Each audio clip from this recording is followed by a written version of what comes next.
So hey guys, welcome back to my channel. What if Naruto was an empty demon and had 02 as his dancer?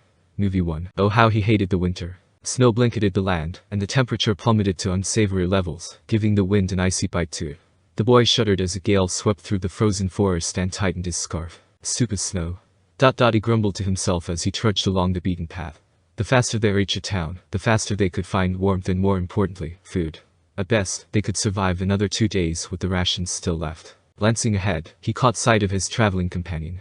She was currently chasing after a rabbit a few paces ahead of him. Like him, she was clad in a black cloak. It had extra padding sewn in to better stave off the chilling cold.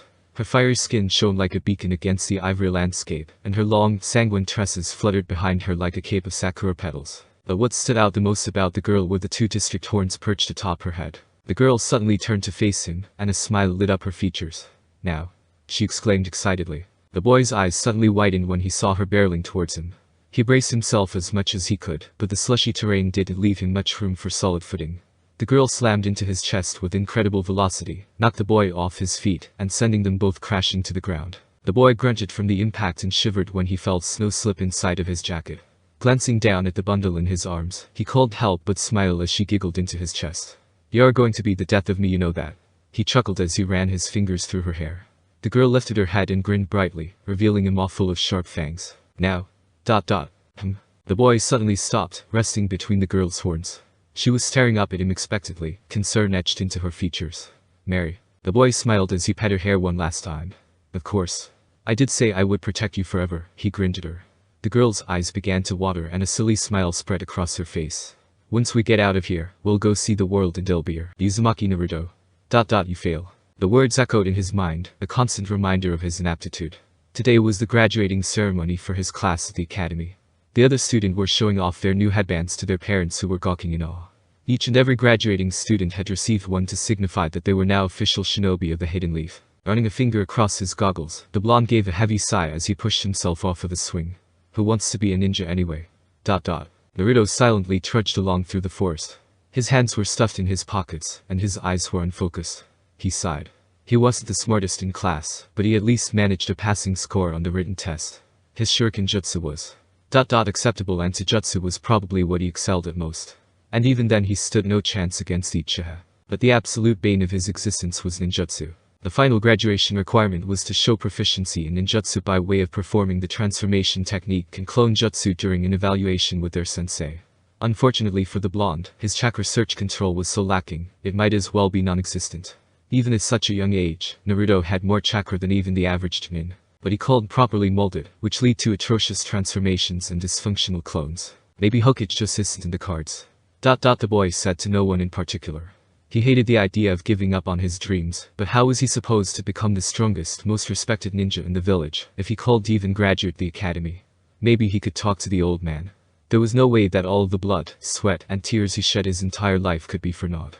Could it? Naruto stumbled into the sunlight and found himself standing on the edge of the field. He brought his hand to his brow to block out the sun and get a better lay of the land. The field was rather expansive in size, and gave a clear view of the mountains. A deep river bisected the glade, splitting the forest in half. On one side there were 3 wooden posts that were spaced apart evenly, and beyond them there was kunai-shaped stone. The blonde glanced around in confusion. Had never seen this training ground before. Or at least that's what he assumed it to be. Walking forward, something floating in the river caught his eye. Whatever it was long, search pink, and drifting about aimlessly.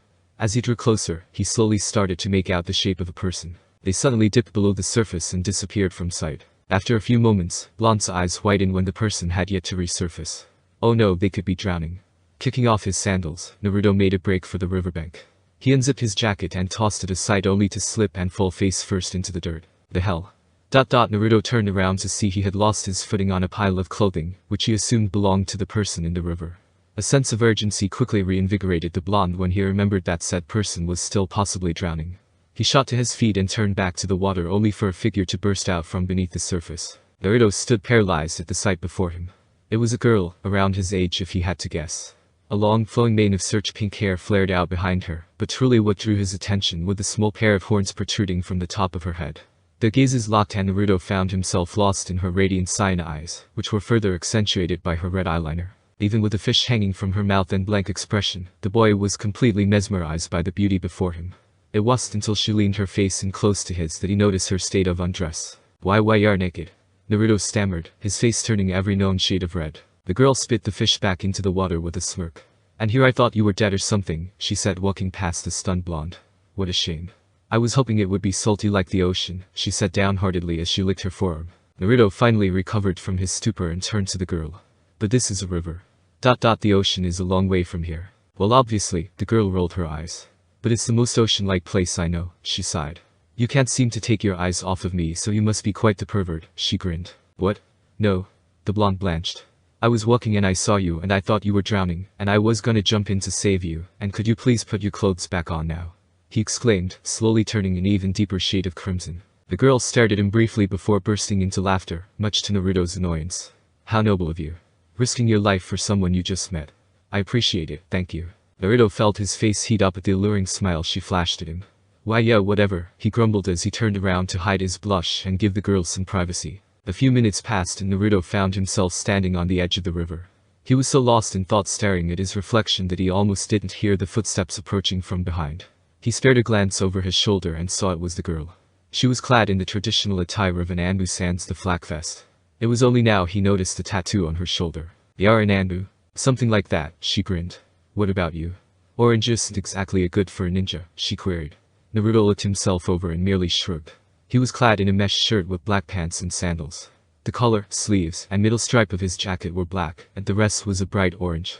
A red insignia of the Uzumaki clan sat in the middle of his back. There's no better color, he said simply before turning back to the river. Besides, I'm not a ninja. I can't be one. Can't? The girl's eyebrow rose. Yeah, I failed the academy graduation test. Again. Someone who can't make a simple clone isn't fit to be a ninja. Let alone Hokage, the blonde laughed grimly. Hokage is a bit of a pipe dream if you can't become a ninja, the girl reasoned with a shrug. Tell me something I don't know, Naruto sighed. He picked up a small rock and tossed it at the river. It skipped 5 times before losing momentum and sinking into a waiting abyss. I just kind of figured that if I became Hokage, it'd finally fit in. I don't have a family and am not from some prestigious clan. I've been on my own my entire life, looking out for just me, he spoke. Everyone treats me with hatred and scorn, avoiding me like the plague. If I became Hokage then they'd have no choice but to acknowledge me. It'd finally have some place I belonged. He didn't know why he was opening up to a complete stranger. But it felt good to finally speak his mind for once. And the girl was still there, so she seemed intent on hearing his words, which was a first. It was a nice feeling. Oh, I see. She said, reaching into her back pouch. You're just like me. She withdrew a small black choker and encircled it around her neck. Upon settling in place, a red sealing matrix spread across the thin fabric. I'm always alone too, thanks to these horns, she said, gesturing to the growths on her head. Life isn't going to hand you anything you know, she continued. You have to take what you want by force. If there is a place for you, then go out and make one, she proclaimed. Naruto only rolled her eyes at her words. Yeah, it's not as simple as you make it seem, he scoffed. A grunt escaped the blonde when his equilibrium suddenly shifted and he was left lying on his back. His eyes snapped to attention at the girl, who was now straddling his waist. But that's the fun part, she beamed. Life would be boring if everything was easy. Before Naruto could react, she leaned in close to his face again, this time running her tongue across the whispered grooves of his cheek. What are you doing? Naruto stammered, staring at the girl incredulously. Wow. She grinned as she licked her lips. Your taste really makes my heart race, she spoke, sitting up in his lap. It bites and lingers. She licked her lips once more. The taste of danger. What? The poor boy managed to peep out. I'm sorry, would you have preferred a kiss instead? She questioned, tilting her head to the side, causing her bangs to sway. A kiss? Of course. The girl smiled. She leaned in close to his ear and Naruto shuddered as her warm breath tickled his neck. It's a very special thing, you know. She whispered huskily. At this point Naruto was practically short-circuiting, and the girl couldn't help but giggle. He was actually rather cute. Pushing herself up, the girl dusted her pants off and offered a warm smile to the blonde. I've taken a liking to you. Nah, how's about becoming my darling? Me darling? Naruto spluttered. Never had anyone referred to him in such an affectionate manner. Yes, my darling, the girl repeated with a grin. You mean like a partner or something? Naruto queried. Look, just because you can't make some silly clone doesn't mean you aren't fit to be a ninja. An illusion is just that. You can't protect anyone with one, certainly not yourself. You need someone kick your ass into gear, and I require the assistance of another to use my bloodline, she said matter-of-factly before offering a hand to help him up. And you also weren't frightened by my horns.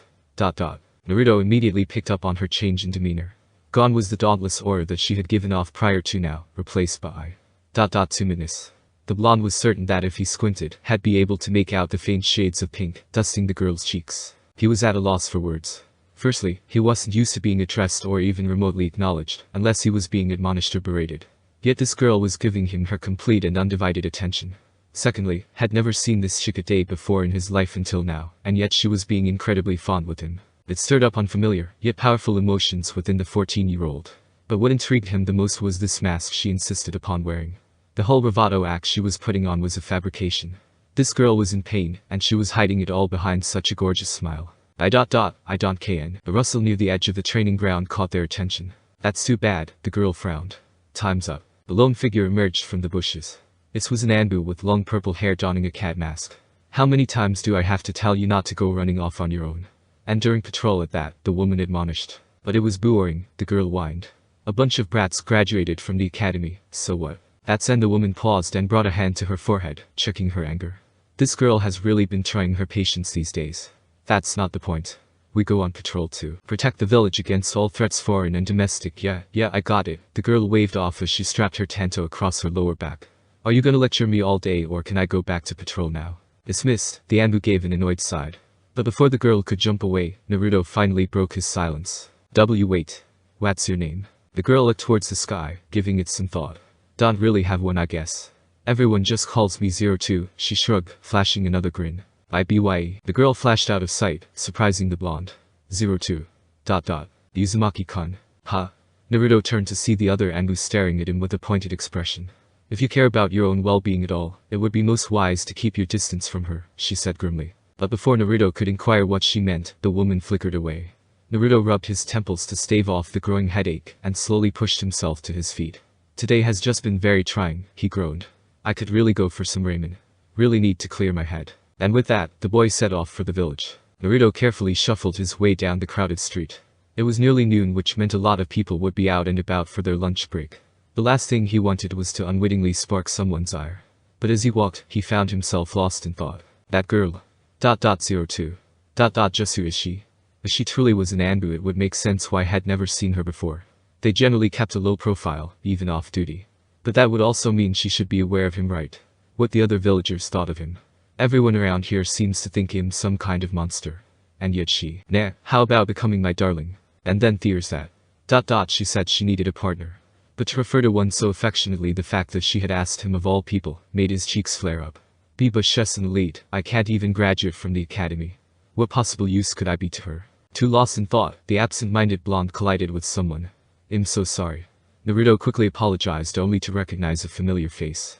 Mizuki-sensei. Hello, Naruto. I see the classroom isn't the only place you lack focus, he smiled. Well, you know me, Mizuki-sensei. Naruto laughed, quick to don his mask again.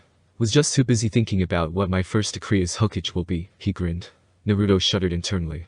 The man before him was one of the homeroom teachers for his class, Mizuki.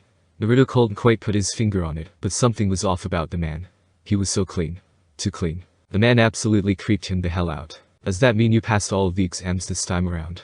The Chunin's eyebrow rose in genuine curiosity. He was not there this morning to see who all passed or not. Nah, they'll just kick enough ass until the old man finally decides to hand over the hat. Naruto waved it off. Oh? I figured you of all people stood a chance in the secret exam. Wasuetno. The older man blinked in surprise when he suddenly found himself face to face with his student. You mean to tell me?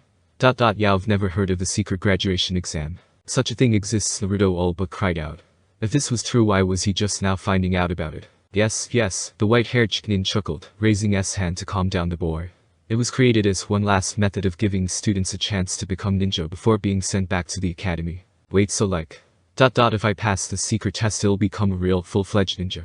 Headband and everything, Naruto asked excitedly. Headband and everything, Mizuki chuckled. I can pass it along to Hokage-sama that you're interested. You're goddamn right I'm interested. The young aspiring ninja exclaimed. His day was finally starting to pick up. Just tell them what to do. Alright, calm down, Naruto.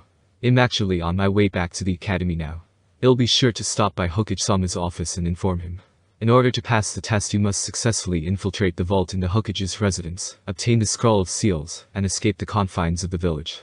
If you manage to rendezvous with me at the memorial stone with the scroll in hand, you pass. Mizuki explained. PFFT, that's it.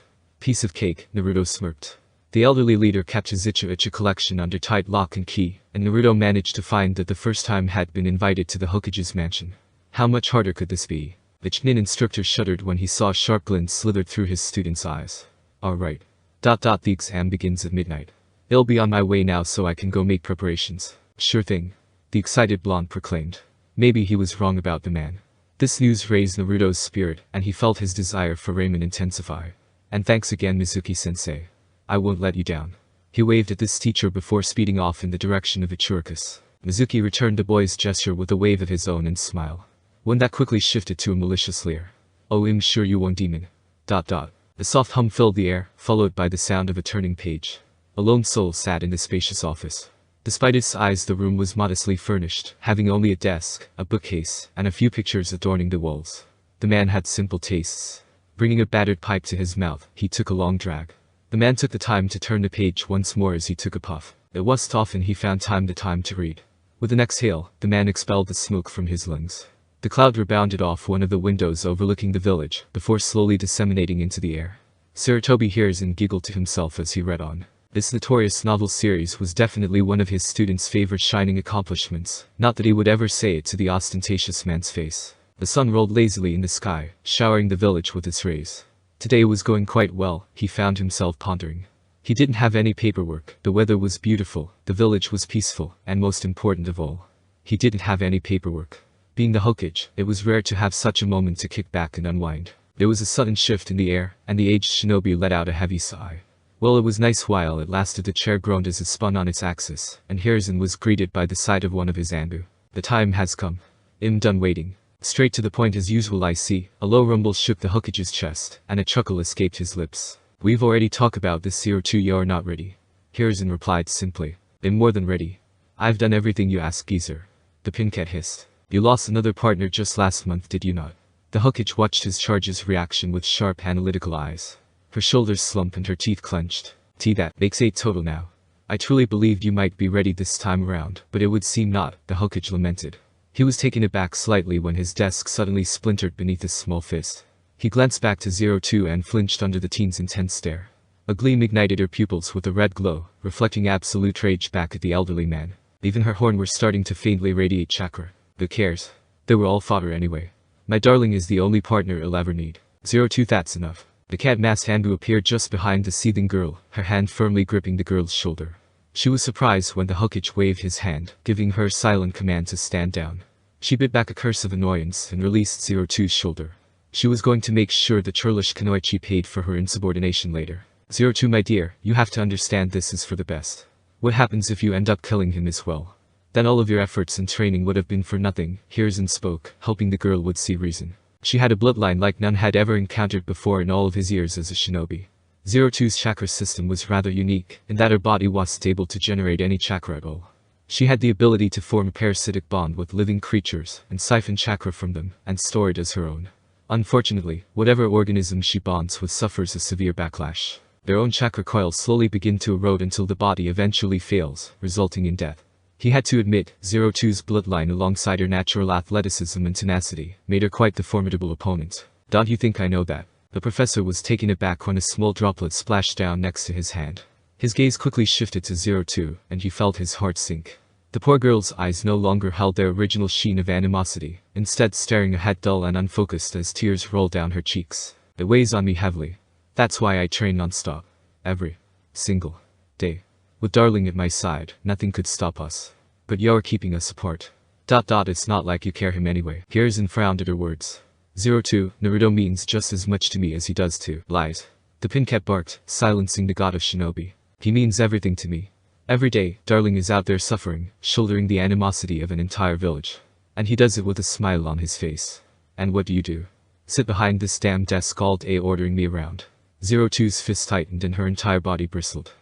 Forget it. It's obvious you intend to keep us apart. A strong pulse shook the room, and a brazen Kunoichi suddenly phased out of sight. Hiruzen brought a withered finger to his head, and began to gently massage his temple. The soft ministrations did little to quell the pain that was steadily rising in his skull. It was then room's other remaining occupant stepped before him with a bow. My apologies, Hokage-sama. It'll be sure to. That won't be necessary, Ikao-chan, Hiruzen waved dismissively. She's growing more restless these days. It has been almost 9 years by now, so I understand her frustration. An exasperated Ika removed her mask and gave a pleading look to her commander. Be that as it may, sir, we can't let this kind of behavior go unchecked. She has to understand she can't just lash out at others when she doesn't get her way. I don't think anyone can get through to her anymore. The girl is in love after, Hiruzen chuckled. His voice was tired, yet filled with so much mirth. Besides, winds of change are sweeping across the elemental nations. Something big is coming our way soon. These old bones can feel it. And we don't have much time either. The puzzled Dick Gao could only stare at the hookage, trying to decipher the cryptic message as he took another drag from his pipe. What exactly are you trying to say, sir? A response was not immediately given. Hiruzen simply spun in his chair and stared out into the village. He couldn't help but think about a certain blonde youth. Oh, Minato. Where did I go wrong? Unlike most who practiced their profession, Hiruzen had managed to live to an advanced age. In all of his nearly 69 years of life, looking after his predecessor's son was one of his greatest regrets. Naruto was the sole legacy left behind by the fourth Hokage after his death. The boy wasn't even an hour old before tragedy struck and fate thrust an enormous burden upon the boy's shoulders. At the cost of his life, Namikaze Minato was forced to seal the nine-tailed fox that ravaged the village inside his own son. It was his dying wish that his son be seen as a hero, but in the end Naruto truly was just a sacrifice. Minato was the most renowned ninja from the Hidden Leaf during his time, and that same renown brought about a myriad of enemies. When Hiruzen found Naruto, he had decided on giving the boy his mother's surname of Uzumaki, in an effort to protect the babe from the shadows of his father's past. He was also forced out of retirement to retake up the mantle of Hokage. But as much as he pleaded, the villagers only saw the boy as the demon itself. And thus he was forced to outlaw any mention of the Nine Tails, as a last-ditch effort to protect the boy from the misguided ire of the village. Then there was 02. Her exact origins were unknown and the girl herself couldn't even remember.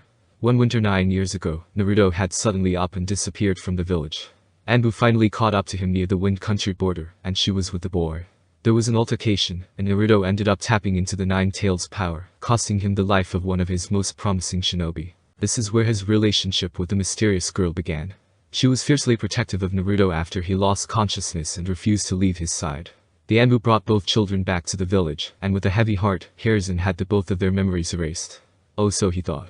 The weight of that decision didn't really hit him until after meeting 02. He could still remember the first time he saw her. Scared little thing, tucked away in the furthest corner of the cell. Her body was weak and frail from malnutrition, and her entire form convulsed with trepidation. Horns peeked out from beneath the head of her shawl, accompanied by a pair of teal orbs staring back at him apprehensively. Shaking his head clear of the image, Hiruzen took another puff on his pipe. Maybe the time had finally come after all. If he was being honest with himself, it was only a matter of time. 02 wasn't as easy to keep reined in these days, compared to when she was younger. He was honestly quite surprised she managed to keep her composure until now, but it was clear her patience had just about run out. Those two had already been through enough as is, especially 02. To have to live with the pain of the person you love the most forgetting you entirely. He just hoped that it wasn't too late for them. He won't expect 02 to ever forgive him, but he at least hoped Naruto understood why he did what he did. He would understand if the boy didn't. He would be content with just seeing the two of them be happy again. Thanks for the ramen, old man. Look, I did it, geezer. A smile graced the aging shinobi's features as memories resurfaced. What he would give to see their smiles again. The real ones that didn't cast up a veil to obscure their pain and suffering. What I'm saying, Ikao, is that we must prepare for the future to come. Hiruzen said simply as he watched a flock of birds drift across the skies.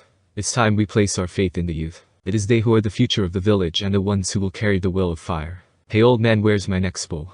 I'm already done with this one. Geez Naruto, you really have an appetite today. Damn right. That's across the street from the humble food stand, a lone Anbu stood perched on a vacant rooftop. A wistful sigh escaped 02 as she observed the scene below. How she adored her darling smile. But how it hurt her knowing it was artificial. Years of adversity had fractured her beloved psyche, leading to the creation of this jester persona that was a shoddy counterfeit of his original self, and she detested it. She hated the villagers. She would slaughtered them all without a second thought had she the chance. They were slowly destroying the one thing that had any value in her life. Her sole reason for living. She would give a special exception to the shop owner Tucci and his daughter Aim. The only reason she even bothered to commit their names to memory was that her darling absolutely treasured their vendible cuisine. And they actually treated him like a human. TCH human. The word tasted like bile rolling off her tongue. Funny how the ones who tormented her beloved as such are just as bad, if not worse, as the demon they accused him of being. She could only get so much information out of the old fart in regards to the Nine Tails. Apparently the tailed beasts are ancient creatures constructed out of chakra from a forgotten time, and they held immense power. The Nine Tails, strongest of them all, suddenly appeared and laid waste to the village. That also happened to be the day of her darling's birth. His parents were slain in the chaos, and the monster was sealed into Naruto as a last-ditch effort. She had to admit, the thought of having an inexhaustible supply of chakra was enough to make the Rosette salivate. But she had witnessed firsthand the sorrowful existence that accompanied the Jinchuriki lifestyle. 02's gaze made their way back to the object of her affections. His messy blonde hair was as wild as ever, jutting out of his head with reckless abandon. Despite his mask, his eyes always had this almost mystical luster to them. She found those beautiful baby blues of his absolutely spellbinding. Thinking back to their earlier encounter, a skittish grin split the maiden's features. It was the first time they had exchanged words in almost a decade. It was like meeting for the first time all over again.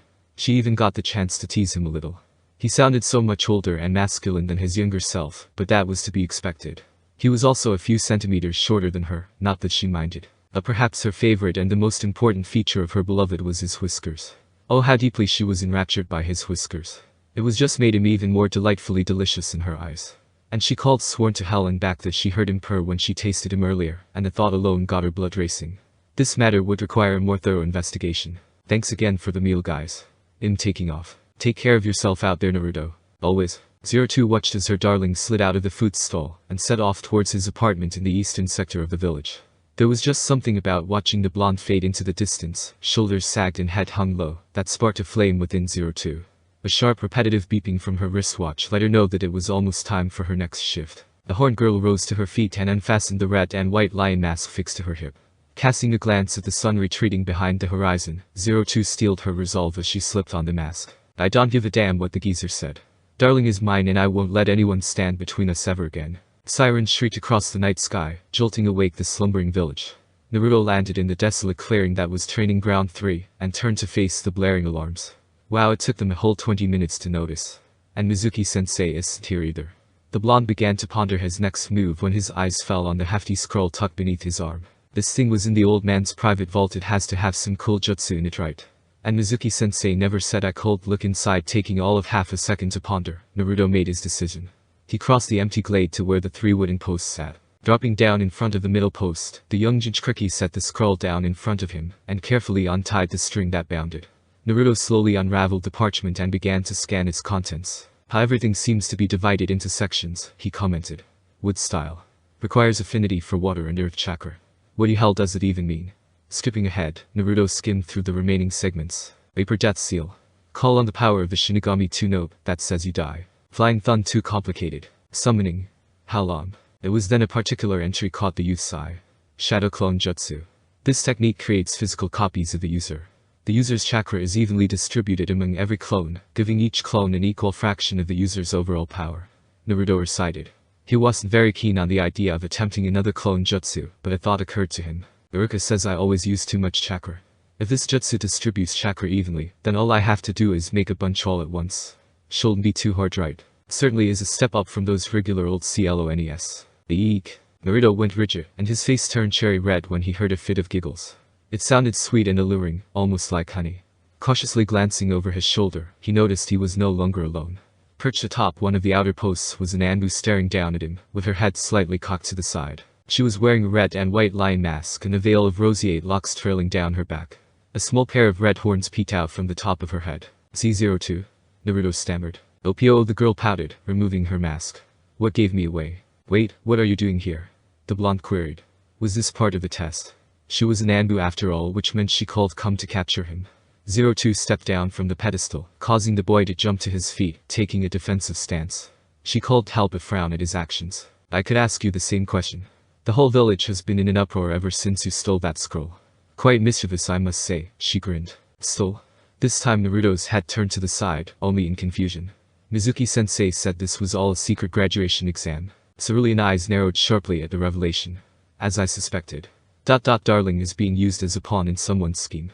02 teeth clenched and her hands tightened, causing her nails to draw blood. She knew of this Mizuki he spoke of. All academy classes were required to have 2 homeroom teachers, and he was one of her darlings. She would be sure to have his head. I'm afraid not, darling. Yeah, I've been set up, she told him.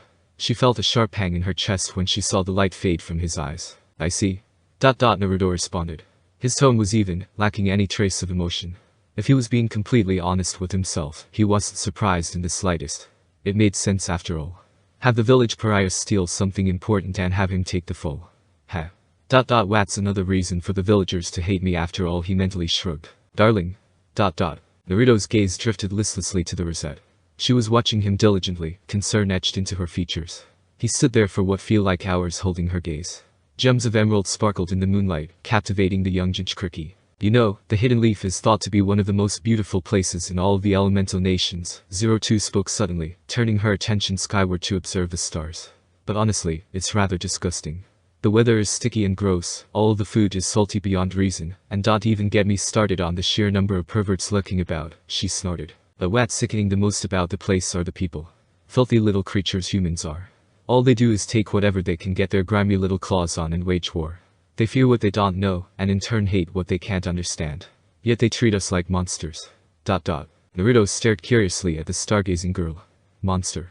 Does she mean because of her horns? I think they're pretty badass. 02 was by far the most dazzling creature had ever seen in his life.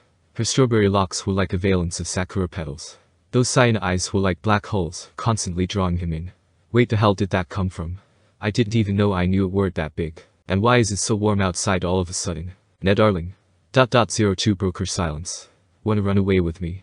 What? Placing her hands behind her back, 02 delicately spun around to face him, pulls of jade locking onto sapphire jewel. Away from all of this. These people, this village, this lifestyle. She spoke tenderly, stretching out her hand. I can get you out of here. Naruto swallowed hard as he tried to find his voice.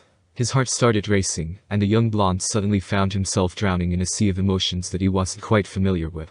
Sure, he had a crush on his classmate Sakura when he was younger, but this felt completely different. The rosette stare was locked on him, awaiting his response. The full moon sat peacefully in the sky just behind her, its radiant glow giving the girl an ethereal ambience. Her eyes glimmered in the darkness, reflecting what he sensed to be. Longing.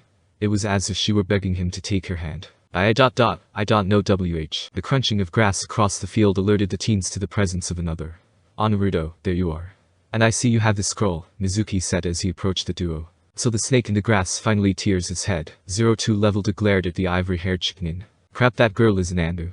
If only I had gotten here sooner. Mizuki admonished himself. But now was not the time to dawdle.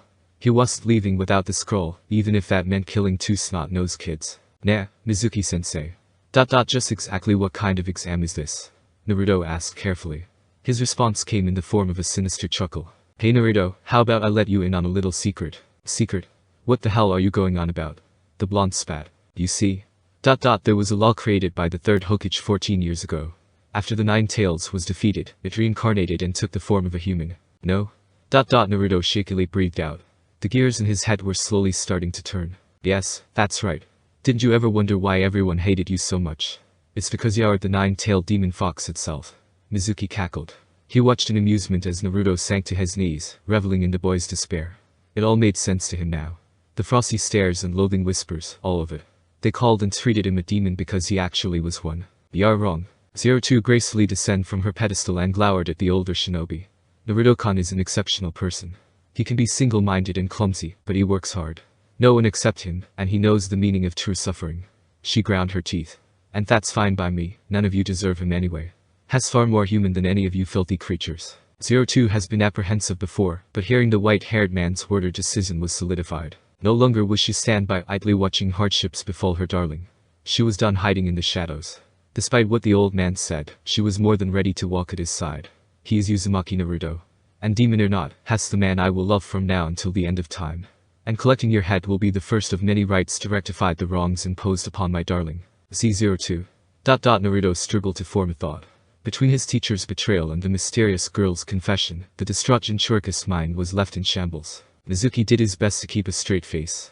Well, isn't that just fan-fucking-tastic? The demon's mistress will get to die faithfully at his side.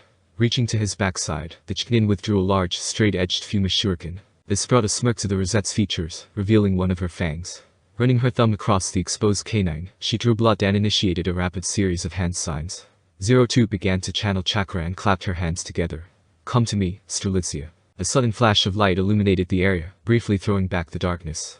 Still blinded by the light, Naruto felt a surge in energy that nearly knocked him over. He would have been blinded as well had he not brought up his arm to shield his face. What in the actual hell was that? When the radiance finally subsided, Naruto lowered his guard and was left stunned. 02 stood before him in a blazing glory. Chakra burst from her every pore, encompassing the rosette in a shroud of energy. In her hand she held a long, ornate partisan. At its tip was a wide, flat symmetrical blade with 2 sharp indentations near its base, creating a sort of cross-guard.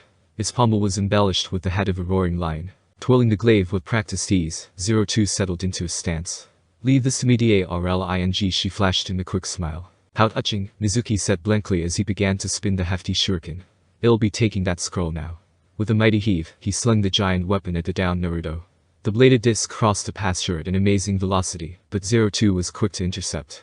Flourishing her long weapon, the oscillating projectile was easily deflected away. The cloak of chakra blanketing 02 dispersed and her horns started to emit a faint glow before bursting aflame with chakra. Mizuki has to admit the girl's visage had taken quite a demonic and unsettling turn, but he couldn't let himself be intimidated. Anbu or not, he wasn't leaving without the scroll. Reaching for the second Fuma shuriken fastened to his back, Mizuki's breath caught in his throat when the rosette flickered out of sight. Shy Mizuki grunted from the impact. He had just barely managed to draw his weapon in time to block the thrust aimed at his head. "I'm really going to enjoy this more than I should," 02 grinned sadistically. It had been a long time since she had been able to actually stretch her legs. The familiar weight of Strelitzia in her hand brought an exhilarating nostalgia. Pushing away, 02 reset her stance and pressed on with her offensive. Naruto, never having found his way back to his feet, sat in the grass watching the skirmish unfold with a dumbfounded expression. Wow, so this is what a battle between real ninja is like. His eyes locked onto 02, sparking something within the Jinchuriki. Did she really mean what she said? I mean, of course the Anbu would know about what I am, and yet she doesn't care. The blonde had spent his entire life desperately seeking attention and acknowledgement. And now he was receiving both from a girl had just met, well, at least as far as he knew. The way she spoke so fondly about him, one would be inclined to believe she had known him his whole life. But that was impossible. Today was the first time had ever met 02 right. Arg. All of this is giving me a headache. Naruto mentally cursed as he pressed his hands to his temples. Emotions were such a nuisance to deal with. Mizuki struggled helplessly against the girl's assault. She was methodically picking away at what little defense he managed to erect, slowly wearing down her prey. Mizuki's teeth clenched as he narrowly avoided a stab to the gut. Using his momentum, the Chunin quickly somersaulted away. "Let's see how you handle this." The air around the white-haired nin suddenly distorted, causing him to disappear. 02 halted her charge, scanning the area for her mark. Taking in a deep breath, a mischievous grin split the rosette's face. Flourishing her weapon, she extended her partisan behind her, striking an unseen mass. A dismayed Mizuki materialized on the tip of Strelitzia's blade. "Jinjutsu won't save you from the reality that will soon be your death." But something felt off to the adolescent Anbu. Upon closer inspection of the corpse, her eyes narrowed when she noticed faint shimmers stemming from the joints. A pup at the ground behind 02 exploded, briefly enveloping the field in a cloud of dirt. Raising her to shield her face, a low growl escaped the teen. The earth beneath her feet shifted and Mizuki burst from the ground, kunai in hand. But he wasn't fast enough to outrun the hybrid senses. Gracefully sidestepping the sloppy strike, an annoyed 02 drew back her fist. "This ends now." A delicate fist drove itself into Mizuki's sternum, causing the stout bone to crack. Naruto's eyes expanded to almost comical proportions as he watched his former teacher's body blast off towards the tree line. The human projectile crashed into a trunk with a sickening thump, before slumping to the toughened soil below. 02 let out a most unladylike snort before nodding in approval at her work. The chakra illuminating her horns quietly dispersed as she felt her reserves run dry. She absolutely despised the blood coursing through her veins. She couldn't generate her own chakra, making her nothing more than a marionette with its strings cut. Even with her own natural strength, she was still useless without a partner. But none of that was going to matter anymore. She finally had her darling. Now she could have all the chakra she wanted. Driveling at the thought, 02 twirled Strelitzia in her palm. With a mere flick of the wrist, the glaive was banished in a dazzling light. Spinning on her heel, 02 turned to the stupefied blonde. "Nah, let's go home now, darling," she said with a toothy grin. The rosette's cheerful demeanor shattered when she felt a surge of chakra behind her. What is this power? It's so sinister. Turning on a dime, 02 spotted the source of the foul energy. A dark chuckle reverberated thought out the glade as a monstrous form stalked its way toward them. "I was hoping to save Orochimaru-sama's gift, but you leave me no choice." Mizuki laughed. He stepped into the moonlight, causing the two youth to flinch at his new form. Gone was the lanky man from before, instead replaced by a muscle-bound behemoth. Strange black marks now littered the man's body from head to toe. Mizuki cracked his neck and leered lecherously at the teens. "Now then, who wants to die first?" 02 grit her teeth in frustration. She didn't have a drop of chakra left, but she couldn't back down. She had to protect her darling at all costs. "Stay back, darling. I'll take care of this." "Are you crazy?" Naruto blanched. The blonde bounced to his feet, landing at the rosette's side. There's no way I can let you face him alone. Not when I'm the ones has after. 02 felt her heart swell at her beloved's words. Oh darling. How touching. A voice whispered behind them, causing both teens to lock up with fear. A powerful blow struck Naruto in his solar plexus, lifting the boy off his feet and expelling all the air from his lungs. 02 watched in horror as his eyes rolled to the back of his head before being disposed of by a crushing roundhouse. Not giving the girl time to react, Mizuki spun around and lashed out with a backhand. 02 just managed to bring her arm to intercept the blow, but the force alone shook her to her core. Has a lot stronger than before. A grotesque chuckle slipped out of Mizuki as he watched the girl before him struggle. What happened to all of that tenacity from earlier? You bastard, 02 ground out. I'm going to rip you to shreds. She roared, her voice gaining an ominous undertone as a streak of crimson flashed through her eyes. With this new power of mine. Turning his hand, Mizuki took hold of the rosette's wrist, much to her surprise. The bird of a man planted a foot and began to viciously slam her repeatedly into the ground like a rag doll. I'd like to see you try. Mizuki planted his foot and sent 02 sailing. Her limp form made a beeline for the wall of trees, only to be intercepted by an orange flash. Naruto grunted from the impact and did his best to insulate the girl in his arms as they crashed, creating a small crater. That's definitely gonna hurt in the morning. Naruto winced. It didn't help he was still feeling the pain of Mizuki's previous blows. Looking down he saw 02 was tucked away safely on his chest.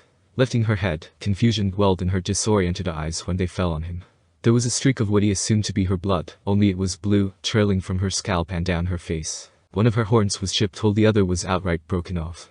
He was just glad that she was still alive. "The darling. 02, we need to get out of here. Has too strong." Naruto spoke hurriedly, taking notice of the monstrous form stalking towards their position. "No can do darling," 02 rasped out. She lazily rolled off the blonde and used the ground to force her dislocated shoulder back into place. She uttered a sharp cry before biting back the pain. Shakily rising to her feet, 02 flashed the younger boy a radiant smile. "That scroll has after belongs to the old man and he hurt you. That's 2 afflictions against my precious people that I cannot allow to go unchecked." Turning to face the rogue ninja, her eyes hardened into a piercing glare. "And if I don't make a stand now, who else will?" Well. I'm impressed you're still alive, let alone still standing," Mizuki chuckled. "I made a promise to kill you. It hasn't been fulfilled yet." 02 spat out a glob of blue blood that had been pooling in her mouth. "Yao certainly got spunk girly, I'll give you that," the ivory-haired man laughed mirthfully.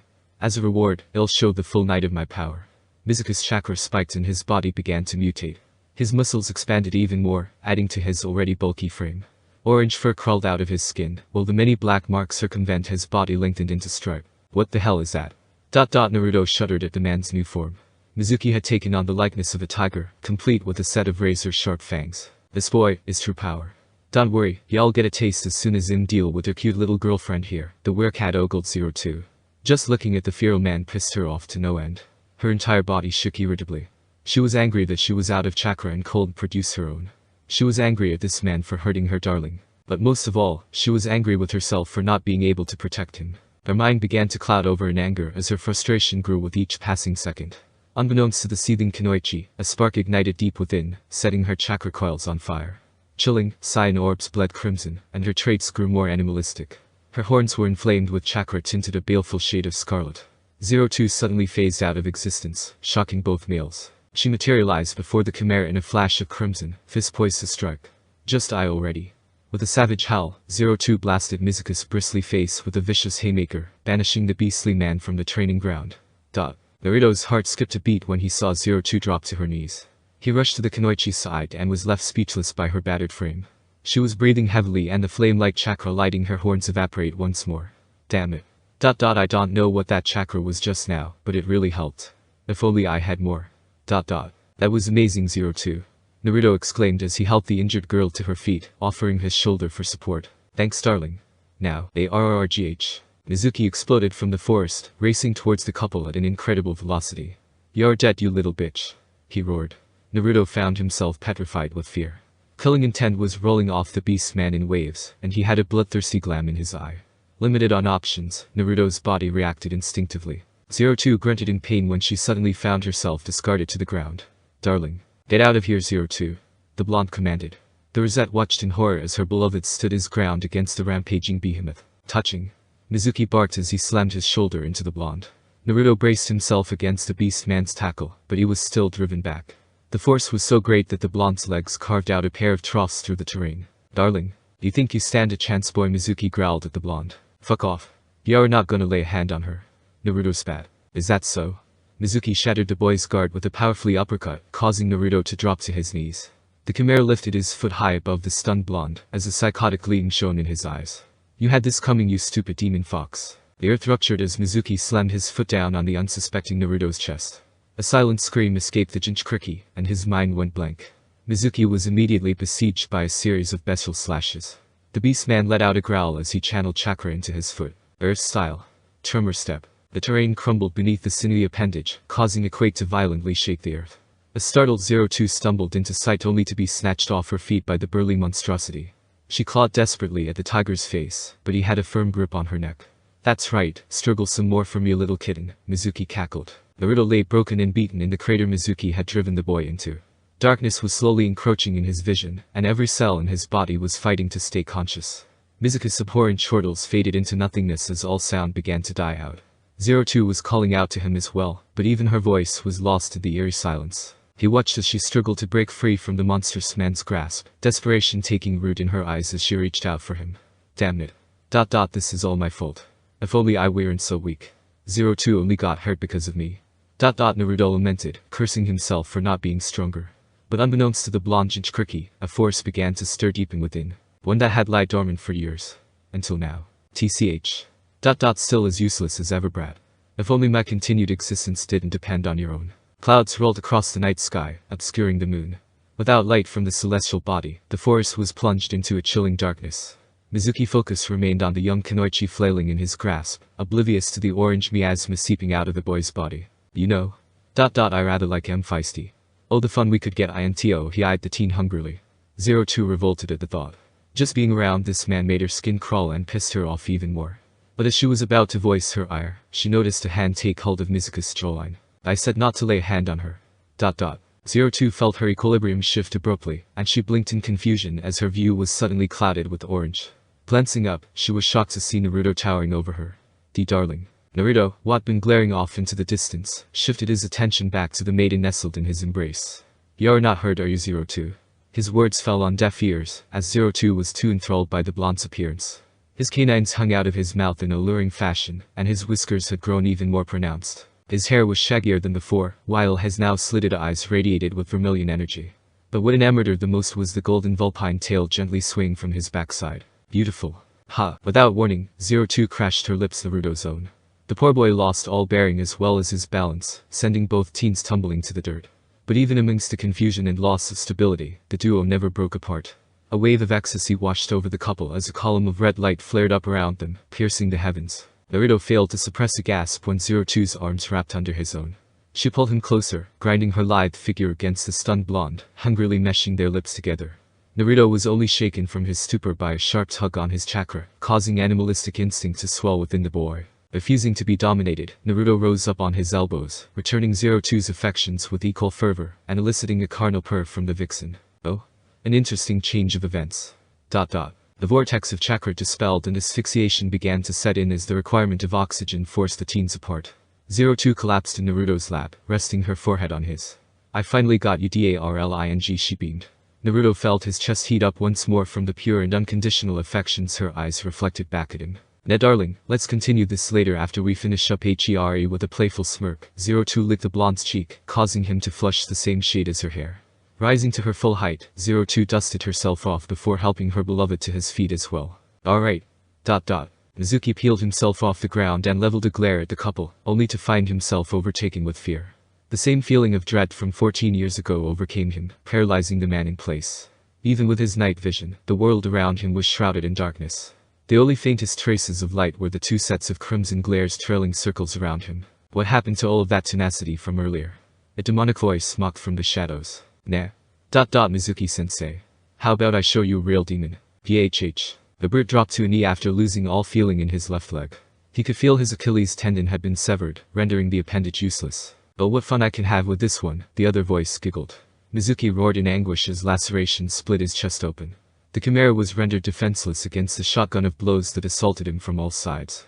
A fist caved his chest in, causing blood to spurt from the beast's mouth as he collapsed to his knees. Claws dug into Mizuki's wiry neck, locking him in place as they choked the life out of him. You brought this upon yourself. Naruto's commanding voice shook the older man to his core. Strelitzia. Scarlet lightning screamed across the night sky and crashed down into the still forest. The elegant glaive manifested in Zero Two's hand in a flash of brilliance. She twisted the shaft, causing a rift to form in the middle of the blade. The tip of the pole discharged a white-hot flame that tapered into a sharp point just past the tip of the blade. The intense heat generated caused the entire spearhead to radiate with an intense, magma-like glow. A storm of chakra surged around the Kunoichi as she began to gather her strength. Keen eyes cleaved through the blackness of the night to find their target. Bring him to me, darling, the Rosette sang. By now Mizuki was trembling uncontrollably, and his blood ran cold when a fiendish simper obscured Naruto's face. You heard the lady. She did promise after all. Wait. Narrate. Mizuki's voice died out when a foot drove itself through his face. Taking hold of his prey's ankles, Naruto started to rapidly gyrate in place. Childish laughter filled the air as Naruto launched the broken Mizuki in Zero Two's direction. The Rosette licked her lips in anticipation as she channeled all of her strength into her arm. Know your place. Hefting Strelitzia over her shoulder, Zero Two catapulted the spear, causing the earth to implode beneath her.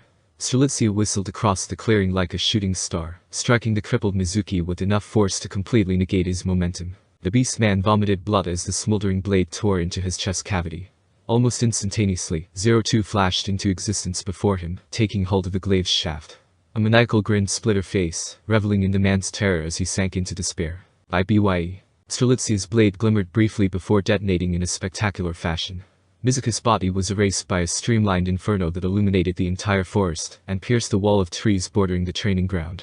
A massive streak of fire tore through the forest, incinerating everything in its path. The blazing spectacle began to die out a moment later, leaving behind a chasm of scorched earth and embers in its wake. Naruto let out a low whistle as he admired his partner's handiwork. Wow, that wove. A pink blur slammed into the blonde's torso, nearly knocking him over. The young Jinchuriki could only blink in surprise as Zero Two nuzzled him. You were amazing, darling, she beamed. Thanks, you too. Naruto awkwardly scratched his head as the Rosette clung to him. The vermilion chakra shrouding the couple evaporated and Naruto was suddenly overwhelmed with nausea. Ugh, my head, all remaining strength he had vanished as his body began to shut down. He slowly pitched forward only to be caught by Zero Two. Best darling, she whispered into his ear as she cradled his head to her bosom, gently running her fingers through his unkempt locks. I'm here now and I promise to never leave your side ever again. Naruto struggled to keep his eyes open, but paralyzing fatigue and Zero Two's assuaging aura were enough to pacify the blonde. Zero Two, his voice trailed off into a yawn before exhaustion finally claimed him. Naruto caught one final glance of Zero Two's doting eyes fixed on him before floating out of consciousness. The skies above the hidden leaf bled orange as rays of light peeked out from behind the horizon, announcing the arrival of dawn. Sapphire eyes cautiously fluttered open, and a drowsy yawn filled the air. A pain groan reverberated throughout the small room as Naruto returned to the land of the living. Ugh, my head, what the hell happened last night? Last thing I remember, the weight shifted on his torso, derailing the blonde's train of thought. Stirring a glance down, his vision was obscured by the feathery pink mass splayed across his chest. His attention was drawn to a pair of mangled red growths jutting out from beneath the pink curtain. Almost as if a switch had been flipped inside his mind, a flood of memories came surging back to the young Jinchuriki. Zero Two. He remembered everything from the night before. Mizuki's betrayal, Zero Two's confession, and the fact that he was the reincarnation of the nine-tailed demon fox that attacked the village 14 years ago. He didn't want to believe it at first, but there was no denying it after that orange chakra surfaced. To think, all this time, he was the one responsible for the most calamitous tragedy to ever befall the village. It certainly explained his pariah status. As someone wiped out my family, I would think too kindly of them either. He mused as he stared up at the ceiling.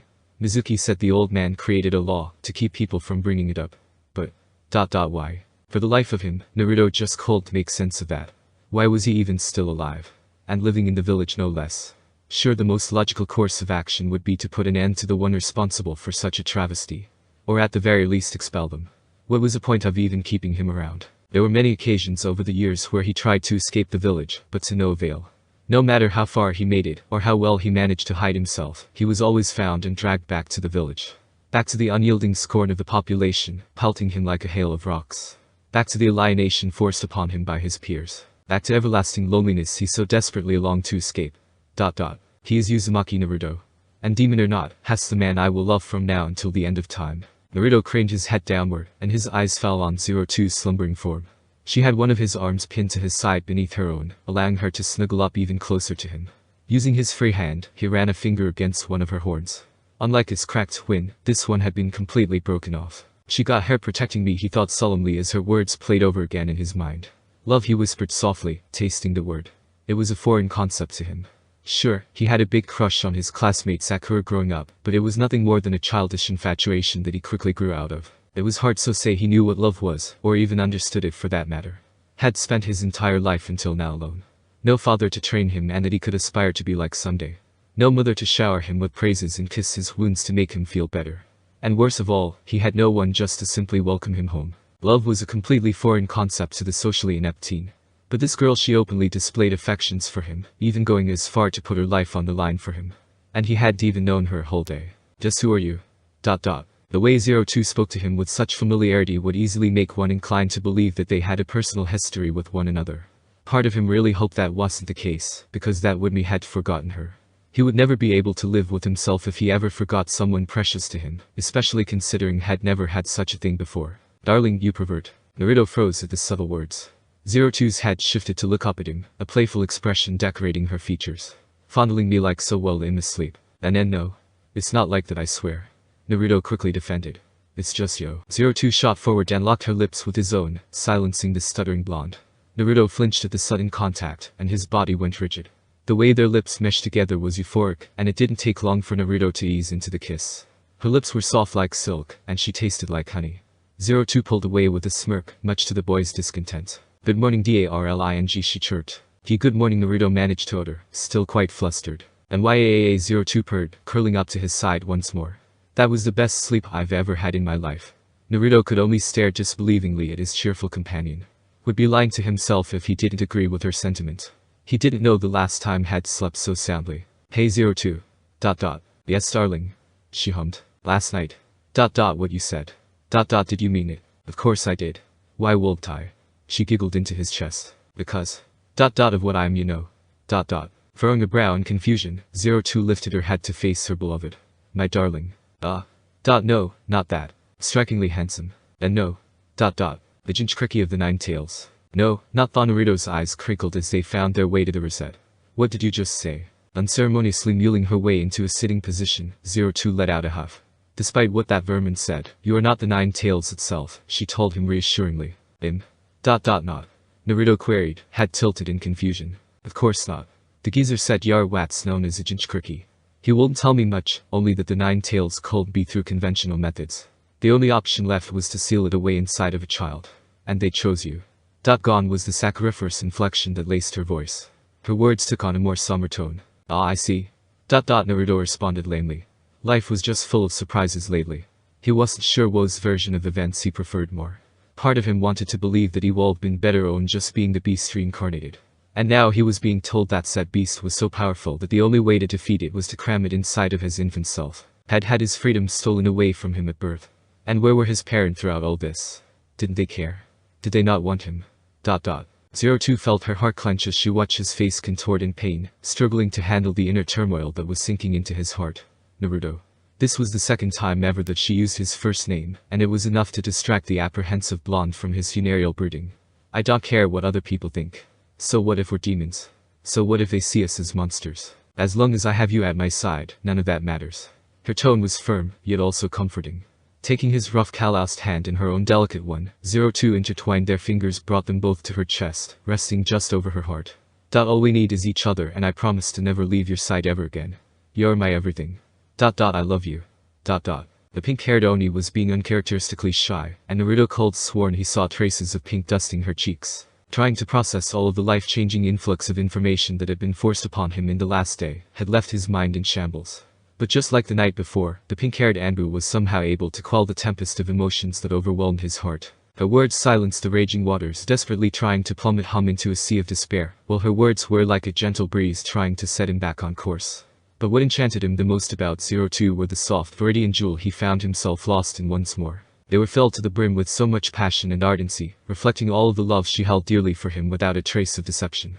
Put simply, the blonde was mesmerized, and it made him feel qualmish, like a rabble of butterflies were fluttering about in his chest. Beautiful. The Uzumaki breathed out, causing the girl's blush to intensify. It was the first word that came to mind when gazing at the rosette, but he had actually meant to say it out loud. It was only now that Naruto noticed their similar states of undress. Both teens were clad in only their undergarments, yet 02 was topless as well. The sight of her lithe figure, supple curves, and perky breasts was too much for the poor Jinchuriki, and his mind short-circuited. And then naked. The coarse, pink tresses bounced as 02's head tilted in confusion. I have nothing to hide from you, darling. Taking notice of her lover's uneasiness, mischief took root in the demoness' eyes. Or I take it you like what you see, darling. Because I certainly do, 02 purred, and she leaned in closer to her beloved once more. Her breasts thrilled across his toned chest, causing Naruto to turn even redder. 02 was enjoying herself a lot more than she should have been. She just reveled in watching him squirm under her touch. With a mirthful giggle, she stole a kiss from the stunned blonde and rested her forehead against his own. Darling is just a cutst. Naruto lied there, locking gazes with the alluring Oni. She has certainly managed to stir up a maelstrom of emotions within the Uzumaki once again. But unlike before, it didn't leave him feeling uneasy. The sheer amount of unwavering love and adoration radiated by those sparkling cyan orbs was enough to banish all apprehension, sinking his claws into the boy's heart, brought on by a sudden influx of harrowing memories. She was the first person to truly acknowledge him. As so. Naruto began meekly, trying to find his voice. What does that mean for us? The older girl hummed in response. I'm not good at reading these kinds of situations, Naruto admittedly sheepishly. He didn't exactly have the most refined social skill. Does this mean? We're together now. Like. Dating. 02 retreated slowly to ponder the thought. I suppose so, in a human sense of things, we are. She had never any eyes for anyone other than the sun-kissed blonde. But when she thought about it, this was the first step towards making their childhood promise a reality. That means darling is all mine's NOW. Silence loomed over the couple before Naruto finally spoke, a goofy grin splitting his face. I've never had a girlfriend before. Well, lucky for you, darling, because you are stuck with me forever and ever now, 02 beamed at him. That forever. Naruto parroted. The jubilant Oni leaned in once more, gently poking the boy's forehead with her horns. And EVER. Naruto's lips slowly curled into a smile. He actually kind of liked the sound of that. For the first time in his life, fate didn't seem to be set on using him as its whipping boy this time around.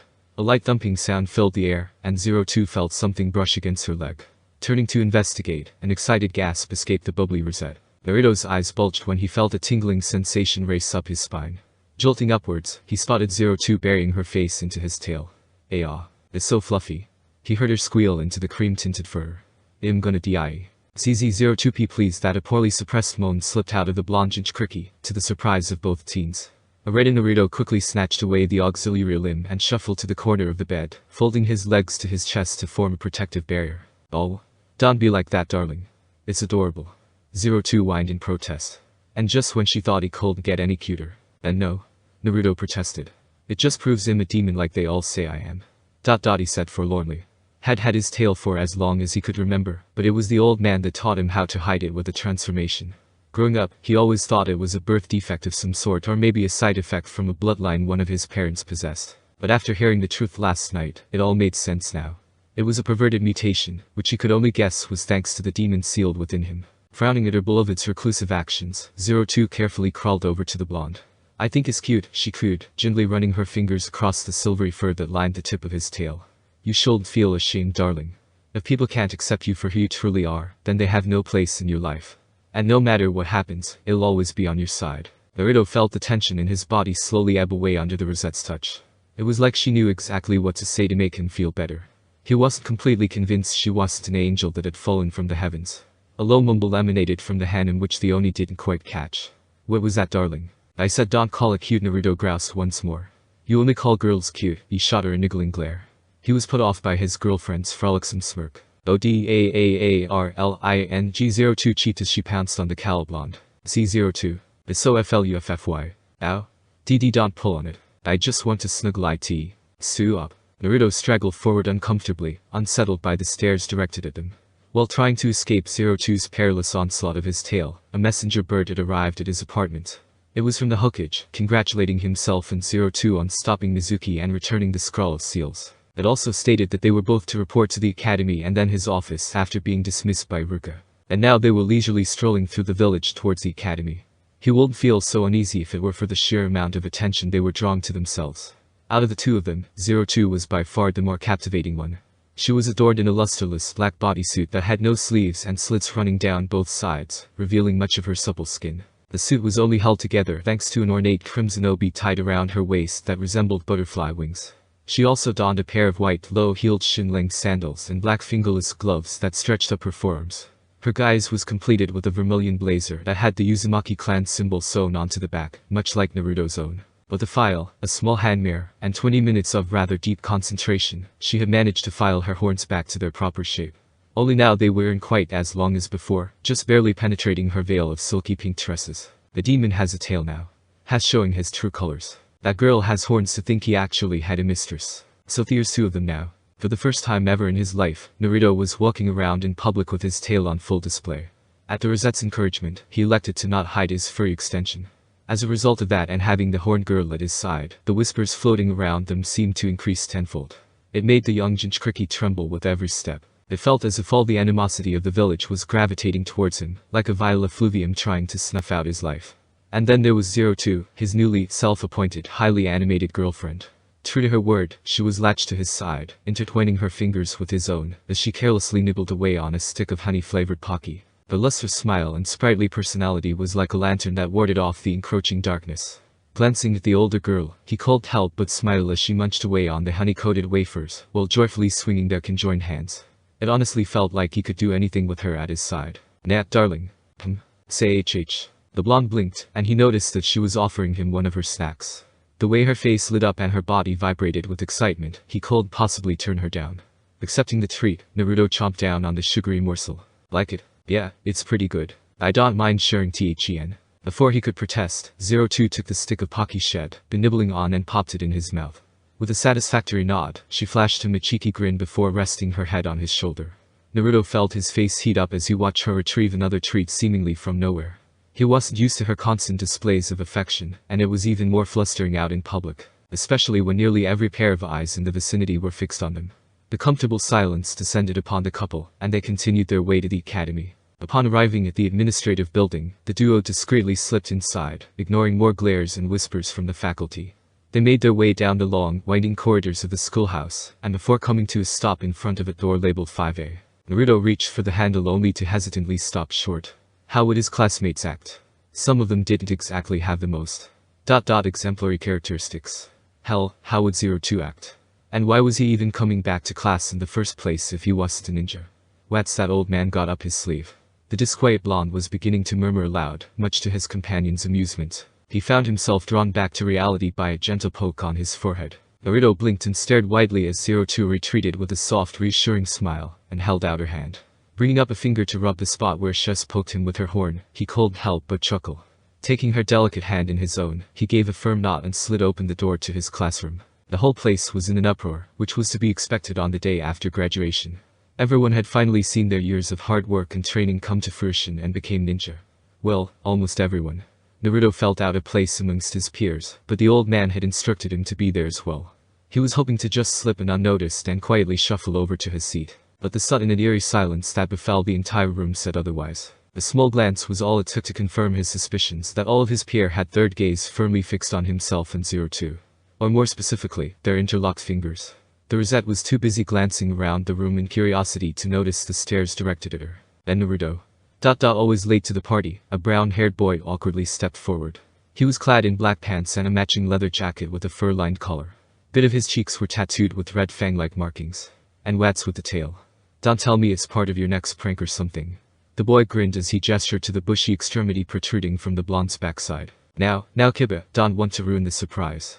Besides, I beat Iruka-sensei here and that's saying something, Naruto rebutted. He sighed internally for the scapegoat provided to him by the brunette.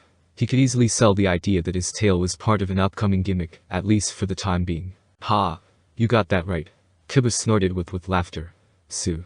Was the girl? He asked, addressing the elephant in the room. Oh well you see.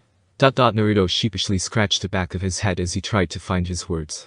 He quickly began to regret his needy desire to be the center of attention. Ned darling, where's your seat? 02 suddenly spoke up. For the first time since they had entered, the class broke their silence, and hushed whispers began snaking around the room.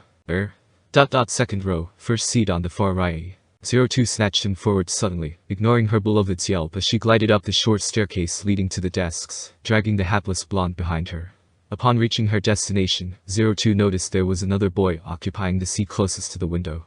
He had a spiky head full of raven hair, and an indifferent yet almost annoyed expression marring his features. Ignoring the angsty teen, 02 quickly ushered a confused Naruto into his chair. Excuse me. The rosette's head swiveled around where she found another girl standing on the step just above them. Like herself, this girl had rosy pink hair and green eyes, only her hair wasn't quite as long, and her eyes were a much deeper shade. Her hair was held in place by a red-clothed forehead protector which acted as a hairband. She wore a sleeveless red top with white circle pattern on the back, accompanied by black gloves, low heel, knee-high boots, and black shorts underneath a short gray apron skirt with matching elbow protectors. Naruto sighed internally. Haruno Sakura, the elected representative of Class 5 and self-proclaimed president of the unofficial Sasuke Uchiha fan club, patent pending. The girl's track record spoke for itself. Top grades of the class, impeccable chakra control, and a likable personality that everyone seemed to gravitate towards.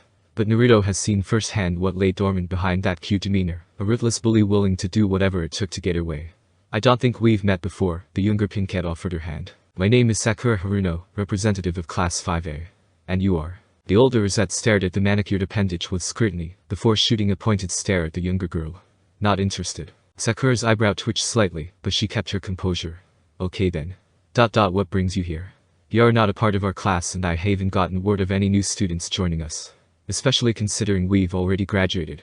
Her tone was inquisitive, but everyone could easily pick up on her snooty undertone. The nose, 02 gave a shrug before gracefully situating herself in Naruto's lap, much to the Uzumaki's embarrassment. An audible gulp could be heard from the boy when he saw a missile flash through his girlfriend's eye. I'm only here for my darling. Second wave of whispers washed over the class, only now it would barely even qualify as hush talking at this point. Sakura for her part blanched at the thought. Darling. Naruto. She stifled a laugh. Yes, my darling, 02 reaffirmed with a grin. To drive the point home, her arms slithered around Naruto's neck and she tugged him close, pinning the bright red blonde to her bosom. TM. Naruto's muffled screech filled the air. A loud thump-rang emanated from the other side of the room, like something heavy had crashed against the floor. Hinata. A distressed Kiba hurriedly rushed to the pale girl's aid. Surely you're kidding, right? Ino spoke up from her seat. You didn't hit your head or anything, did you?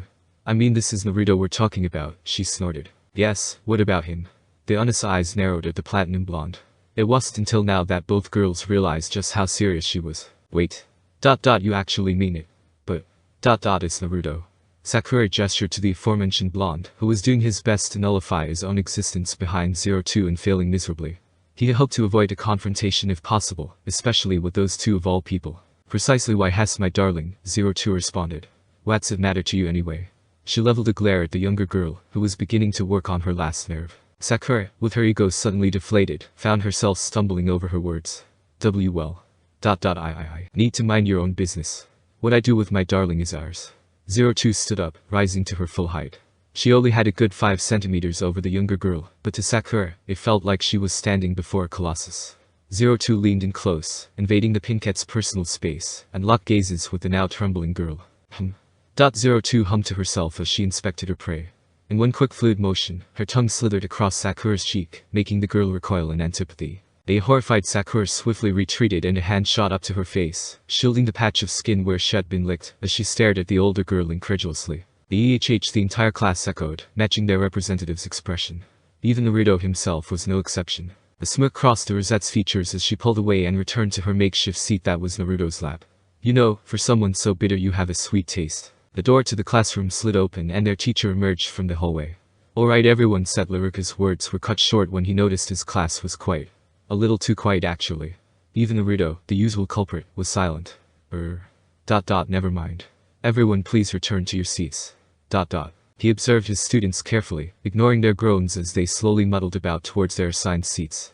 Sakura eyed 02 warily as she shuffled past a couple and took her seat between Naruto and Sasuke. Iruka spoke up once more as his eyes fell on their desk. You must be 02. I was just briefed by Hokage-sama. It's a pleasure to have you with us today. The Rosette was too busy tangling her fingers in her darling's unkempt locks, and only gave a slight nod of acknowledgement. As for you, Naruto, I believe you are going to be needing this. The scarred Chunin reached into his pocket and withdrew a long black cloth, was folded many times over. With practiced precision, he tossed it across the room where it fell into the boy's hand with a metallic clink. Naruto's eyes widened when he realized what it was. Iruka-sensei. Does this mean? His answer came in the form of a bright smile. You can't very well call yourself a ninja without a headband, can you? The goofy grin split the blonde's face as his eyes lit up with glee. Alright. Naruto exclaimed with a fist pump. He had finally done it, he was officially a ninja now. And one step closer to realizing his dream. I'm so proud of you. Darling 02 Sakuran voice filled the air. She hugged him tightly once more, and affectionately rubbed her cheek against Naruto's own, much to his embarrassment. C02. Everyone is staring. All the more reason to let me love you. Snickers began to fill the room as everyone observed the display of affection and amusement. Even Iruka himself had to stifle a laugh. After watching the duo, he now understood what the Hokage meant. Alright, everyone settle down. He waved his hands, bringing order to the class once more. As of today, you have all become full-fledged ninjas. However, you are still genin. The tough part has yet to come. Iruka pulled out a sheet of paper from his pouch and held out before him. From here on, you will all be placed in squads of 3 and carry out mission under your appointed genin teachers. His words elicited various responses from his students. I wonder who will be teamed up with Sasuke-kun.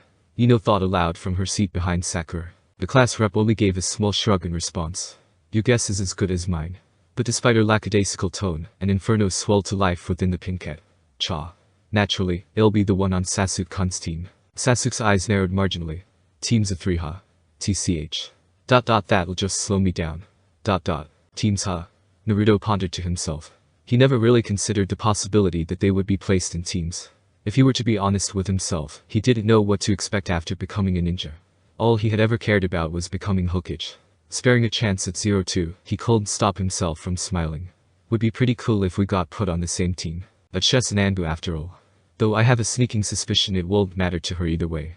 In the end, he decided he would be fine with whatever team he was placed on, just as long as he wasn't paired with Sasuke or Sakura.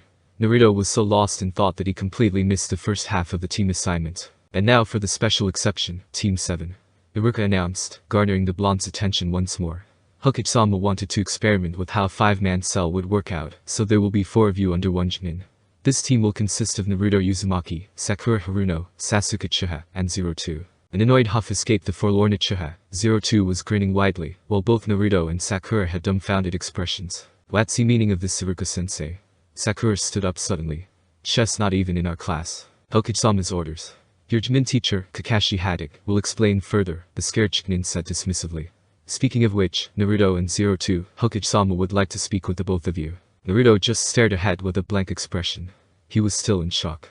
He had actually been assigned to a team with 02. So this is what the old man was planning. He thought to himself. He didn't know what the elderly Hokage was up to, but there had to be a method to his madness. 02 bounced to her feet and stretched out her body.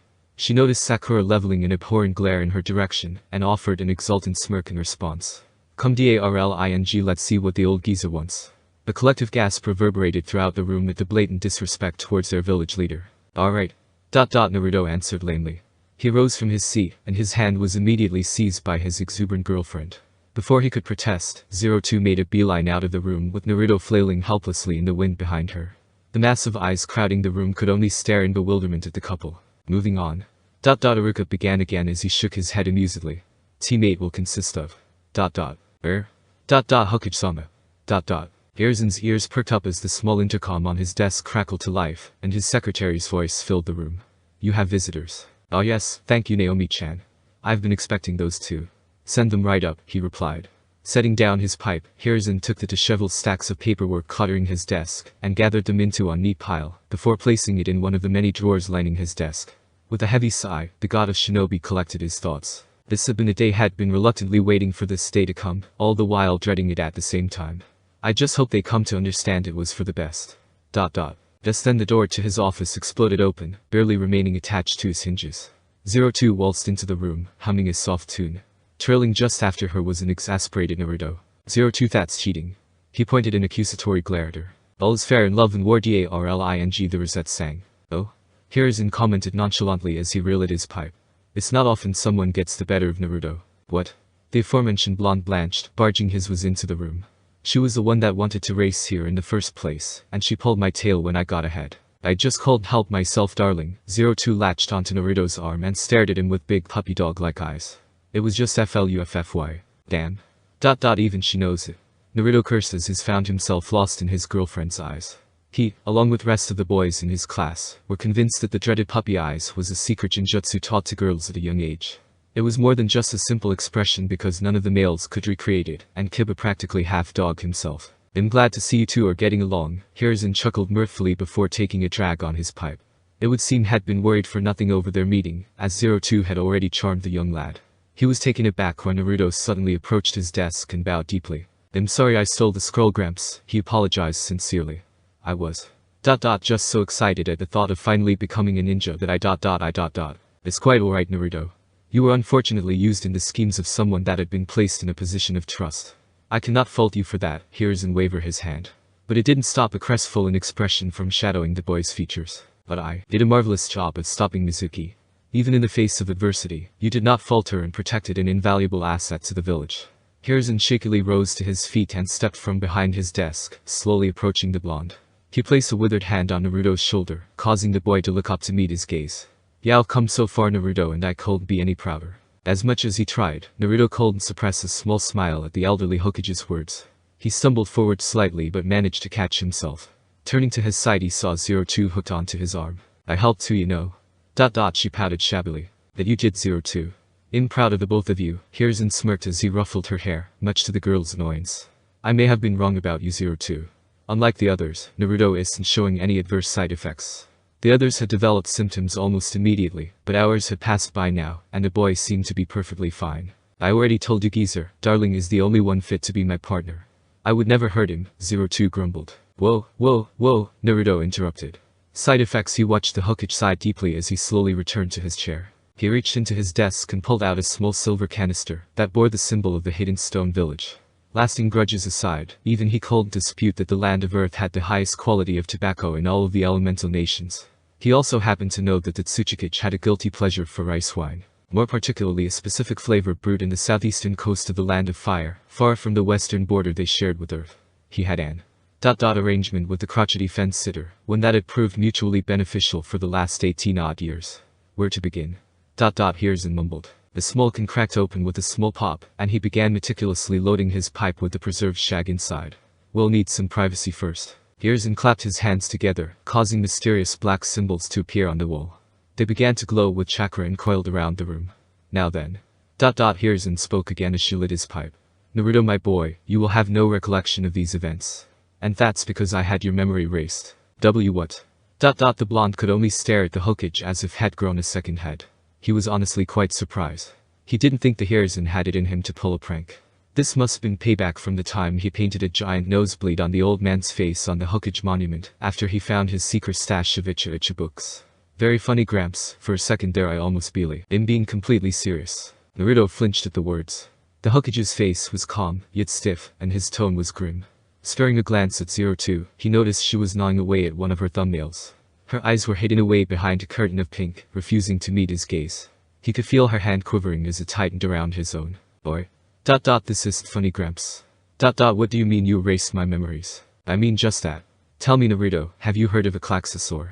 Hiruzen queried. Naruto's eyes narrowed marginally at the question. He vaguely remembered hearing that name before. Iruka had covered them briefly during a study on mythology. These screaming lizards supposedly consumed chakra and terrorized the land centuries ago. They're mentioned frequently in old literature, yet there has never been any physical evidence found to prove they existed. But he didn't understand what that had to do with the situation. You're avoiding my question, Gramps, Naruto replied frostily. What does a fairy tale monster have to do with you erasing my memories? He glared. Everything, Hiruzen spoke evenly, unfazed by the boy's ire. When you were 5, Naruto, you suddenly ran away from the village. I ran away. Yes, and even at such a young age you were very crafty. It took the team of Anbu I sent after you a whole month to track you down. Hiruzen chuckled as he took another drag on his pipe. When they found you in 02, you absolutely refused to leave your side. You all were attacked by a Klaxosaur. You ended up using the Nine Tails' power to defeat it, but the toll was so great on your body that you were left unconscious for nearly 2 weeks. Hiruzen discarded the ashes from his pipe into a small tray and continued on, not missing a beat. You were still too young to know about the Nine Tails, Naruto. I didn't want you being exposed to that. Not at such an early age. So That's when exactly did you plan to tell me then? Naruto spat.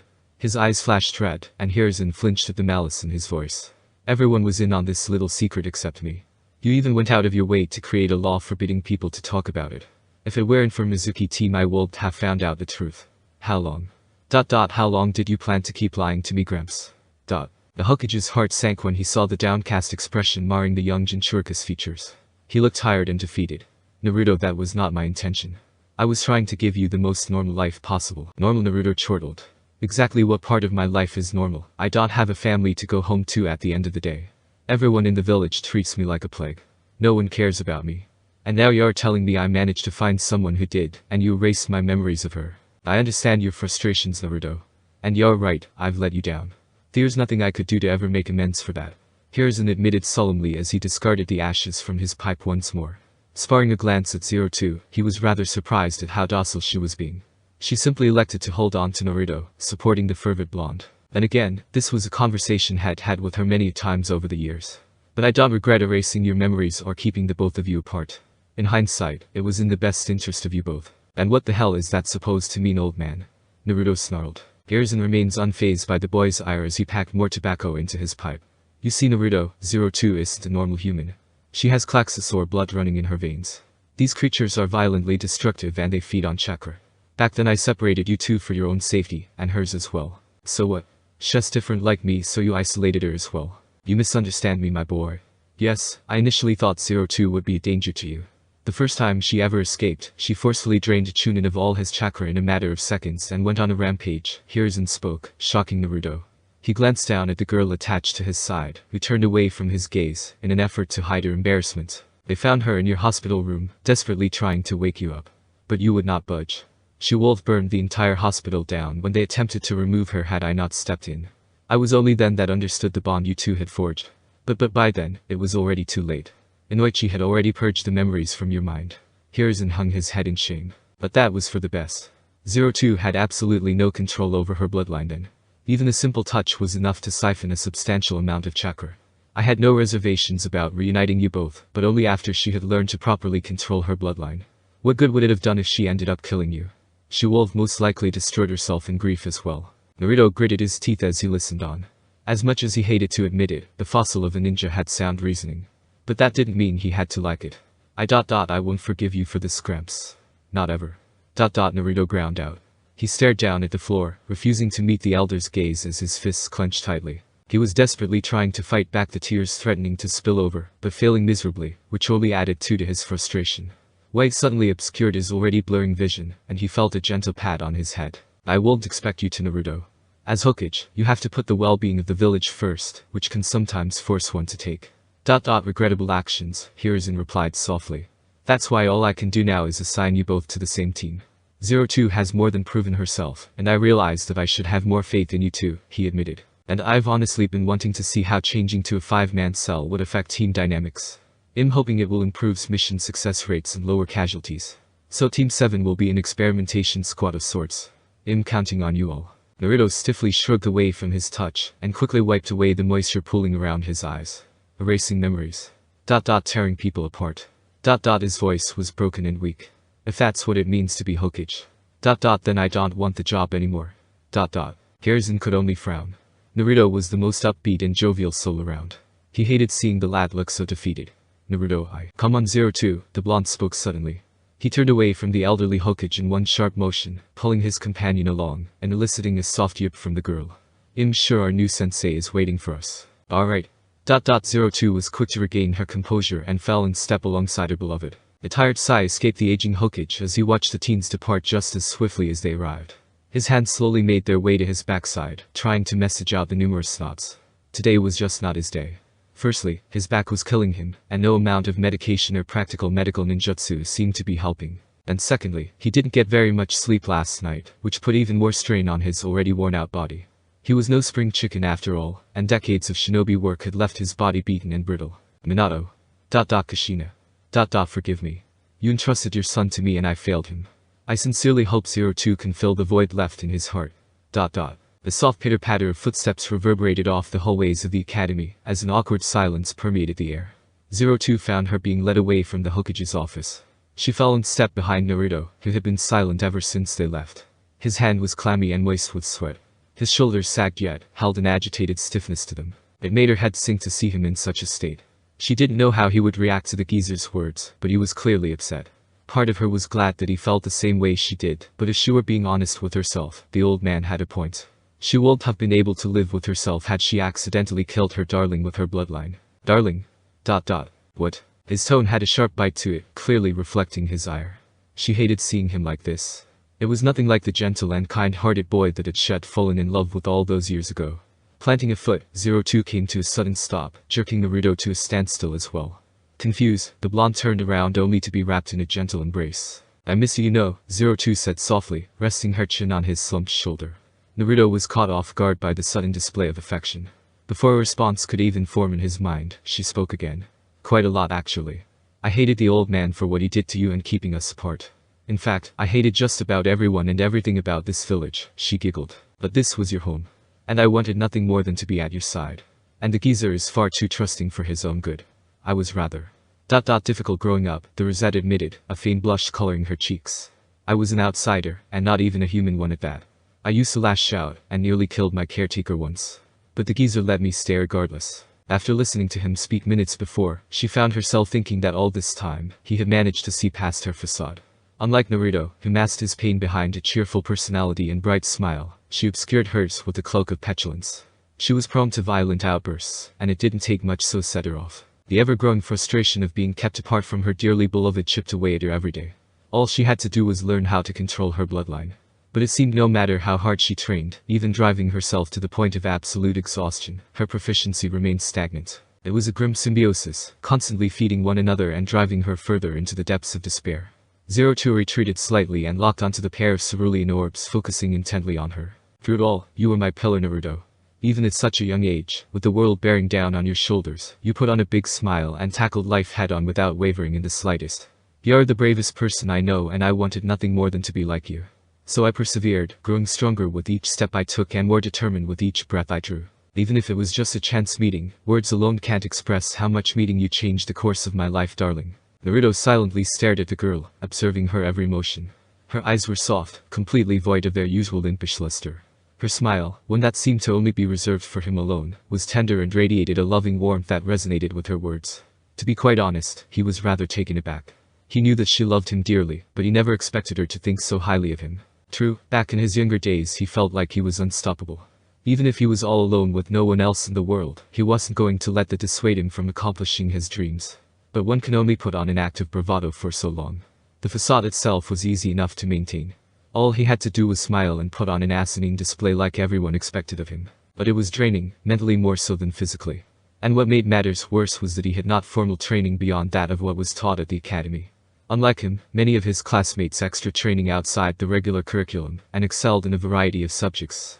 At best, he had Taijutsu going for him. He was a bit of a brawler, and his moves, while unrefined, were quite effective. His chakra control was abysmal, which left both ninjutsu and jinjutsu off the table, and his shuriken jutsu was acceptable. With such an underwhelming skill set, it became slowly evident to even him that aspiring to be Hokage was nothing more than wishful thinking. Contrary to the perennial saying phrasing, all men were not created equal. I wish, Naruto began hesitantly, trying to find his words. I wish I could say the same 02. But I don't remember anything. You. The time we spent together. None of it. Gramps. He took that from me. He ground out frustratedly. That he did. But what's done is done. We have each other now, that all that matters. 02 reassured him. Yeah, but the blonde was cut off by a sharp flick to the forehead, causing him to wobble back in pain. Ow.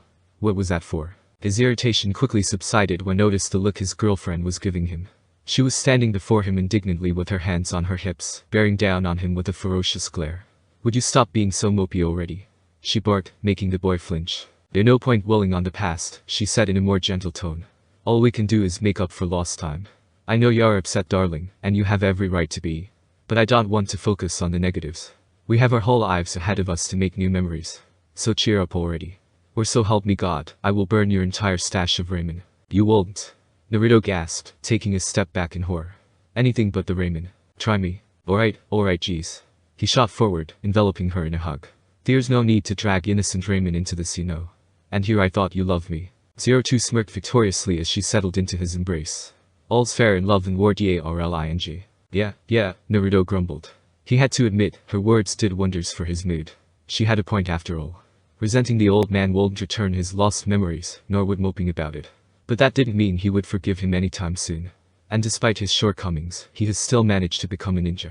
You're troublesome, you know that, he said, quoting his notoriously lazy classmate. YEP02 giggled. A smile found its face to Naruto's face. Even if he didn't remember her, in just a short time after they had reunited, 02 was quickly growing on him. If he was her pillar of strength, then she was his light in the darkness. He still couldn't claim to know what love was, but he was definitely willing to discover it with her. Nah. Did you really almost burn down the hospital when you came to see me? Zero Two's haughty confidence immediately shattered, and he face flushed the same shade as her hair. Oh, of course. They tried to keep me away from you, you know. Ha. Talk about hot-headed, Naruto couldn't help but chuckled. His amusement earned him a swat on the arm. Dollying. The Rosette whined. It's not funny. She was silenced when the blonde shot forward, overtaking her lips with his own. Zero Two was stunned by his sudden forwardness, but happily welcomed the chase kiss. Naruto released the Rosette, much to her disapproval, and rested his forehead on hers. Thanks, Zero Two. For cheering me up. I feel much better now. Now there's my darling, she grinned in response. Taking hold of his hand, she stepped past Naruto and began leading him back towards his classroom. Now come, we still have to meet the Scarecrow. Scarecrow? Naruto's eyebrow arose in confusion. Her mood was noticeably less enthusiastic than before. Y'all see. Sakura sighed wistfully as her head slumped onto the desk. They had been instructed to wait in the classroom until their newly appointed Jonin teachers came to fetch them. By now, all of the other teams had been collected, leaving just Team 7. Though, she couldn't complain really considering she was all alone with the object of her affections. Casting a sidelong glance at brooding teen, she couldn't help but admire him. He was clad mostly in black, donning a tank top, long pants, and standard shinobi sandals. Over it he wore a high-collared grayish-blue button-down shirt that he opted to leave open. Sewn onto the back of it was the symbol of his clan. With that pig Ino and the rest of the girls gone, she had been hoping to win over the last Uchiha with her womanly charms. But alas, she shot down again. Well, at least I get to be on the same team as him, which is much more than the others can say. It's only a matter of time before Sasuke-kun falls in love with me. The pinket swooned in her head. If only that loser Naruto wasn't on our team as well, everything would be perfect. As if on cue, the door to the classroom slid open, and the aforementioned blonde waltzed into the room, followed by Zero Two. Looks like everyone's already gone, Naruto said as he looked around the room. Good. We can finally have some much-needed alone time, Zero Two sang as she jumped onto his back. Oh boy. The blonde called out as he stumbled forward before catching himself. Sakura's mood immediately soured and her face distorted into an irascible glower. She let out an unladylike snort, alerting the couple to her presence. Oh right, the rest of our team. Prince Angst and the bitchy one, Zero Two smirked. Sasuke showed no outward reaction, while Sakura's nostrils flared up in anger. What's your deal? She snapped. Why do I have to be teamed up with someone like you? I don't know what goes through the geezer's head, the Rosette shrugged. All that matters to me is staying with my darling, she smiled as she affectionately rubbed her cheek against Naruto's, much to the boy's chagrin. See, cut it out, Zero Two. Let me love you. Sakura felt her stomach turning flips as she watched the couple. But just as she was about to voice her irritation, the door slid open once more, drawing the teen's attention. Out of the hallway emerged a man in his late 20s. He was dressed standard hidden leaf infantry clothing, consisting of dark blue pants and a long-sleeved shirt that was covered by a forest green flak jacket. He also wore fingerless gloves with metal plates on the backside. He had spiky, somewhat gravity-defying silver hair that oriented towards his left side. But most notable of all was the black mask that covered up the entire lower half of his face. Even his headband was shifted down slightly, shrouding his left eye. In his hand he held a bright orange book that had the words Icha Paradise printed on the front cover. Looking up from his book, he scanned the room with a relaxed, heavy-lidded expression. When he caught sight of Naruto and Zero Two, his lone eye widened ever so slightly. Oh, is that? The Scarecrow. Naruto whispered over his shoulder. Yeah, came Zero Two's clipped response. She was staring intently at the man, almost as if she were trying to burn a hole through him with her eyes alone. I see what you mean now. Sakura rose up from her seat, a look of exasperation etched onto her face. Are you our new sensei? She queried. I am, the man answered simply. You're late. She pointed an accusatory finger at him. I am, he repeated, further annoying the pinket. How can I say this?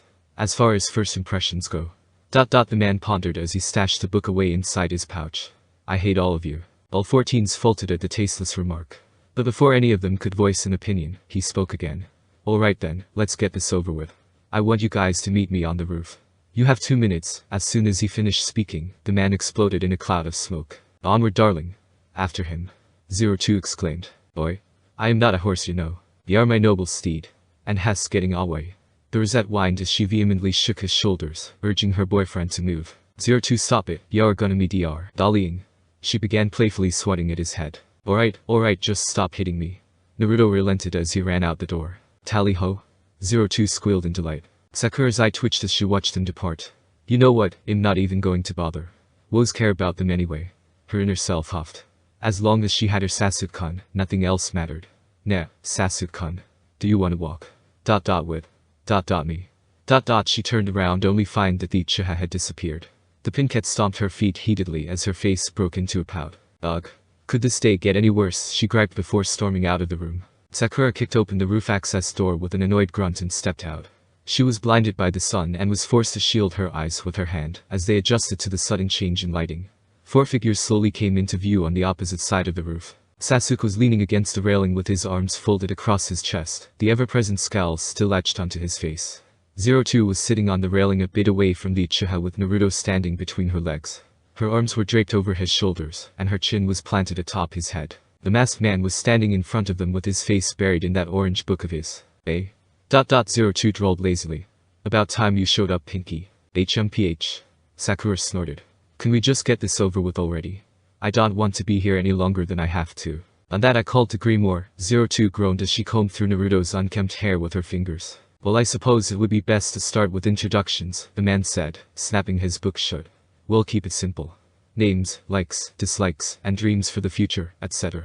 Well, you're supposed to be our new team leader, right? Lead by example then, Naruto spoke up. The man scratched his chin, mulling over the idea. I guess that's only fair. Let's see. My name is Hada Kakashi. I have many likes. And even more dislikes. As for my goals. I don't really feel like telling you, he shrugged. So in the end all we learned was your name. Naruto deadpanned. That's more than enough as far as I'm concerned. And since you are so eager to speak, you turn blondie, Kakashi retorted. The name's Uzumaki Naruto. I like ramen, training, and her. The blonde's face suddenly flushed as she began to stumble over his words. And C02. He uncharacteristically stammered. He couldn't see her face, but he could feel the Rosette grinning madly behind him. Naruto folded his arms across his chest, trying to hide his embarrassment with a mask of indifference before continuing on. Anyway, I hate vegetables, the 3 minutes it takes to cook instant ramen, and people that look down on others. As for my dream. He paused once more. I guess I don't really have one anymore. Kakashi watched as the light on his eyes dimmed, and a crestfallen expression beset his features. Anymore. He pondered. In response, 02 wrapped her arms around Naruto's neck in a loving embrace, and kissed the top of his head. He stared at her expectantly, and she seemed to understand the unspoken question. I already introduced myself earlier. Not like it matters anyway. They won't last long out there, 02 said dismissively. This elicited a scoff from the taciturn Uchiha, making the Rosette smirk. She certainly hasn't changed. Kakashi sighed before turning to Sakura. Alright, you turn Pinky. My name is not Pinky, it's Haruno Sakura. The girl huffed. As for my likes, she froze, stealing a glance at Sasuke. Her entire face flared up like high-level fire jutsu. Well, I mean my dream is to. Another glance at the stoked teen was enough to send the girl over the edge and fried her brain. Kakashi shook his head in disappointment when he saw her befuddled, love-stricken face. Typical. Girls her age are more focused on love rather than ninja arts, he sighed internally. And your dislikes? Naruto. She answered immediately. Me? The aforementioned blonde's eyebrow rose in confusion. What did I ever do to you? Your very presence annoys the hell out of me. Sakura snorted. Hers too. She glared at 02, who remained unfazed. Pay her no mind, darling. She's just jealous, 02 patted Naruto's head reassuringly. And why would I be jealous of you? Sakura heaved. I have a boyfriend and you don't. For the second time that day, Sakura found herself speechless and unable to counter the older girl's words. Alright, Kakashi interjected. He didn't care to hear their petty teenage squabbles. We still have to hear from Resident Bishnen. A spiteful glare flashed through the raven-haired boy's eyes as he clicked his teeth. TCH. Uchiha Sasuke. I have many dislikes, and nothing in particular that I like, he spoke for the first time that day. And dreams are for children. What I have is an ambition. Want to restore my clan and track down the person responsible for that night, and kill them. As I thought. Kakashi speculated. The story of the Uchiha massacre 8 years ago was well known throughout the village. Someone had managed to infiltrate not just the village, but the well-guarded Uchiha compound as well, and slaughtered every member of the isolated faction. Sasuke's older brother Itachi, the person he looked up to the most, sacrificed himself to save his younger sibling, making the boy the sole remaining survivor of his clan. Holy shit. Itachi 02 blinked, genuinely surprised. This earned her a hearty laugh from Naruto. Be nice 02, he playfully chastised Sasuke. Isn't that stuck up? I'm serious. I figure he was a mute or something since all he did was grunt. She gestured frantically at the last Uchiha. Sasuke merely rolled his eyes, ignoring the couple as he returned to his previous task of gazing out into the village. Quite the colorful bunch I see. Kakashi spoke up. As you guys know, we're all a team now. That means we'll be taking on missions and the like together. In fact, we have one tomorrow. Tomorrow? That sure was fast, Naruto commented. Well, I can tell you now it's not the kind of mission you are all expecting, the Scarecrow Nin responded. Well, what kind of mission is it then? Sakura queried. A survival exercise, was her sensei's shrugged response. Exercise? We did plenty of those in the academy already, Naruto groaned. What's so special about this one that makes it a mission? He felt a chill race up his spine when the older man started giggling. For some reason it made him just as uneasy as 02 when she did it, if not more so. Nah, what's so funny, sensei? Sakura watched the Ashen-haired man suspiciously. Even she found his childlike sniggering off-putting. Oh? Well, I don't want to say, on the account that it'll just dishearten you all, Kakashi said as he began to settle down. Spit it already, you dusty scarecrow, 02 all but growled. Kakashi's mirthful aura dispersed as his eyes fell on the aggravated teen. So much for letting bygones be bygones. Well then, since you are all so eager, I'll just come right out with it. Out of the 27 graduating students, only 9 will be officially selected to become genin. The other 18 will return to the academy. This mission you are about to partake in has a 66% failure rate.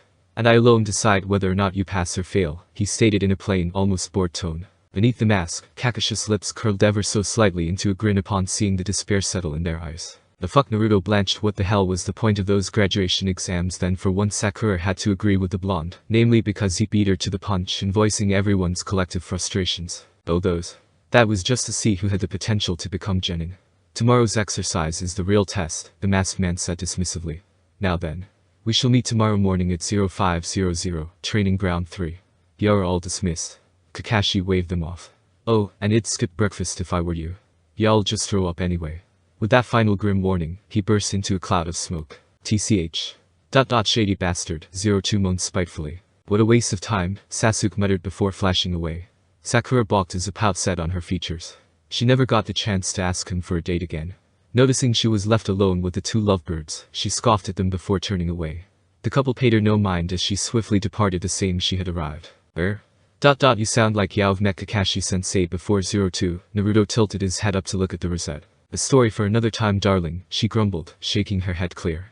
Nah, it's almost lunchtime. Take me on a date. Naruto spun around to face the rosette. He had to make sure he heard right. Huh. Take me on a date, 02 pouted as she crossed her arms. Yep, he heard it right. You mean right now? Yes, she whined. We have lots of lost time to make up for.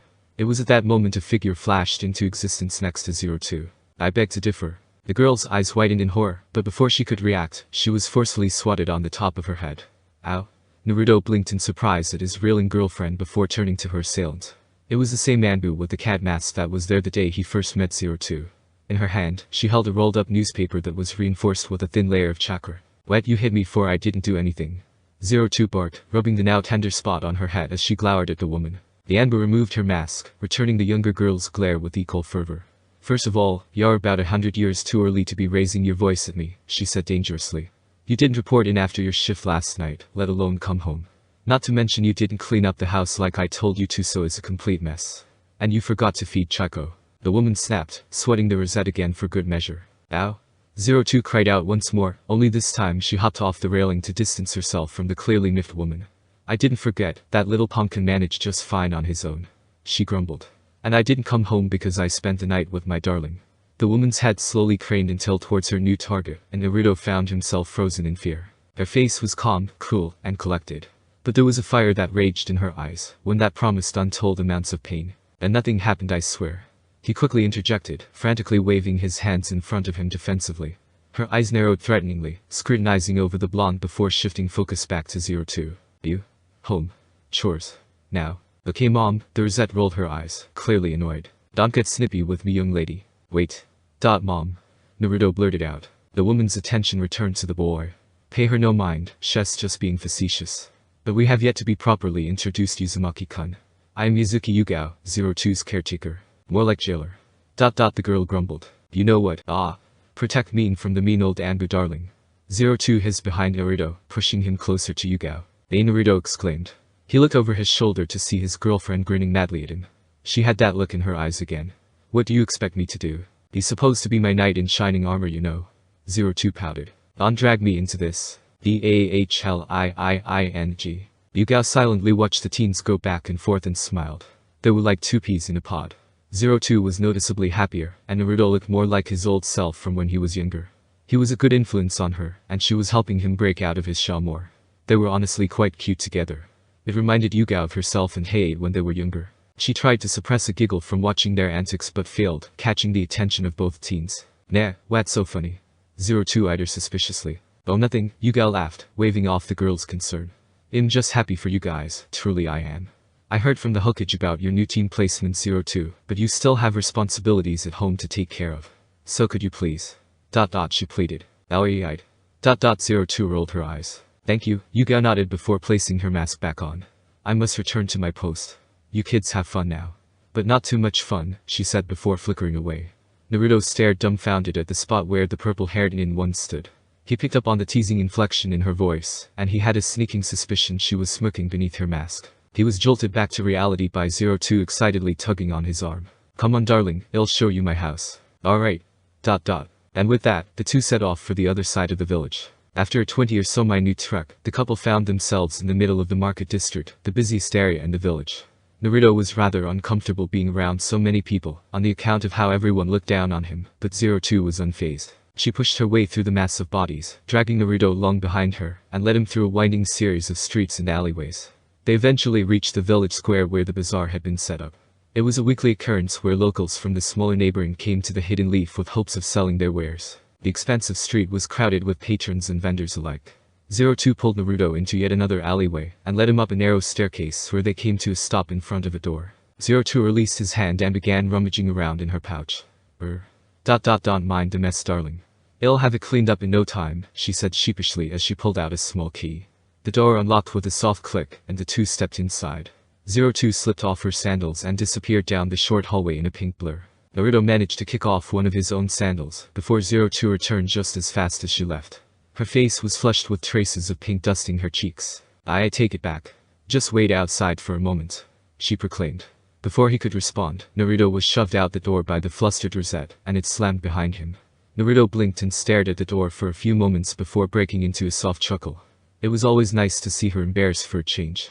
A devilish grin split his cheeks, and he reached for the door handle. She had neglected to lock it. An almost evil chortle escaped the blonde as he slipped back inside. Carefully taking off his other sandal, the blonde silently stalked his way down the dark hallway. He reached the end and stepped into what appeared to be the living room. It modestly sized, with a couch resting in the center of the room situated between two short tables with lamp adorning each.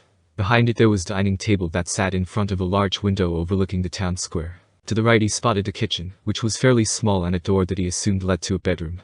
To his left there was a flat-screen television mounted on the wall in front of the couch and two more doors, one of which was wide open. Mess was quite the understatement. There was a mountain of dishes in the kitchen sink, and half-empty bottles of what he guessed to be honey littering the counter. Clothing of all sorts was haphazardly strewn all over the place, as if a hurricane of fabric had swept through the living room. With those a pair of panties hanging from one of the lamps. A pink whirlwind flew out of the open door to his left and began racing around the room. Slowly but surely, the clothes started disappearing piece by piece, and the area began to look more presentable. Naruto couldn't help but smile as he watched his girlfriend frantically do laps around the living room. I think you missed a sock underneath the couch, he casually pointed out. 02's eyes widened, and she came to a crashing halt. Her head slowly craned toward the hallway where she spotted Naruto. He was leaning against the entryway with his arms folded across his chest, grinning at her. Dee darling, she stammered. What are you doing in here? I got bored waiting, Naruto shrugged. He pushed off the wall and stepped into the room. And here I thought girls were supposed to be tidy. And no, it's not what you think. 02 stammered as she tossed the load of clothes in her arms into a nearby basket. The last thing she wanted was him to see the unkempt state of their apartment. She had been under a lot of stress for the last week, and had admittedly neglected in her housekeeping duties. And Yuga's bothersome cat didn't make her life easier, which was exactly why she kept him locked away in her keeper's room, whenever she was home. And I told you to wait outside, she whined. Naruto smiled before poking her on the forehead. This'll go by a hell of a lot faster if you had some help, you know. She swatted his hand away and glared at the smirking blonde. Besides, I've been wanting to try this out all day.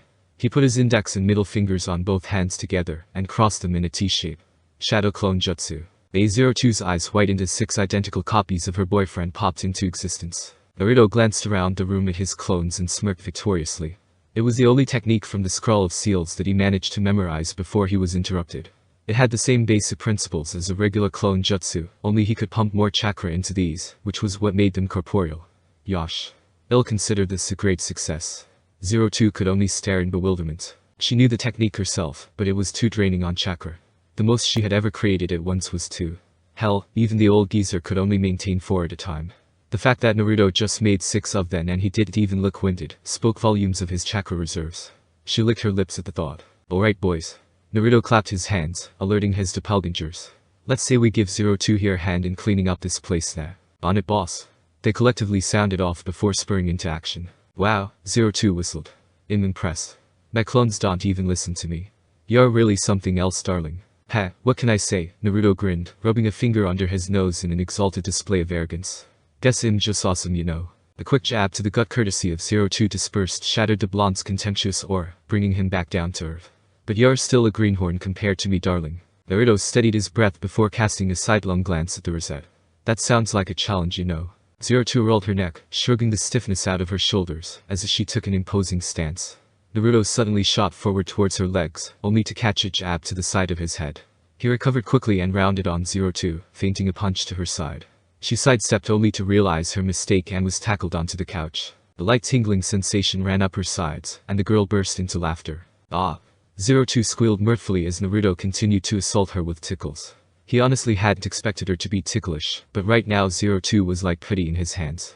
Stop a darling, she pleaded between fits of giggles. She was thrashing about madly in an effort to escape her boyfriend's clutches, but he was surprisingly stronger than she had anticipated. I said stop. Her fervent flailing finally paid off. One of her arms slipped out, and in that brief moment her elbows found its way to Naruto's face. Ow. Naruto hollered, his hands shooting to his face as he ceased his ministrations. I think you broke my nose. 02 rolled over and sat up so that she was straddling the blonde. Her face was tinted a deep shade of crimson, and the muscles in her face were beginning to strain from laughing so hard. Well, I told you to stop. She mewed before punching him in the arm. She snatched his hands away from his face, only to find a playful smirk hiding beneath. There isn't even any blood, she said before swatting him again. I don't know. I think I have internal bleeding, you know, Naruto grinned. He forced out cough for dramatic effect. You big baby. 02 leaned forward and planted a kiss on his lips there. All better. I think you're alive. For now, he smiled, his tail wagging enthusiastically. Geez. Get a room, one of the clones smirked. He was rewarded with a kunai to the forehead and popped out of existence in a cloud of smoke. The others froze as they stared at 02. Any other smart-ass comments? No, Mom. They exclaimed before swiftly returning to their self-assigned tasks. Naruto himself stared in horror. Where the hell did that kunai even come from? She wasn't even wearing any of her gear. Nah. That cold easily been me, you know, he said cautiously, causing the girl's attention to shift back to him. You gotta keep them in check early or else they start getting mouthy. Besides, I can smell the real darling, she grinned. I see. Naruto nodded shakily, accepting the answer. The pink-haired beauty suddenly bounced to her feet, and a glimmer of excitement flashed through her eyes. Nah darling, I changed my mind about that date. Let's stay in and watch a movie, she proposed. Naruto contemplated the thought. It certainly beat having to go out and risk inciting an altercation with one of the villagers. By now had grown accustomed to their spite, but last night 02 showed she wasn't willing to tolerate it. He found it flattering that she was willing to stand up for him, even if he didn't really need her to. But at the same time he wanted to avoid causing any unnecessary problems if possible. What did you have in mind? A smile flashed across 02's face as she produced a small case from behind her back. Only the greatest blockbuster action flick to hit the silver screen this year. Naruto's eyes nearly fell out of their sockets. In her hand 02 held a copy of the newest Princess Gale movie. It had only released just 2 months ago, and was already the most critically acclaimed and highest-grossing film in the series. He loved the Princess Gale's movies. Though he had this nagging thought in the back of his mind that he shouldn't mention such a fact out loud. In front of 02 at least. But. How Naruto all but bellowed out. This shouldn't be on home video for another few months. Now darling. A maiden has to keep some secrets to HERSCLF. Her melodic, saccharine voice filled the air, as she waved a finger at him. He put it on and ill grabbed some snacks. With a quick flick of the wrist, she tossed the case to Naruto. He watched her skip past one of his clones, but not before flicking it on the forehead. The doppelganger wavered from her touch, and she giggled at the silent curses thrown her way. Naruto gawked at the girl, completely mesmerized by the soft sachet of her hips. Portiere of roseate hair, sparkling viridian eyes, and a toothy devil-may-care simper. She was absolutely beautiful in every way, shape, and form, more so than words could ever describe. At least any of the ones he knew. Boy. You with the face. Grab that jar of honey from the top shelf. 02 barked at another of the clones. What? You're taller than I am. Even if it only by a few centimeters, he wasn't wrong. But I want you to get it. No, get it yourself. Darling, your shadow clone is being mean to me. Naruto couldn't help but chuckled at her shenanigans. He was starting to wonder which of them was the more childish one. Turning on a heel, he made his way towards the television that was mounted on the wall. He found a slot on the side which he assumed was for discs. Huh. What was the question? He asked coyly as he retrieved the movie from its case. DAHLIIIING. Yugao exhaled tiredly as she landed in front of her residence.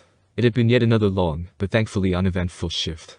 She often found herself envying the regular ninja, who weren't normally subjected to work the nighttide hours. But she loved her village and wanted nothing more than to keep it safe, so it was a sacrifice she was willing to make. After momentarily fumbling around in her pouch to retrieve her key, she went to unlock the door, only to find it was already open. That girl, I swear. The violet-haired Kunoichi had to pinch the bridge of her nose in an effort to keep calm. She already had a headache, and the last thing she wanted was for it to develop into a migraine. Stepping inside her apartment, Yugao immediately took notice of the extra pair of sandals lying on the floor of the entry. They were much too wide in the soles to belong to herself or 02. She pushed them to the side with her feet before slipping out of her own sandals with an alleviated sigh. She slowly made her way towards the main segment of the apartment when a faint rumble caught her attention. As she drew closer, it grew louder in volume and more severe in intensity. Silently drawing her blade, Yugao stalked down the hallway, and she noticed a flashing light in the living room. Upon entering the room, she had to stifle a laugh. The source of those unholy bellows turned out to be a snoring Naruto, who was passed out on the couch. His arm and leg were hanging off the side, and his mouth hung open as he peacefully snoozed away. And to add to the spectacle, 02 was curled up on this chest, with her legs intertwined around Naruto's own that remained on the couch. Her mouth was slightly ajar, allowing a thin fiber of drool to escape that was starting to form puddle on the boy's chest. On the floor in front of the couch was an opened, half-empty jar of honey and a bag of jerky. Yugao smiled as returned her blade to his sheath. The source of light was the grainy background of the television which had been left on. If she had to guess, they had fallen asleep watching a movie. Given the innocent nature of their embrace, she decided to let the teens sleep. They would also need their rest for tomorrow since Kakashi was their appointed team captain. 02 suddenly sneezed, though it came out as more of a snort, and mumbled something incoherent before settling once more. I so have to get a picture of this. A sinister snicker pierced the peaceful silence that imbued the apartment as Yugao slipped out of the room to retrieve her camera. An exhausted Naruto pushed his way through the underbrush, nearly collapsing onto grassy plain that was training ground 3. Even with all of the sleep he got last night, he still felt rather drained. His morning had been interesting so far. On the plus side, had awoken to 02 curled into a ball on his chest. But at the same time, she had slobbered all over on him in her sleep. Like a lot. It was the only reason Shed even allowed him to get up in the first place. The Rosette was too embarrassed to even speak to him. After a trip back to his apartment and a short shower later, he was all set for whatever the day had to throw at him. First on the list was his exciting girlfriend. He spent a solid 10 minutes fighting her off just so that he could shower alone. While had grown used to and appreciated her affections, there were still some things that were a bit too much for his pubescent mind. As punishment, she forced him to carry her on his back, not that he minded much. Damn it, it's still dark out. Why are we doing this before even Lady Amaterasu herself has woken up? Naruto grumbled as he glanced towards the eastern horizon. The skyline was pitch black, and the sun won't even rise for at least another hour. A soft moan reverberated throughout his ear canal, and he gently shifted the weight on his back. Are we there yet? 02 groaned. Yeah. Looks like we weren't the first ones either, Naruto commented when he spotted a figure seated atop the middle of the 3 wooden posts. Sasuke spared a glance in their direction and sneered. Prince Ongsta. Doesn't surprise me, 02 said as she climbed off of Naruto's back. Just then, Sakura came stumbling out of the tree line. Oh look, even Pinky is here. I figured she would be too busy doing her hair or something. The clearly miffed Pinkat threw a glare in the older girl's direction, but didn't offer up a rebuttal. She refused to let 02 get under her skin so easily like yesterday. Instead, she elected to ignore the couple and cross the field to the wooden posts, hopeful to Sasuke into a date. 02 frowned when her provocations failed to elicit a response from her new teammate. TCH, well that's no fun, she yawned before stretching out her body. Ned darling, let's have a spar. You really think now is a good time? Naruto queried. Kakashi-sensei will be here any minute. We got plenty of time to kill, trust me, the Rosette smirked before settling into a stance. Unless you are scared of little old Emmy, she taunted. Naruto snorted at the thought. TCH, Yaron. To be honest, he was rather excited at the opportunity. After seeing her in action the other night, Naruto been enthralled by 02's strength. But he couldn't just rely on her to fight his battles. He would get stronger in his own right and fight as her equal. Naruto cracked his knuckles as he flashed a toothy grin in her direction. I don't care if you were an Anbu, don't even think about holding back. Despite the distance and Sakura's loathsome nagging, his words reached Sasuke, and the raven-haired boy found his interest piqued. I would never do such a thing darling, I hope you can keep up. 02 returned his smirk in full. Rosette flashed out of sight, catching Naruto by surprise. She materialized on his left in the midst of a roundhouse aimed at his head. Naruto was quick to block with his arm, but the force alone was enough to send him skidding backwards. 02 advanced with a sweeping kick that Naruto managed to narrowly avoid, but not her follow-up swipe at his exposed abdomen. Her nails tore into skin like claws, making the blonde wince. He knocked away her arm, but 02 pressed on with her assault. She kept Naruto on the defensive with a flurry of kicks, and lashed out with a stray punch every so often.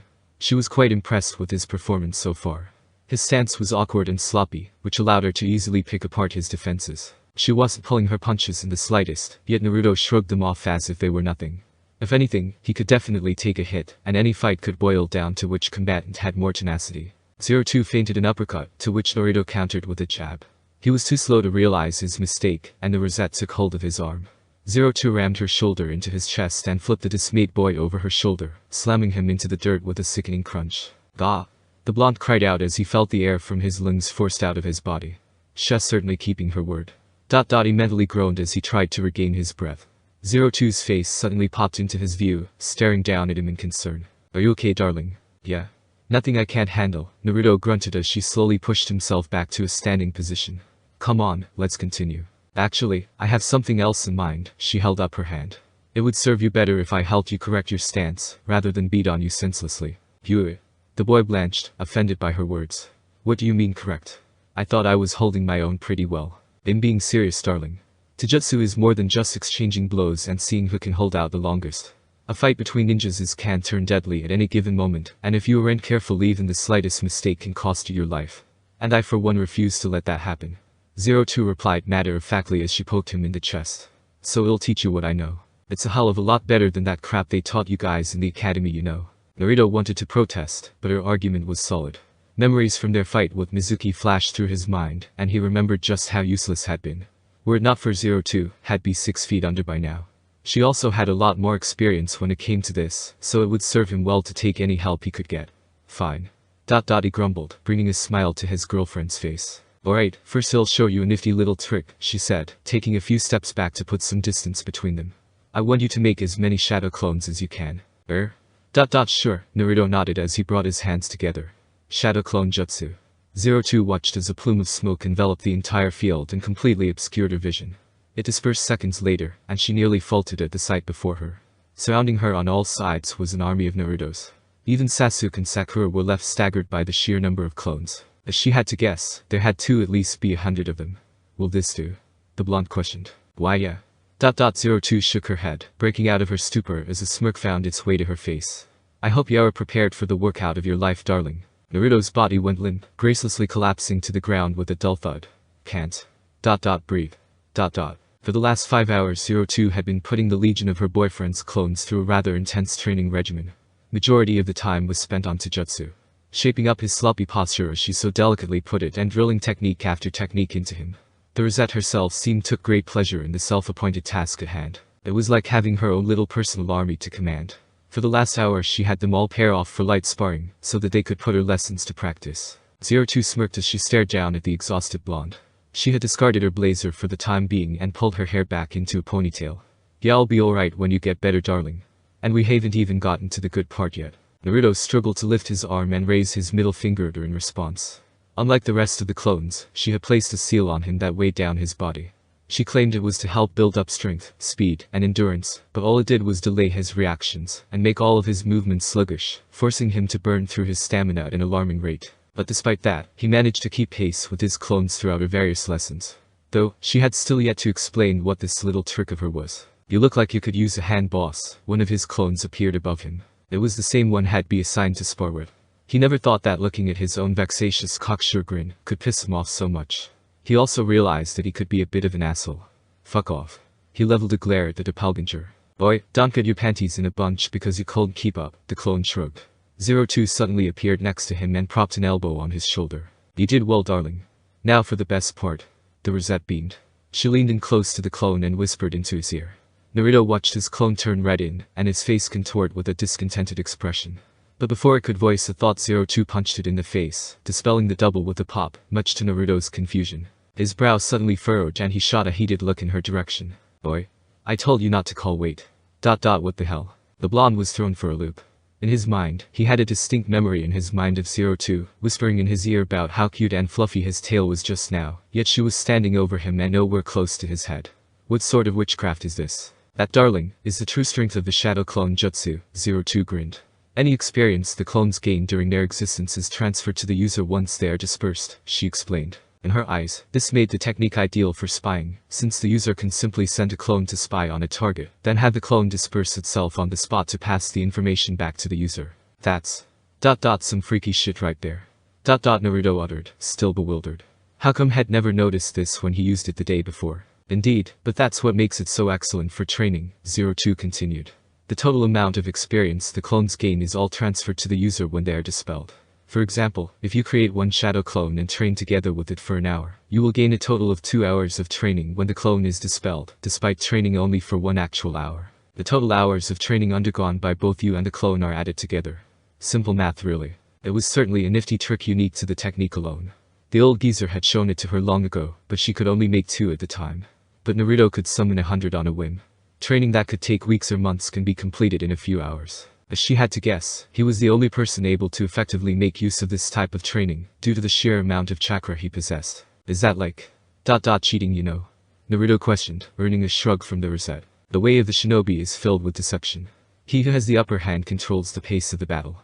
And believe me darling, this gives you quite the advantage compared to most. Ha. Guess you have a point, the blonde reasoned as he sat up. Wait. There's like 100 clones here. 02 only grinned as realization hit him. That's right. The last 5 hours Yao've spent training will be more like 500 once they're all dispelled. She'd already given her beloved nearly 3 weeks of training, and it wasn't even noon yet. His potential for growth was limitless. Ass. Naruto exclaimed. He brought his hands together, eager to soak in the plethora of knowledge that had just been bestowed upon him, which made 02's eyes whiten. Darling, wait, she was too late.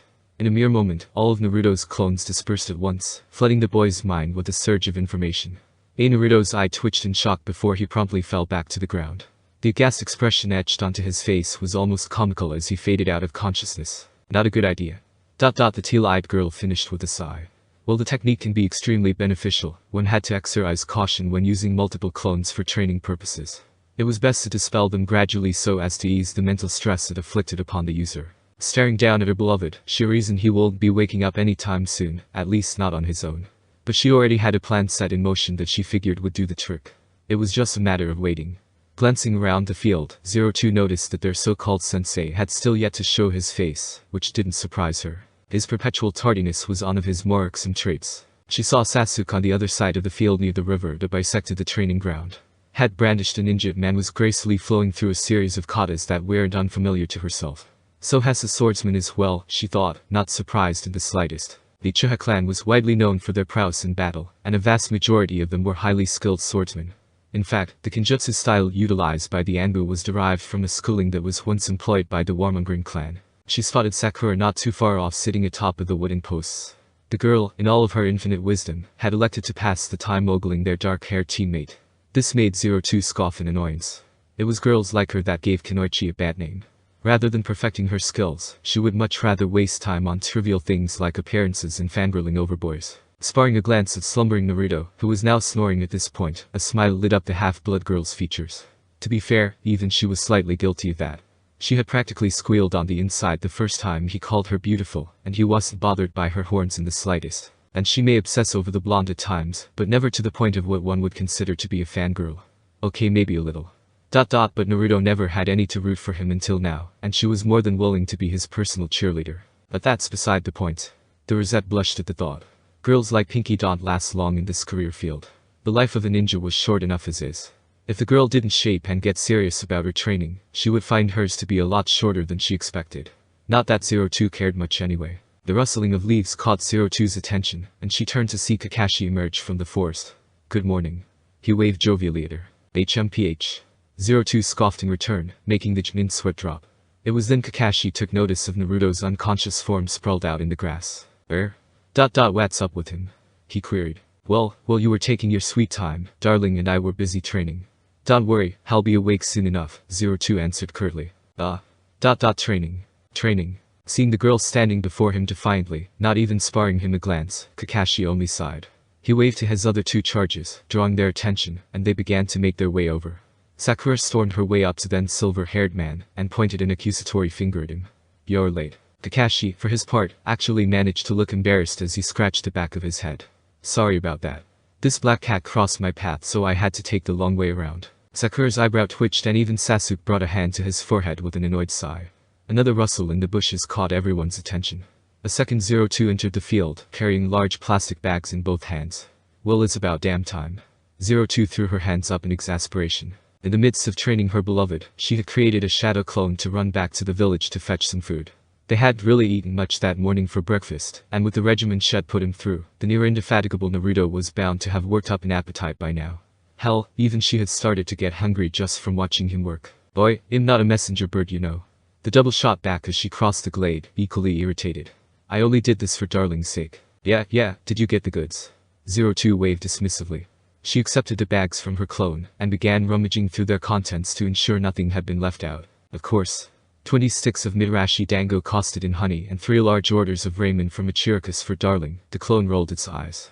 "Did you know he has a special named after him there?" "They are dismissed." 02 waved her hand as she finished ransacking the bags, dispelling the clone. She looked up and noticed the eyes of the rest of their team staring at her in bewilderment. "What? I got hungry." Kakashi-sensei said not to eat anything before the exercise. Sakura pointed out. She felt her stomach rumble when the smell of food reached her nose. His exact words were, and I quote, "I'd skip breakfast if I were you." 02 said matter-of-factly. "That's more of a suggestion and not a direct order." Kakashi moved to speak, only to stop himself. "Damn. She has a point. I just assumed they would actually heed my warning." Seeing the horned girl smirk victoriously at his lack of a rebuttal, he mentally cursed himself. Had have to start being more direct with his instructions in the future. 02 shuffled over to the still sleeping Naruto and sat down next to his head. She retrieved one of the containers of ramen and popped off the lid. "Time to wake up, Darling," she sang as she held it up to his nose. The scented vapors wafted over the blonde's face and his nose twinged. His tail squirmed and his eyes shot open before he jolted upright, wide awake. "It wasn't Miruka-sensei, I swear." Naruto glanced around in a panic, which quickly morphed into confusion. Sasuke, Sakura, and Kakashi were staring at him, each bearing a befuddled expression. Then there was 02 sitting next to him, smiling brightly. What happened? How long was I out?" His attention was soon drawn to the large styrofoam cup his girlfriend was holding in her hand. Is that what I think it is?" he inquired shakily as his mouth began to water. YEP-02 beamed as she placed it in his hand. "Figured you'd be hungry. And there's 2 more where that came from." Naruto's gaze quickly shifted back and forth between the grinning 02 and the broth of the gods that he now held in his hands. His chest began to swell with unfamiliar emotions as a goofy grin found its way to the boy's face. "You're the best, 02. And don't you forget it," she winked at him. "So you two are just gonna sit there and stuff your faces knowing me and Sasuke haven't eaten?" Sakura all but shrieked. Sasuke tried to keep his expression indifferent, but he too was betrayed by a gurgle from his abdomen. "Damn right.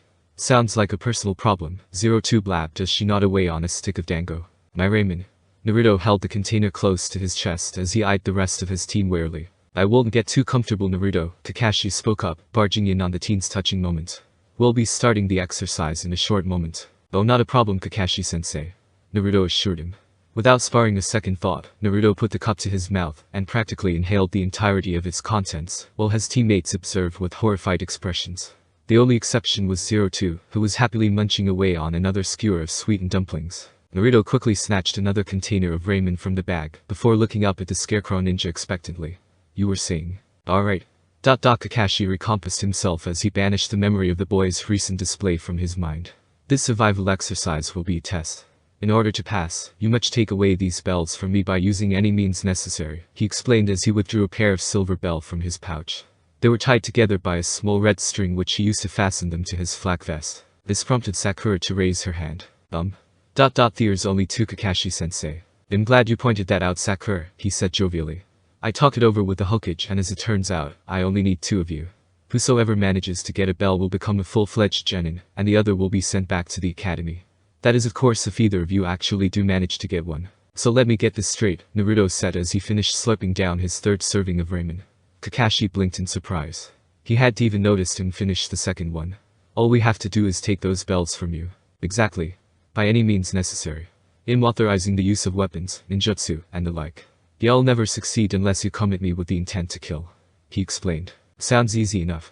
Naruto exclaimed before jumping to his feet. That ramen really hit the spot and he felt completely re-energized. Also 02, you won't be taking part in this test. Your success depends solely on whether or not Naruto passes. Kakashi informed. Fine by me, the girl shrugged apathetically.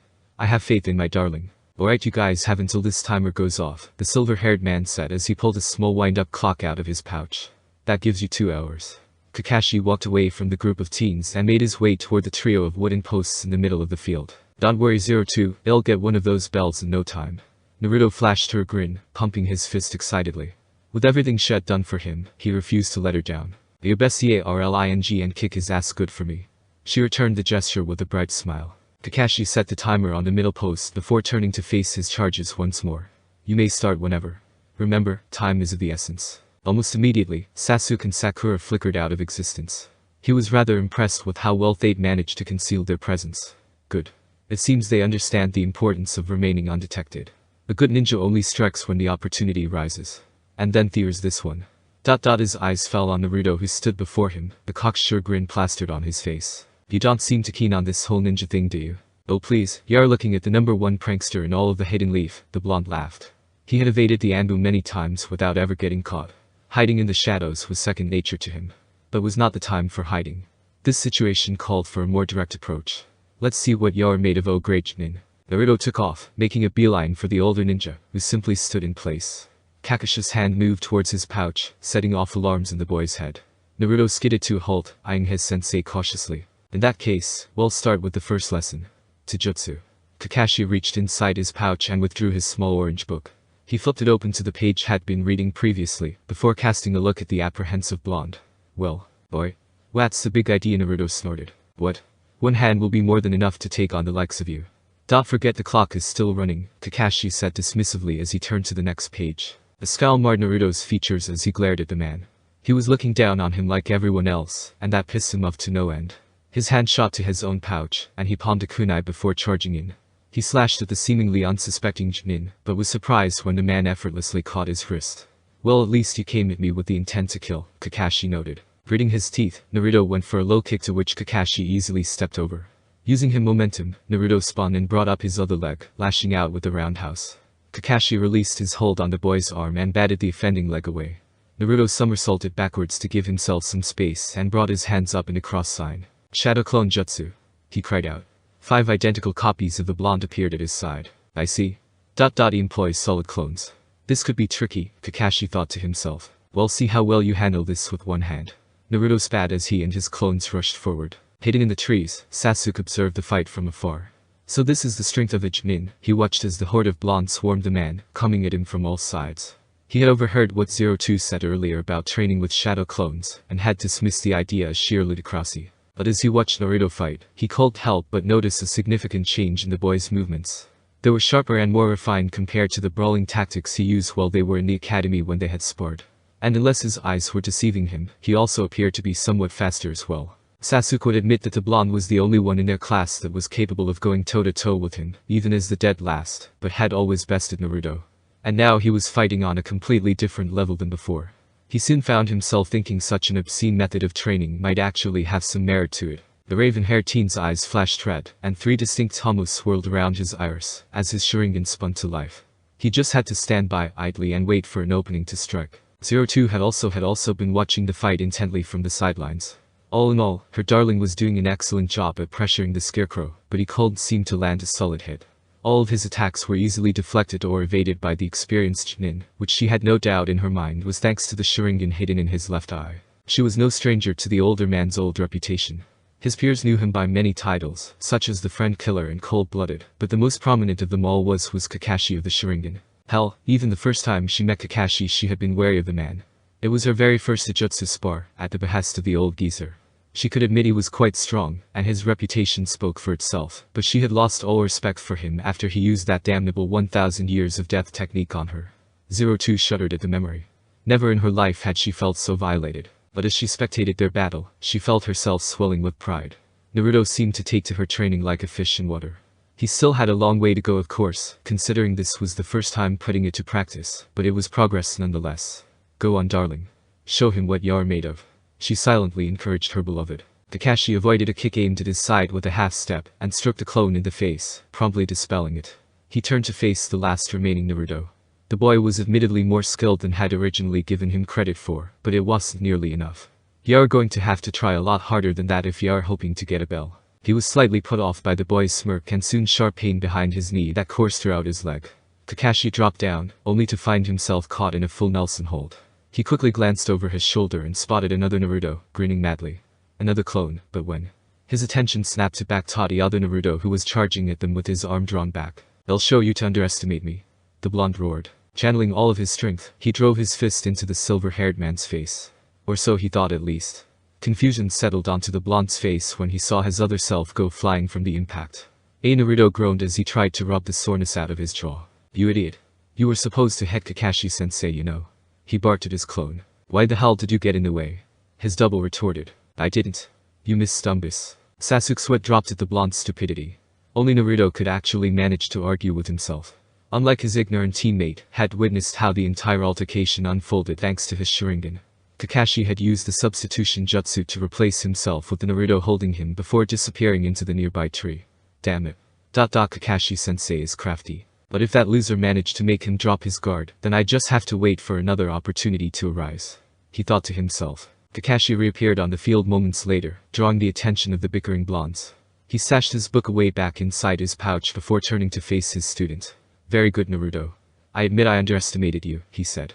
Naruto was about to speak when all of a sudden a volley of kunai burst from the tree slammed into Kakashi's side, knocking him off his feet. Naruto's eyes whitened in horror as he spotted Sasuke land in the field. "Oi Sasuke. That was a bit much, you know." "But shut up already, you idiot," the Uchiha scoffed. "This is far from over." "What was it, you bastard?" Naruto roared. But as soon as the words left his mouth, Kakashi's body ruptured in a cloud of smoke, revealing a small log that was embedded with Sasuke's kunai. "That's right, Naruto," a voice came from behind the raven-haired teen. "This is far from over. A ninja must see through deception." The glare flashed through Sasuke's eyes, and he spun around with a low, sweeping kick. Kakashi vaulted over the boy, catching him by surprise. He took hold of Sasuke's shoulder as he landed and harshly tossed him in Naruto's direction. Sasuke was quick to right himself in mid-air with, and slid to a stop beside his downed teammate. He drew sword in one fluid motion before eyeing his sensei critically. "So already has a fully matured Sharingan. Interesting." Kakashi thought to himself. He wasn't left much time to ponder the thought as the boy charged at him with his blade poised to strike. Sasuke slashed at his torso, but Kakashi sidestepped the strike and pulled a kunai from his holster. Sasuke flourished his blade and went to stab his sensei only to be deflected away. "You seem rather handy with a sword," Kakashi commented. "I'm nothing like those other two hindrances." Sasuke scoffed as he pressed on with his assault. The two engaged in a carcinogenic waltz of steel in the middle of the field. Kakashi noted that Sasuke was considerably faster than his blonde counterpart, and his movements were a lot sharper and more precise, thanks to his Dojutsu. After deflecting another strike aimed at his head, Kakashi moved to counter, but in an impressive show of speed, Sasuke lashed out with an unsuspecting roundhouse. The Chunin was forced to drop his kunai to block attack. He held Sasuke's foot to keep him in place, but the boy surprised him ever further when he relinquished his sword and threw a right cross. He caught the fist with his free hand, forcing the two into a deadlock. Or so he thought at least. A smirk crossed Sasuke's features as he brought up his other leg. Using Kakashi's arm as leverage, he kicked himself away, and his hands started to rapidly shift through a series of hand signs, ones that Kakashi recognized all too well. Fire style.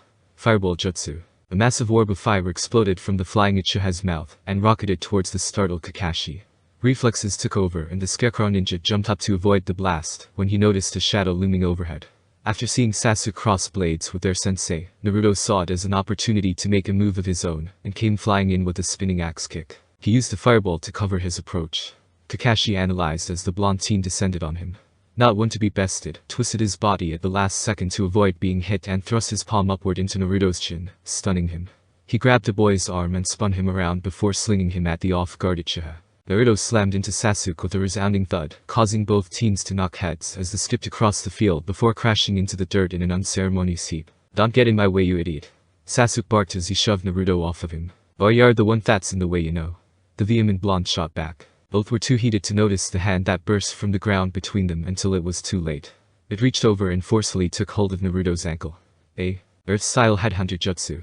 The duo were both taken by surprise when Naruto was suddenly yanked downward into the earth, leaving him buried up to his neck. "VHH," the blonde cried out in confusion. Kakashi stepped out of the dirt behind them with a grin. Lesson number 2. Ninjutsu. Sasuke gritted his teeth and hurriedly bounced to his feet. Using the incapacitated Naruto's head as a springboard, he vaulted into the air, and his hands started forming signs again. Kakashi's eyes widened. He won't. Don't step on me, you son of a. Fire style. Fireball jutsu. Another ball of flame burst forward from the Uchiha and rocketed towards the ground, raining down on Naruto in Kakashi's position. 02's eyes widened in horror until she caught sight of Kakashi reappearing on the other side of the field. She breathed a sigh of relief when she spotted her beloved, who was being held up by his collar in this scarecrow's grasp. You bastard. You cold-killed me, you know. Naruto raged as he waved his fist at Sasuke. The raven-haired teen landed gracefully next to his sword and only sneered in response. I told you not to get in my way. Kakashi's eyes narrowed. The boy had an obvious disregard for the life of his comrades. But before he could reprimand him, he sensed a sudden presence to his rear. Kakashi tossed Naruto aside, and the blonde was sent sailing into the river, cursing his sensei as he flew. Kakashi spun around a delicate arm which held a kunai that was aimed at his back, and took hold of the slender appendage. In a quick reversal, he forced his assailant to her knees. Sakura let out a pained cry as she felt her arm twisted behind her back. The pincat cursed for allowing herself to get caught. She had used a jinjutsu to conceal herself while her two male teammates engaged their sensei. She saw an opening when he saved Naruto from Sasuke's reckless attack, but her plan backfired in the worst possible way, and she had been taken hostage. Naruto emerged from the river moments later, hacking up water as he pulled himself onto dry land. He glanced over to see Kakashi holding Sakura in place by her hair, while directing the girl's own hand, armed with a kunai, at the back of her head. You three should give up being ninja. Kakashi glared at the trio.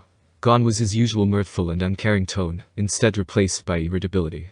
It's already apparent to me that you guys will never understand the true meaning of this test. Oh yeah? Care to enlighten us then? Naruto growled. TCH. Are you all brain dead or what? Why think the Hokage put you all into three-man teams? Kakashi questioned. His gaze shifted between the trio, and he shook his head in disappointment when neither of them could provide an answer. The answer is teamwork. Teamwork? You mean like working together? Sakura spoke up from her down position. That's exactly right, not that you fools could ever comprehend that. Naruto, all you do is run solo. Sasuke, you two acted on your own, labeling the other two as hindrances, and even went as far as to endanger Naruto's life. And you Sakura, hid the entire time, and your recklessness led you being taken captive. He berated the three of them. Missions are carried out in squads for a reason. While it is important for ninja to each have unsurpassed skills of their own, nothing is more important than teamwork. The spike-haired Chunin continued. Individual actions that disrupt that throw the team into a crisis which can lead to loss of life. For example. Kakashi tightened his grip on Sakura's arm, forcing another cry out of the girl, as he inched the knife closer to her head. Naruto, kill Sasuke or Sakura dies. All three genin flinched at his words, and the two males tensed as they hesitantly locked gazes. Upon seeing their reactions, Kakashi took it to mean his words sunk in, and they realized just how dire the situation was. Now that you TCH teamwork. Naruto spat. It'll show you teamwork. Before Kakashi could get a word out, Naruto fired off a kunai in Sasuke's direction, surprising the older boy. He flourished his blade with a scowl and blocked the projectile. He snatched it out of the air before it hit the ground, aiming to return it back with equal fervor, but his eyes bulged the moment he touched the handle. So that's his play. Naruto. What do you think? Kakashi was interrupted when Sasuke took that same kunai and launched it in this direction. Gritting his teeth angrily, he disarmed Sakura of her own kunai, and used it to bat away the one barreling towards his head. You two. The deflected knife exploded in a cloud of smoke that dispersed to reveal another Naruto. Not giving the alarmed man any time to react, Naruto grabbed onto Kakashi's wrist, leaving the man with no way to defend himself. A ninja must see through deception. Right, Kakashi-sensei, the blonde exclaimed as he drove his foot into the side of the unwary scarecrow's head. Gah! Kakashi grunted in pain. The sudden impact startled him so much that he released his grip on Sakura's hair. The pincat immediately moved to escape when something caught her eye. Naruto flipped away and landed next to Sakura, who herself had rolled to safety in the ensuing confusion. Kakashi quickly recovered and rage streaked through his lone eye. Said rage quickly dissipated and was replaced with fear as his gaze fell on his charges. Nah, you seem to be quite fond of this, Kakashi-sensei. Sakura smiled as she held up a small orange book. Kakashi's hands shot to his backside, and his horrors were confirmed when he noticed his pouch was missing. He turned back to see the three of them standing there with varying degrees of victorious expressions. Naruto and Sakura bore matching grins, while Sasuke merely smirked as the Sharingan faded from his eyes.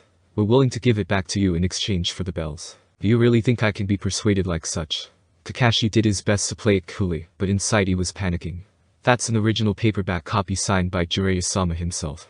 He had purchased it long ago before the book switched to hardback covers, and they're nearly impossible to find these days. The fact that it was signed by the author as well practically made it a collector's item worth a fortune in the right market. Hey Sasuke-kun, that fire jutsu was pretty cool. Can you show us again? Sakura sweetly requested. Gladly, the stoked teen replied with a smirk as he started channeling chakra. Alright. Kakashi relented. As much as he hated to admit, had been duped. He had no choice but to relinquish the bells to save his prized possession. And in doing so, that would mean they'd accomplished the original objective of the test in the first place. They had even worked together at the end to do so, no matter how uncanny and unorthodox their methods were. As I don't have much of a choice here, the silver-haired Chunin chuckled to himself. You all pass. Yosh. Alright, Bei-chen. Now if you don't mind, my book please. Kakashi extended his hand out, trying to hide the desperation in his tone. Alright, sure thing. Sakura placed the book back inside Kakashi's pouch, before handing it back to him when a thought occurred to her.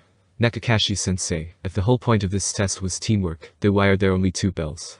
That only served to create discord amongst the 3 of us. That was the whole point. If you 3 had failed to come together as a team, then I would have failed you like the rest of the group sent my way. But even then, you guys still have a long way to go, Kakashi replied. Naruto suddenly caught sight of 02 approaching the group. Hey 02, I did. Just like I promised. He waved excitedly at her. His enthusiasm slowly evaporated when he noticed the grimace marring her delicate features. Her steps were heavy as she purposefully strode across the field. She marched right up to Sasuke and slugged him with a heavy cross, astonishing everyone. Sasuke blazed to life as he glowered at the rosette, but he found himself frozen by her icy stare. 02's eyes were burning a fiery shade of vermilion reminiscent of his own, but what disturbed him the most were her glowing horns. I don't care if you are the last Uchiha, the Hokage, or the Fire Daimyo himself. You threaten my darling's life like that ever again, and I'll kill you myself. She snarled. Hey you can, shove it pinky. Sakura recoiled in fear when the older girl's wrathful gaze fell on her. Kakashi brought a hand to his forehead and let out a sigh. 02, brash as she is, does have a point. You were out of line back there Sasuke. Had I not pulled Naruto out he could have been gravely injured or even worse, killed, he admonished. Those who break the rules in the shinobi world are trash, but those who would forsake their comrades are worse than that. I don't expect you all to be buddy-buddy, but you will have respect for one another as teammates. Is that understood? The collective yes sir circulated around the group of teens, with the exception of the still fuming 02, to which he hadn't really expected a response in the first place. Good, glad we could all come to an understanding.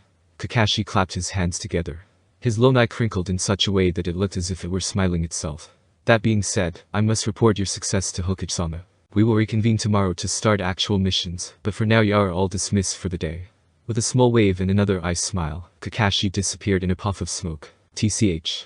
How annoying, Sasuke grumbled as he picked himself off the ground and dusted off his clothes. Naruto. Ha.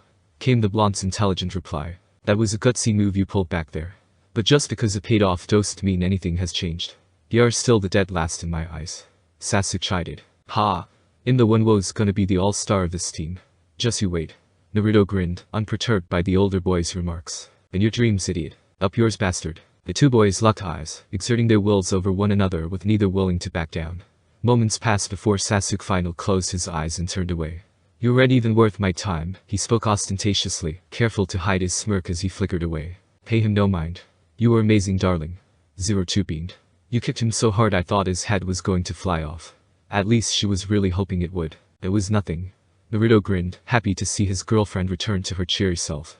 But I don't think I could have done it without your help 02, he smiled before pulling her in for a kiss. Well I am pretty amazing you know. The roseate girl simpered at his praise. Upon seeing the excitable couple gush over one another, Sakura silently excused herself. The last thing she wanted to see was other people being all ovey-dovey, especially when her own love life was practically non-existent. I suppose they weren't so bad after all. The Pinket thought to herself as she exited the training ground. Ha! I got, smack. Ow. You are getting hasty again Naruto. The blonde began profusely rubbing the sore spot on his forehead in an effort to ebb away the pain. He shot a defiant glare at the woman before him, who remained unfazed. I told you before, Kinjutsu is about balance. You can't just go around swinging your sword all willy-nilly, you got chastised, halting their spar as she tapped her hand with the wooden bokken. You don't have to hit me so hard Igno.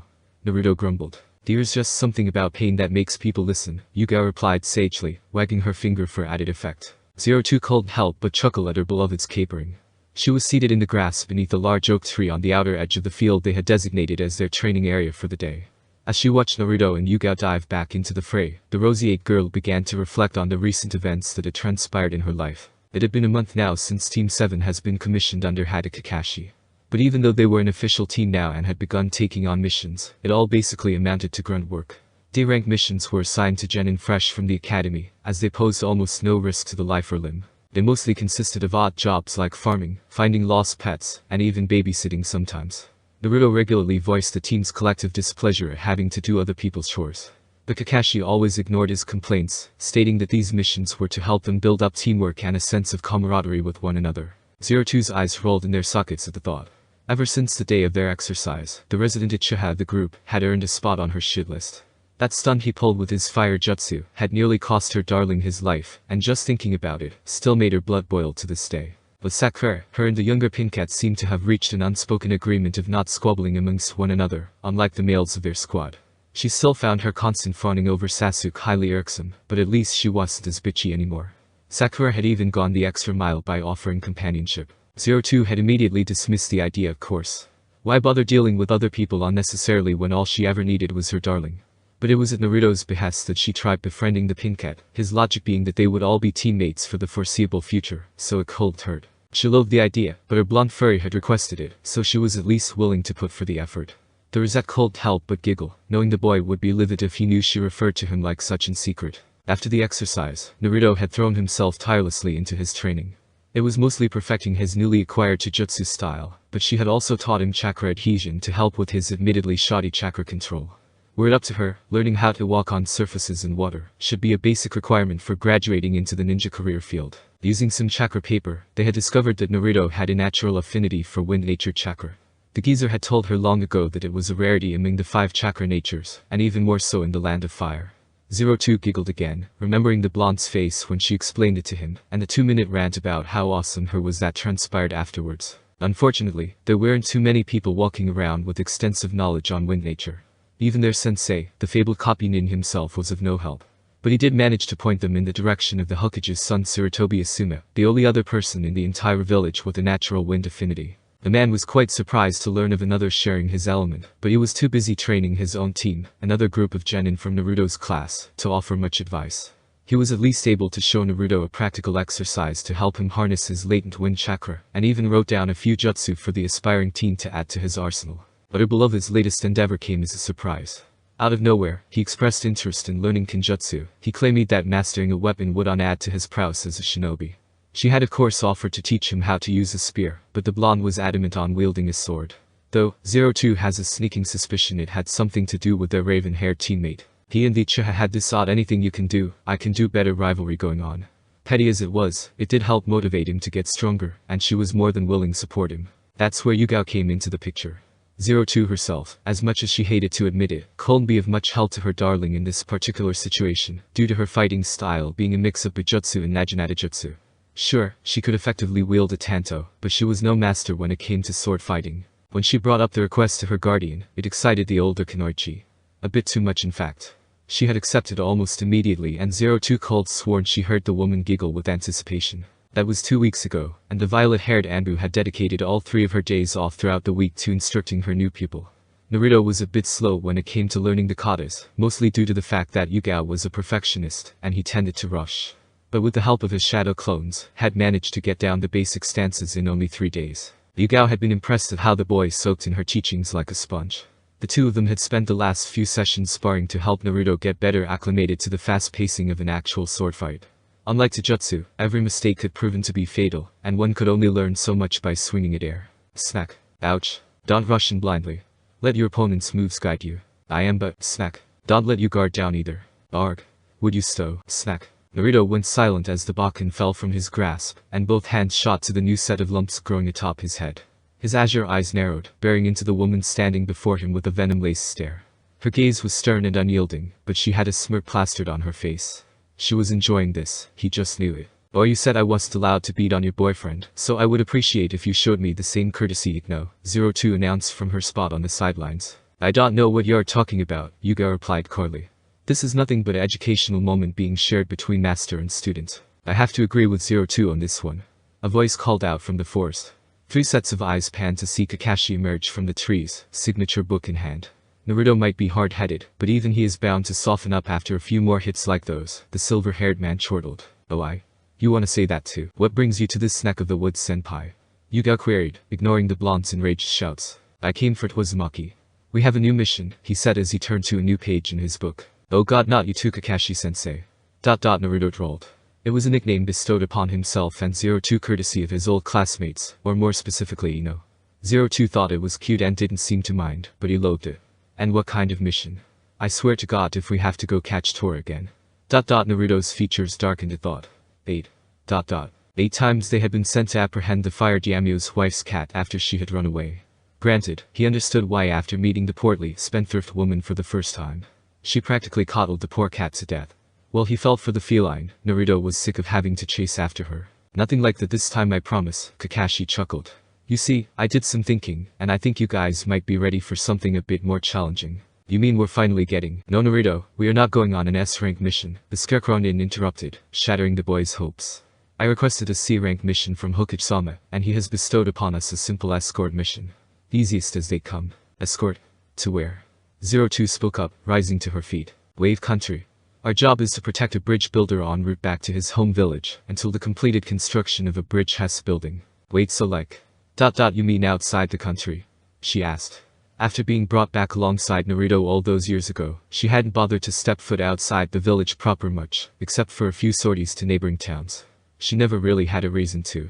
But this mission would have them setting out for an entirely different nation. Correct. This is going to be a long-term mission. I expect there's a chance it could take a few weeks, so make sure you guys pack accordingly. We depart tomorrow morning at 0800. That's all I came to say. Bye. With a short wave and a smile of his eye, Kakashi disappeared in a puff of smoke. Awesome. I've never been outside the village before. Naruto shouted excitedly. His eyes met with 02's, who was giving him a blank expression. Okay, that's not entirely true, but you know what I meant. He quickly corrected himself. The rosette crossed her arm, maintaining her vexed expression. Oh come on 02, that's not fair, no. The girl finally relented with a smirk. He just made it too easy sometimes. I'll let you off the hook this time, darling. But you have to massage my feet when we get home. Again. And carry me. A tired sigh escaped the blonde as his shoulders sagged. Yuga approached slowly and offered a sympathetic pat on the back. Once again, I thank you for taking her off of my hands, Naruto, she grinned. Not like I had a choice in the matter. The boy mumbled in response. Shortly after they had their exercise with Kakashi, 02 took it upon herself to move in with him. At the time, it had been a bit much for him to process in the moment. He had his reservations at first, considering he had lived alone his entire life. Even with 02 entering his life once more, he still wasn't used to the idea of having someone else around. And regularly at that. I'm here now and I promise to never leave your side ever again. But 02's words always came back to him these days. She was a sun of compassion, evaporating the darkness that had previously shrouded his life. Just seeing they did just about everything together. Eating, training, missions, and even sharing the same bed, chastely speaking that is. The only time in the day he found himself away from his excitable girlfriend was in the shower. She had her gripes of course, but respected his wishes nonetheless. Naruto felt a sudden weight fall on his back, and his vision was muddled by a curtain of pink tresses. Let's go, darling. We have to hurry so we don't miss the new episode of All My Love. 02 proclaimed. But I hate that show. Naruto groaned. And what's wrong with it? The rosette huffed. It's so cheesy, lame, and highly predictable. Not to mention boring, Ikno, the blonde presented his case. You're boring. And yet you still stick around, so I'll take that as a why-how. Naruto flinched from the sudden knock to his head. And here I thought I was childish. He mentally grumbled. The sound of laughter caught his ear, and he turned to see Yugao shaking her head at him. It's like she fancies herself a princess or something. I'm as far as has concerned, 02 smiled brightly. Yeah, spoiled one. Naruto mumbled. You say something darling. Nothing at all Hime-sama, the blonde rolled his eyes. And thanks again for today, Yugani. I'll be sure to keep practicing while we're away, he expressed his gratitude to the cat Anbu. I told you before, Naruto-kun, it's no trouble at all to help a promising youth, she offered a soft smile in return. 02, on the other hand, is a different story. Don't let her work you to death. She can be high maintenance after all. I am not high maintenance, Ikno. The aforementioned Rosette barked. We'll be on our way now. I have to pack and she has a show to catch, Naruto waved before walking away, carrying away an irate 02 with him. Nah, you don't think that of me, right, darling? White. Of course not. I won't trade you for anything in the world. You really mean that? Except maybe a lifetime supply of ramen. Daahling. Ow? I'm going to drop you if you keep pulling my hair, 02. Yugao shook her head in amusement once more as the duo disappeared into the thicket. Now to go track down my own noble steed, she giggled as she leapt away in the direction of the village. A tired sigh escaped Sakura as she approached the large towering wooden doors that compromised the village's main gate. She hadn't gotten much sleep last night due to the welling excitement of finally going on an actual mission, and one outside the village at that.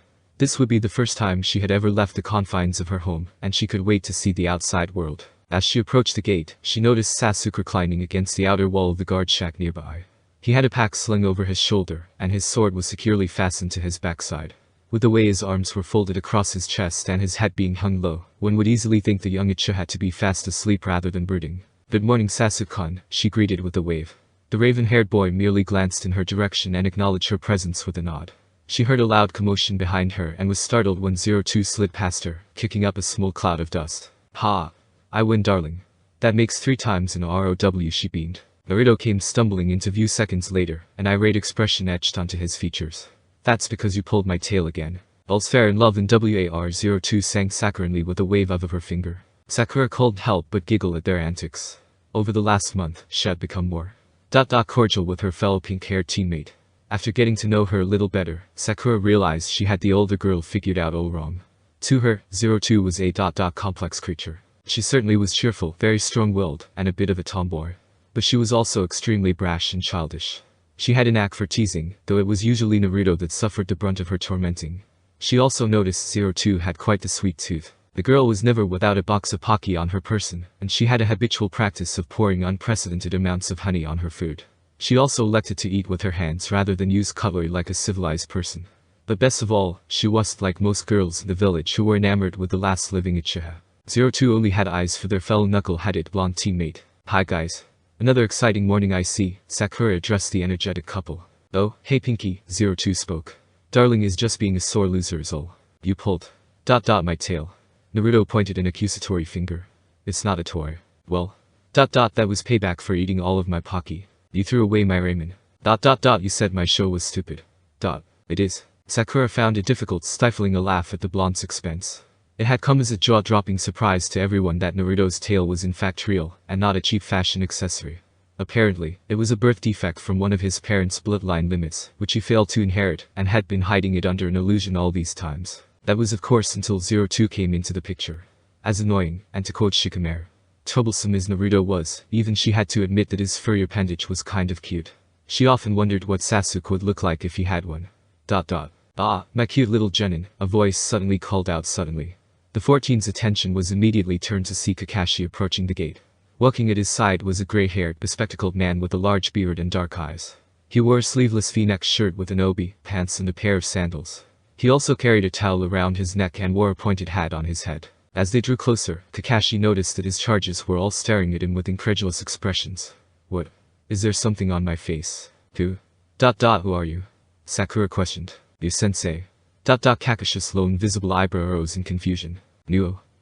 You're here on time." "Kakashi sensei is always late," Naruto countered. In the last month they had spent under his command, there wasn't a single time the Scarecrow Man had ever shown up on time. "The loser makes a valid point," Sasuke added. "What kind of freaky genjutsu is this?" 02 blinked in surprise. This might been up there with those 2 green spandex wearing freaks, and that creepy sunset of theirs. The thought alone made her shudder. Kakashi could only shake his head with a sigh. "Very funny guys. But even I know when to be punctual. But that's besides the point. I'd like to introduce you to our client. This is Tazuna-san, and has placed his life in our capable hands." "Capable?" The man snorted. "This is the protection I paid for. They look more like snot-nosed brats rather than ninjas. Especially the blonde one with the stupid look on his face." The youths narrowed their eyes at the elderly man, while Naruto's eye twitched. "Hey Gramps. These fists don't discriminate based on age, Igno." The blonde took a step forward, cracking his knuckles. He only made it so far before being stopped by 02, who pulled him into a gentle embrace. Now darling. Even if they are an ornery old fart, we're not allowed to beat up clients." She patted his back reassuringly. "Thank you 02. Took the words right out of my mouth." Kakashi nodded, appreciative that she was being the voice of reason for a change. "At least not while we're still under contract. I take it back. I should have known better. Whatever, just get me back to my village." "The sooner, the better," Tazuna grunted as he produced a small metal flask, and took a sip from it. Feeling the tension in the air, Kakashi could only sigh inwardly as they prepared to set out. "I already have a bad feeling about this." The sun sat lazily on its perch in the sky, bearing down heat on the expansive timberland below that stretched across the landscape. Team 7 was currently trekking down a secluded road that would take them to a port on the eastern coast. From there, they would charter a small boat that would ferry them to the small island that made up the wave country. Sakura and 02 were leading the group, walking just a few paces ahead of Kakashi and Suzuna, while Naruto and Sasuke trailed behind them. Kakashi has decided on this formation to provide the best coverage and protection of their target in the event of an attack. He purposely kept Naruto and 02 separated, so that they won't be distracted. He had expected the latter to voice her displeasure with his decision, but she surprisingly accepted the assignment without question. Sakura mentally noted that they had been traveling mostly in silence for a few hours now, save for Naruto and Sasuke conversing amongst themselves in the rear. Though by now they just seemed to be bickering about something or another. Again, she cast a sidelong glance at 02, who was being uncharacteristically quiet. She was suckling on a lollipop with her hand clapped behind her head as she walked. Taking in the older girl's traits, Sakura could see why Naruto had fallen for the rosette. Even she could admit the horned girl was quite pretty, just never out loud. She had this alluring, yet dangerous aura about her. It's not nice to stare at no, 02 suddenly spoke, making the younger girl flinch. Oh? Sorry, I didn't mean to. Sakura quickly waved her hands defensively. It's just... something has been bothering me for a while. 02's head craned ever so slightly to look at Sakura, one of her eyebrows rising tentatively. Well... you and Naruto seem to be awfully close yet. No one's ever heard of or seen you before the day we were all placed on teams. It just seemed weird to me is all, considering Naruto is the bragging type after all. He never gave any indication during school that he had a girlfriend. Sakura construed her thoughts aloud. Darling and I have been separated from some time now due to... complications, 02 responded. Sakura noticed her tone had lost its normal whimsical vigor. Her bare eyes dulled considerably, drains of their usual luster. Wow. She seemed so sad all of a sudden, Sakura thought to herself with wide eyes. She honestly didn't think the rosette was capable of feeling such a thing with her constant upbeat disposition and all. But the abrupt display of emotion evaporated just as fast as it came, and a smile found its way to 02's face. But everything has finally been worked out. And now, it'll never have to leave his side again. She spoke earnestly. Sounds like... you really love him, huh? Sakura inquired. But of course. Darling is my everything, 02 replied, speaking as if it were the most obvious thing in the world. It's just... Naruto was the last person I expected to be dating anyone, Sakura admittedly truthfully. Has rather loud, obnoxious, and a bit of a blockhead at times. Yes, but has my blockhead, 02 grinned, gesturing to herself. Which is a lot more than most other girls our age could say, she said as she caught sight of a puddle down the road. Odd. Doesn't smell like it's rained around here in days. I guess you have a point. Sakura mused as she gazed over her shoulder, sneaking a glance at the two boys walking further back. Naruto was waving his hands over his head erratically, while Sasuke was pinching the bridge of his nose. Naruto and Sasuke seemed to be on better terms now, compared to the first day at least. I wonder what they're arguing about now. 02 spared a glance at the duo before waving her hand dismissively. There boys. It's probably something stupid. Okay, the Sharingan can't see chakra. The Byakugan can't see chakra. They're basically the same. Naruto exclaimed. Only a simpleton would come to that conclusion, Sasuke chastised the blonde. Even after explaining the difference between the two Jujutsu multiple times, he still wasn't comprehending the subject. Boy. All I'm saying is that Uchiha and Haka could be related, Naruto argued. For all you know, both eyes cult came from the same place. You're an idiot. Someone is in denial. You're annoying. And you're grouchy. Girls, you're both pretty, Kakashi sighed in annoyance. In response, Naruto shouted out obscenities while Sasuke let out a low growl. No matter what, those two always find the energy to argue, he noticed. He couldn't help but smile at the acute similarities between them and himself and his old teammate. This is karma, assented Minato-sensei. Ignorant of his surroundings, Kakashi was caught by surprise when the large puddle beneath his feet exploded. In a flash of movement, the Shen-haired Chunin found himself bound tightly in a shuriken-laced chain. TCH. Too easy. A voice growled out from the shadows. The chain binding Kakashi suddenly constricted, shredding the man almost instantly. The three genin and Suzuna stared in horror at the piles of meat scraps that once made up Kakashi. Down goes the first one. A man burst out from the bushes charging madly at 02. He had wild, shoulder-length black hair and equally dark eyes. He was clad in a camouflage suit with bandages around his waist and navy knee-length sandals covering his feet. His waistline was littered with pouches, and his left arm was covered by a metal gauntlet. The lower half of his face was hidden beneath a rebreather mask, and his mist headband had two distinct horns on both sides of the metal plate. Another man emerged from the bushes on the opposite side of the road. He bore a similar appearance to the foe. They have fake little horns. How tacky, the teal-eyed girl smirked as she settled into a stance, eager to break off the faux extremities. And now for the second. The more bullish of the duo exclaimed. 02 was grinning as she waited for the opportune moment to counterattack, when the man was sent reeling away in an unruly spiral. Her eyes widened briefly when Naruto phased into existence at her side. His eyes narrowed dangerously as he cracked his knuckles. That wasn't very nice, Igno. The second man was caught by surprise at seeing his partner be knocked away so easily. There was another flash of movement, and he felt the tension of the chain attached to his vambrace go slack, and a quick glance confirmed it had been severed. Sasuke appeared in front of the man, his Sharingan spinning to life. "Who are you?" The first man righted himself with a flip and slid to a stop as he landed on the ground. He immediately noticed that the chain had been broken and leveled a glare at the blonde Jinchuriki. "Yeah, I'll pay for that, brat." "Not as much as you will for attacking my girl," Naruto retorted, taking a step forward. "Yeah, you've brought upon yourself." 02 flushed slightly and her heart fluttered at his words, earning a bright smile from the girl. "If I'm not mistaken, those are the demon brothers of the Hidden Mist, Gozu and Maizu," 02 called out. She recognized them from latest bingo book. They were roach nin, well known for their coordinated attack style. 02's nose crinkled in disgust as her eyes fell on the duo. "Careful not to let them scratch you, darling. Those claws are laced with poison." "Thanks for the heads up," Naruto replied, tightening his headband. "You and Sakura, look after the old man. We'll handle this." "TCH, as if you could keep up," Sasuke chided as he drew his sword. "You're the one that's gonna get left behind," Naruto shot back before settling into his stance. He was still lacking in practical experience when it came to using a sword in actual combat, so he elected not to draw his own. "Please be careful, you guys," Sakura urged from afar. Gozu released the broken chain from his gauntlet before rushing to his brother's side. "We got the leader already, so let's just finish this up quickly. The only thing standing between us and the target is a bunch of kids," he spoke in a low tone. "Fine by me, but the blonde one is mine." Maizu growled as he ejected the chain from his gauntlet as well. He immediately sprang towards Naruto and lashed out with the claws of his metallic gauge. Naruto easily sidestepped the wild blow and retaliated with a roundhouse that sent the older man tumbling backwards. Gozu launched a volley of kunai at Sasuke, but a quick flourish of his sword batted them away with ease. The raven-haired Uchiha spun his blade in his hand once more before rushing down his opponent. 02 swelled with pride as she watched the fight play out before her eyes. Thanks to his shadow clone training, Naruto had come a long way with his taijutsu.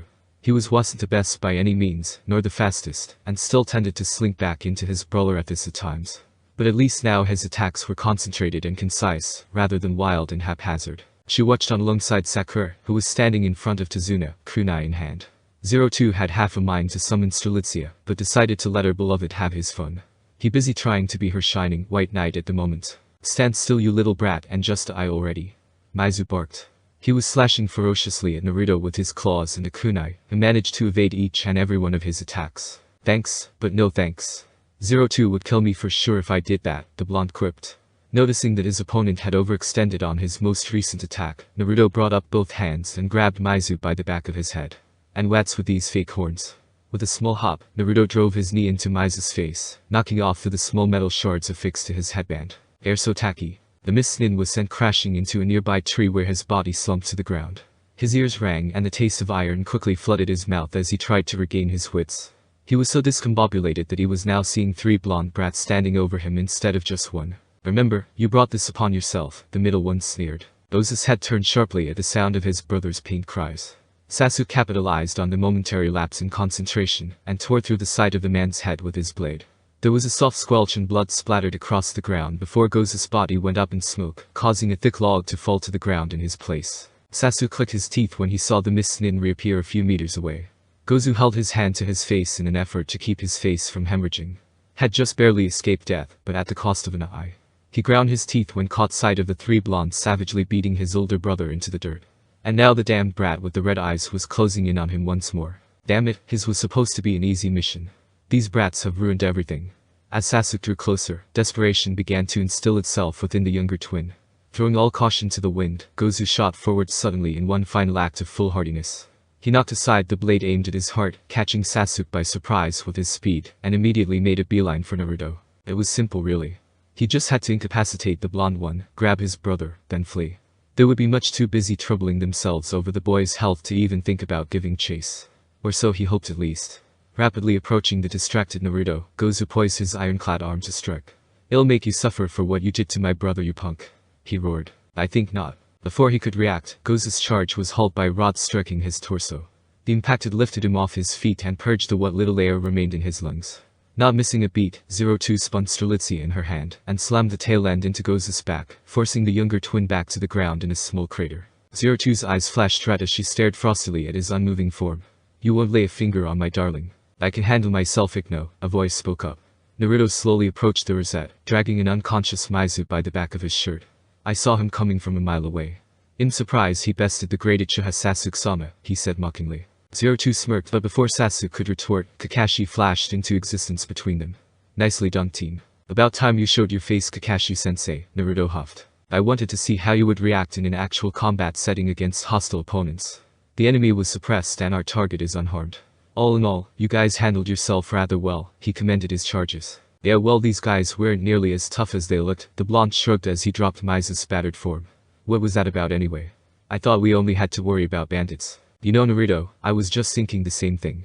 These guys are Chunin from the Hidden Mist, a village known for continuing the fight no matter what the sacrifice. If you knew that, then why did you leave my life in the hands of these kids? Tazuna all but snapped. He gulped when Kakashi's hardened gaze fell on him. Like I said, I wanted to see how my team would react in such a situation. Those kids performed excellently, especially the blonde one with the stupid look on his face. Hey, but... I also had to determine who their true target was. By now the elderly man was starting to sweat. What do you mean? Simply put, I wanted to see if they were after you or one of us shinobi.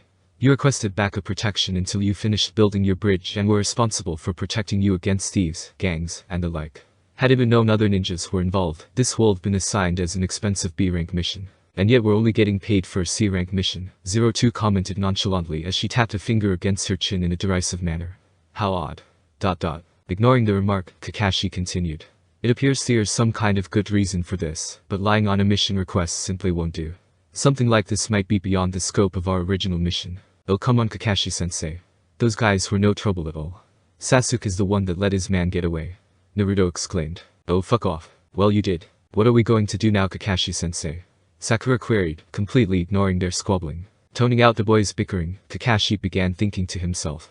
It's true that they did well this time. But whoever it is that hired those two will most likely send an elite-level Chunin next time. Could they honestly be ready for something like this? Earth beneath my feet, Uzumaki. That a fact. Smack. A quick slap to the head courtesy of their sensei was enough to silence the argumentative teens. Kakashi cleared his thought before speaking. Considering the circumstances, Tazuna-san, it is well within my right to call off this mission and return back to the village with my students. Naruto went to speak up only to be halted by a stern gaze from the ashen-haired man. Whether or not that happens depends on you. We need to know exactly what or who it is we're protecting you from. This contract won't work without trust between both parties. It would seem. I have no choice but to tell you, the seasoned mason could only sigh in defeat. The cat was out of the bag now, not that they wouldn't have found out sooner or later. He was just hoping that they could have at least made it back to the village first. You may be right, Kakashi-san. This might be beyond the scope of your original mission. Holy shit, it's huge. That's what she saw. 02 and Naruto winced from the sudden blows to their respective heads. The Rosette whirled around and leveled a glare at the offending scarecrow, who held a rolled-up newspaper in his hand. Naruto, keep it down. We'll be detected in no time if you scream out like that, Kakashi admonished before turning to 02, not flinching in the slightest at the spiteful look being directed at him. And you stop enabling him. Honestly, where do you guys get the energy? Sakura chuckled to herself as she shook her head at the excitable couple. Sasuke merely scoffed at their antics and kept his eyes trained forward, scanning for any assailants hidden in the mist. Currently, Team 7 was occupying a small raft bound for the Land of Waves. The small nation resided entirely on one island, so they had to travel there by way of boat. The heavy fog that drifted about just above the surface of the river acted as a smokescreen to mask their approach. They had just happened upon Tazuna's latest project, to which Naruto couldn't help but gawk at. The massive bridge towered over the water's surface, and if he had to guess, it was nearly as wide as their training ground. It was rather hard to believe the construct was barely a quarter of the way finished. As it turns out, a shipping magnate by the name of Gatton was responsible for putting the hit out on Tazuna. By using his company as a front, he began smuggling in all kinds of contraband and even trafficked drugs. He took control of the Wave's shipping routes, and for the last year, had created a monopoly by isolating the country from the outside world, preventing free sea freighting, and turning it into an impoverished, hunger-stricken country in the process. It was then Tazuna resolved himself to build the bridge. If Wave Country was reconnected to the mainland, the economy would stabilize, bringing wealth and prosperity to the indigent nation once more. That of course didn't sit too well with Gatton, who put out a bounty on the elderly man. It was then Tazuna sought out the Hidden Leaf for protection. Unfortunately, Wave Country was so poor that even the daimyo himself was left penniless. Lacking the proper funds, Tazuna was forced to hire Team 7, under the false pretense of protecting him from bandits, which would indeed have made it a C-rank mission. Kakashi had decided to sympathize with the bridge builder, and agreed to continue the mission, stating that proper payment could be worked out at a later date. Tazuna-san, it appears we've gone unnoticed thanks to the fog. We'll be arriving in town shortly, the boatman said in a hushed tone. Ah, I see. Thanks again, the elderly man nodded. Alright team, Kakashi spoke up, drawing the attention of his charges.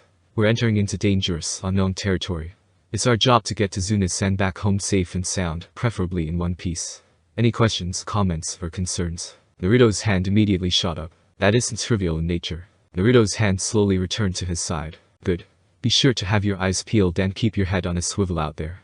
You never know when the enemy will attack again. Ha! Naruto suddenly exclaimed as he brandished a kunai from his holster. It's no use hiding. He launched the knife into a nearby bush, startling the group. It sank into the trunk of a tree with a dull thud, and the blonde carefully moved closer to inspect his handiwork. At the base of the tree was a small white rabbit that was trembling in fear, the kunai having just barely missed its head. Wait, what? The blonde was swiftly rewarded with another swat, courtesy of his sensei. Don't go getting everyone's nerves worked up unnecessarily.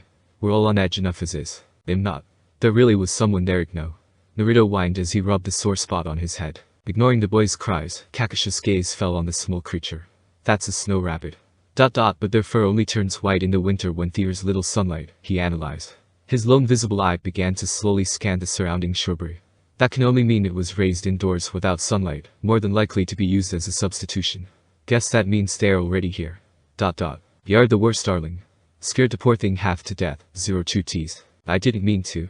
But I'm not lying, there really was somebody over there, no. Naruto insisted as he tried his best to comfort the frightened rabbit. Yes, I'm sure TH02's breath hitched when she noticed a large metal object hurtling towards the group in breakneck speeds.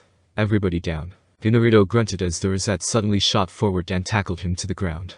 Sakura emulated the impromptu maneuver with Tazuna, while Kakashi and Sasuke were quick to jump out of harm's way.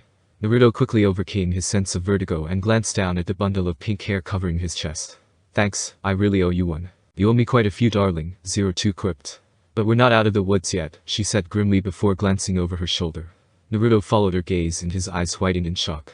Embedded in the trunk of a tree was a large broadsword shaped like a butcher knife. It was as long as a full-grown man was tall and had two distinct cutouts on the blade. A circle close to the top and a semicircular one near to the base. There was flash of movement and a figure appeared on the handle, which was nearly half the blade's length. It was a tall, muscular man with light grayish skin and short spiky black hair. Like Kakashi, the lower half of his face was completely covered, only with bandages, and he wore headbands sideways on his head at an odd angle. He was shirtless save for a black belt that was wrapped around his torso. He was wearing striped baggy gray pants and mimetic warmers, extending up to his elbows with matching leg warmers. Now I see why the Demon Brothers failed to return. The infamous copy ninja Kakashi, in the flesh, the man spoke. Kakashi stepped forward bearing a somber expression. I recognize that sword. Which could only mean... Boy, you know this eyebrowless freak Kakashi-sensei. Naruto queried as he helped 02 to her feet. The man's eyes narrowed at the young blonde. To think you would be dragging around a pack of brats with you. The Yukalin. Naruto fell silent when Kakashi held up his hand and his stern expression to the boy to remain so. As I live in breath, the one and only Momochi Zabuza. This was the last place I expected to run into the demon of the hidden mist. Last I heard you were a missing nin, Kakashi said coolly. Yeah, that tends to happen when you make an attempt on the cage's life. Shame we fell just short, Zabuza replied with a shrug. But enough with the pleasantries. Hand over the builder so I can be on my way already. No can do, I'm afraid. My team and I were hired to escort Tazuna's-san home and keep him safe from harm. Kakashi rebutted. Is that so? Zabuza chortled. And to think I was hired to make sure he never returned. Alive, that is. Then it would seem we're at an impasse. Not for long. Kakashi watched as the large man began to roll his shoulders. It seemed that there would be absolutely no escaping this fight. You guys form up around Tazuna. And no matter what, do not interfere. Oh, come on, Kakashi-sensei. This'll be over in no time if we all work together, Ikno. Naruto protested. You had best listen to your teacher, boy, Zabuza grinned, making the blonde go rigid. I have no time for little brats pretending to be ninjas. Naruto felt his blood run cold as Zabuza stared down at him. His gaze was intense, and he gave off a sinister aura, none like had ever felt before. Just who is this guy? Seems I have no other option than to use this, Kakashi thought solemnly as he stepped forward and lifted his headband. The Sharingan embedded in his left eye began to shimmer as it spun to life. It'll be your opponent, Zabuza. Oh? Already using the Sharingan, I see. You honor me, Zabuza chuckled with a slight bow. His words made Sasuke freeze. What? That's not possible. His sensei turned to face them, confirming the rogue man's words. This guy is dangerous. Don't let your guards down. Gone was his usual aloof demeanor, replaced by an air of stateness. It was the most serious they had ever seen the silver-haired man since meeting him, even more so than during the bell test. Is that so? Zabuza smirked. He suddenly flashed with his sword, putting the group of leaf nins on edge. He reappeared moments later standing atop the surface of a river that ran parallel to the road. He had one hand drawn close to his chest with the other extended high above his head. We'll see about that. Ninja art. Hidden mist jutsu. Zabuza faded from sight as a heavy mist rolled into the area. It converged around the leaf nins, who all took up defensive stances. The fog grew so thick that visibility became nigh impossible. Damn it, I can't see a thing, Igno. Naruto exclaimed. 8 spots. A disembodied voice echoed around them. Larynx, spine, lungs, liver, jugular, subclavian veins, kidneys, and heart. They all seem equally promising. Eyes up. Kakashi warmed, flaring his chakra. The watery haze dispersed immediately, but Zabuza was still nowhere to be seen. As a master of the silent killing technique, the 4 genin quickly formed up around the defenseless Tazuna with Naruto standing on point. TCH. It'll take more than this to scare me, Igno. Beneath his brave facade, he was filled with a sudden sense of dread. This is bad. He could easily pick us off one by one before we even noticed. The blonde was quick to shake such foreboding thoughts from his head. No matter how scared he may have been, now was not the time to lose focus.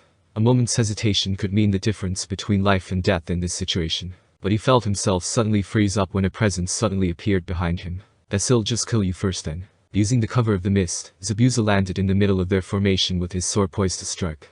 A smirk passed across his features as we watched the blonde's eyes widen in fear. Not giving the boy a chance to react, he brought his massive blade down on top of a startled Naruto. Kakashi flickered just behind his student and pushed him away before intercepting the blow with a kunai, much to Zabuza's surprise. I said y'all be facing me. He narrowed his eyes at the tall man. Oh, I haven't forgotten about you, Kakashi, the mist nin grinned. The Jinin's eyes went wide when Zabuza's body liquefied and fell to the ground in a soupy puddle.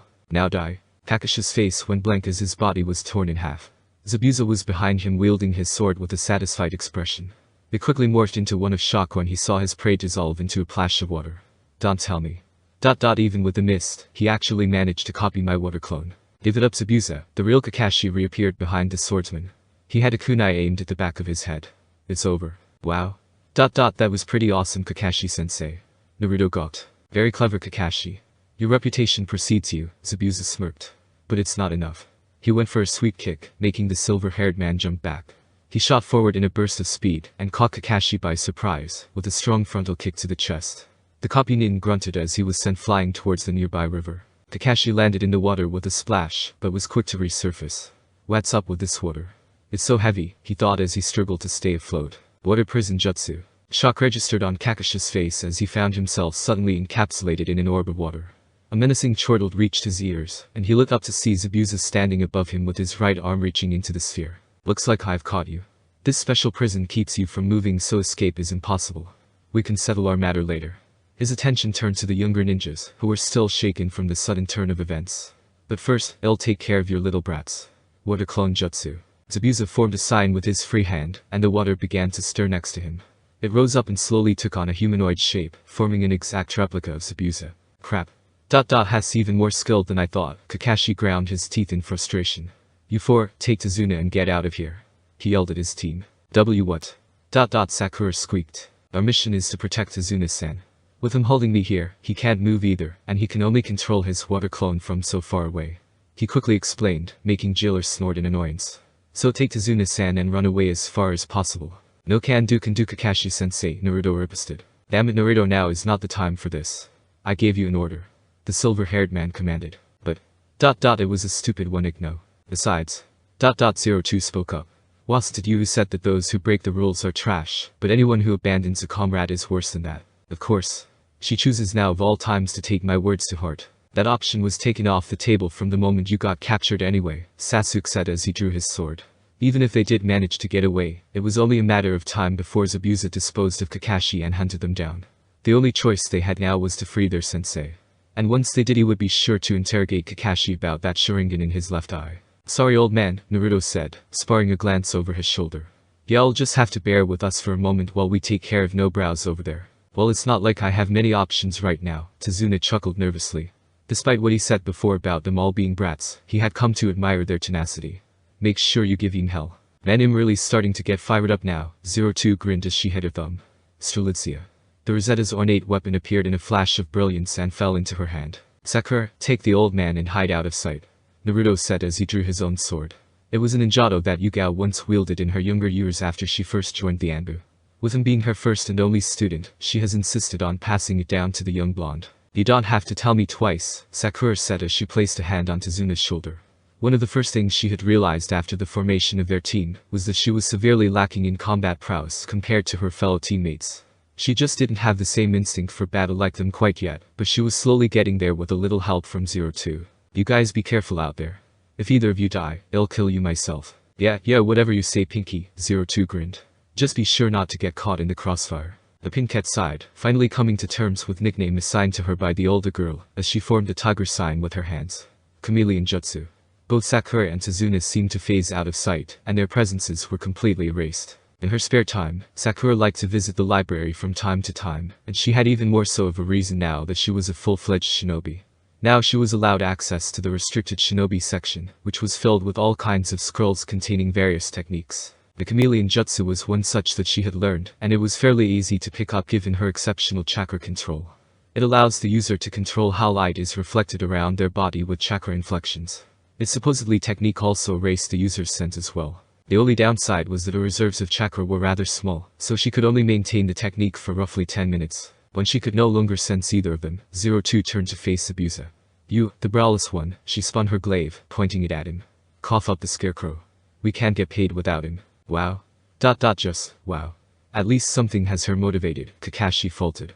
It was a customary rule that money earned from missions was not to be given out until a report was delivered by the mission leader, whether it be written or verbally. TCH. Still playing a being ninja. What a joke, the clone snorted. You can't be considered a real ninja until you walk the fine line between life and death on a regular basis, it said as a heavy fog crept into the area. The three teens all stood with their back to one another, each scanning the watery haze for any sign of the missing nin. Naruto suddenly found himself flying backwards and slammed into a tree. You're just a bunch of good-for-nothing brats. The clone phased into sight. Darling. 02 rounded on the man, lashing out with her spear. The clone sidestepped the attack, tripping the girl with a low kick as it did. Sasuke's own charge was halted by the rosette crashing into him, and both teens were sent tumbling to the ground. The clone suddenly jumped away, dodging a hail of shuriken. Naruto fell from the sky bringing down his sword on the clone's head. But it was easily deflected when the doppelganger drew its own sword in a quick fluid motion. You fancy yourself a swordsman, boy? The clone grunted. Something like that, Naruto chuckled nervously, doing his best to ignore the jitters racing up his spine. He stand before one of the 7 swordsmen of the hidden mist, wielder of Kubikurumchi. I will show you true despair. Naruto twirled the short blade in his hand before charging forward. I'll show you what happens when you underestimate me. The one blonde became 8 and converged on Zabuza's double. Half of Naruto's shadow clones were decimated in an instant by the massive Zweihander-type sword, causing smoke to cloud the air from their dispersion. Sasuke burst forth from the smog with his blade poised to strike. The real Naruto circled around from behind, closing in for a pincer attack. The genin were caught off guard when the clone spun in place, using Kubikurumchi to generate a strong whirlwind around itself that knocked the boys away.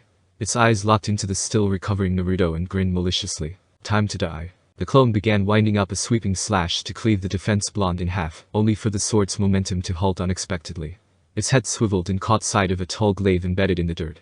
It was caught in a circular hollow near the tip of Kubikurumchi's blade, locking the giant sword in place. What the? Know your place. 02 barked as she drove her foot into the clone's side and sent it reeling. Fire style.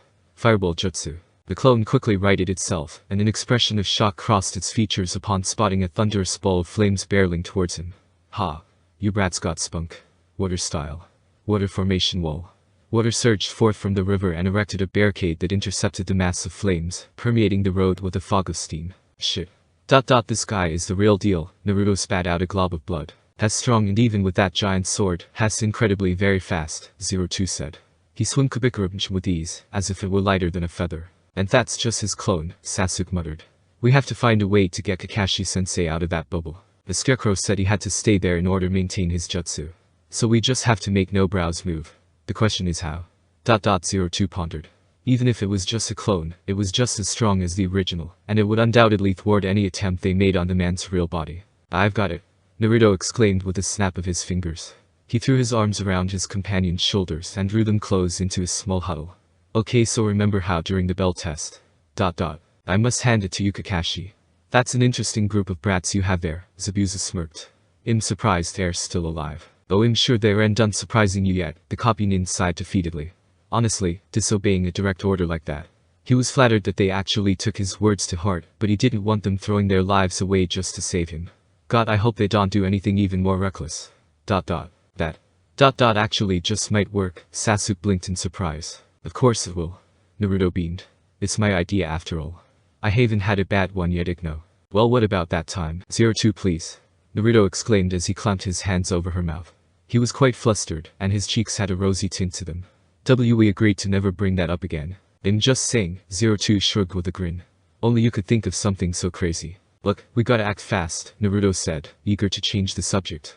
In his peripherals, he watched Zabuza's clone conjure another Fokubikurubenchim using the heated water particles in the air.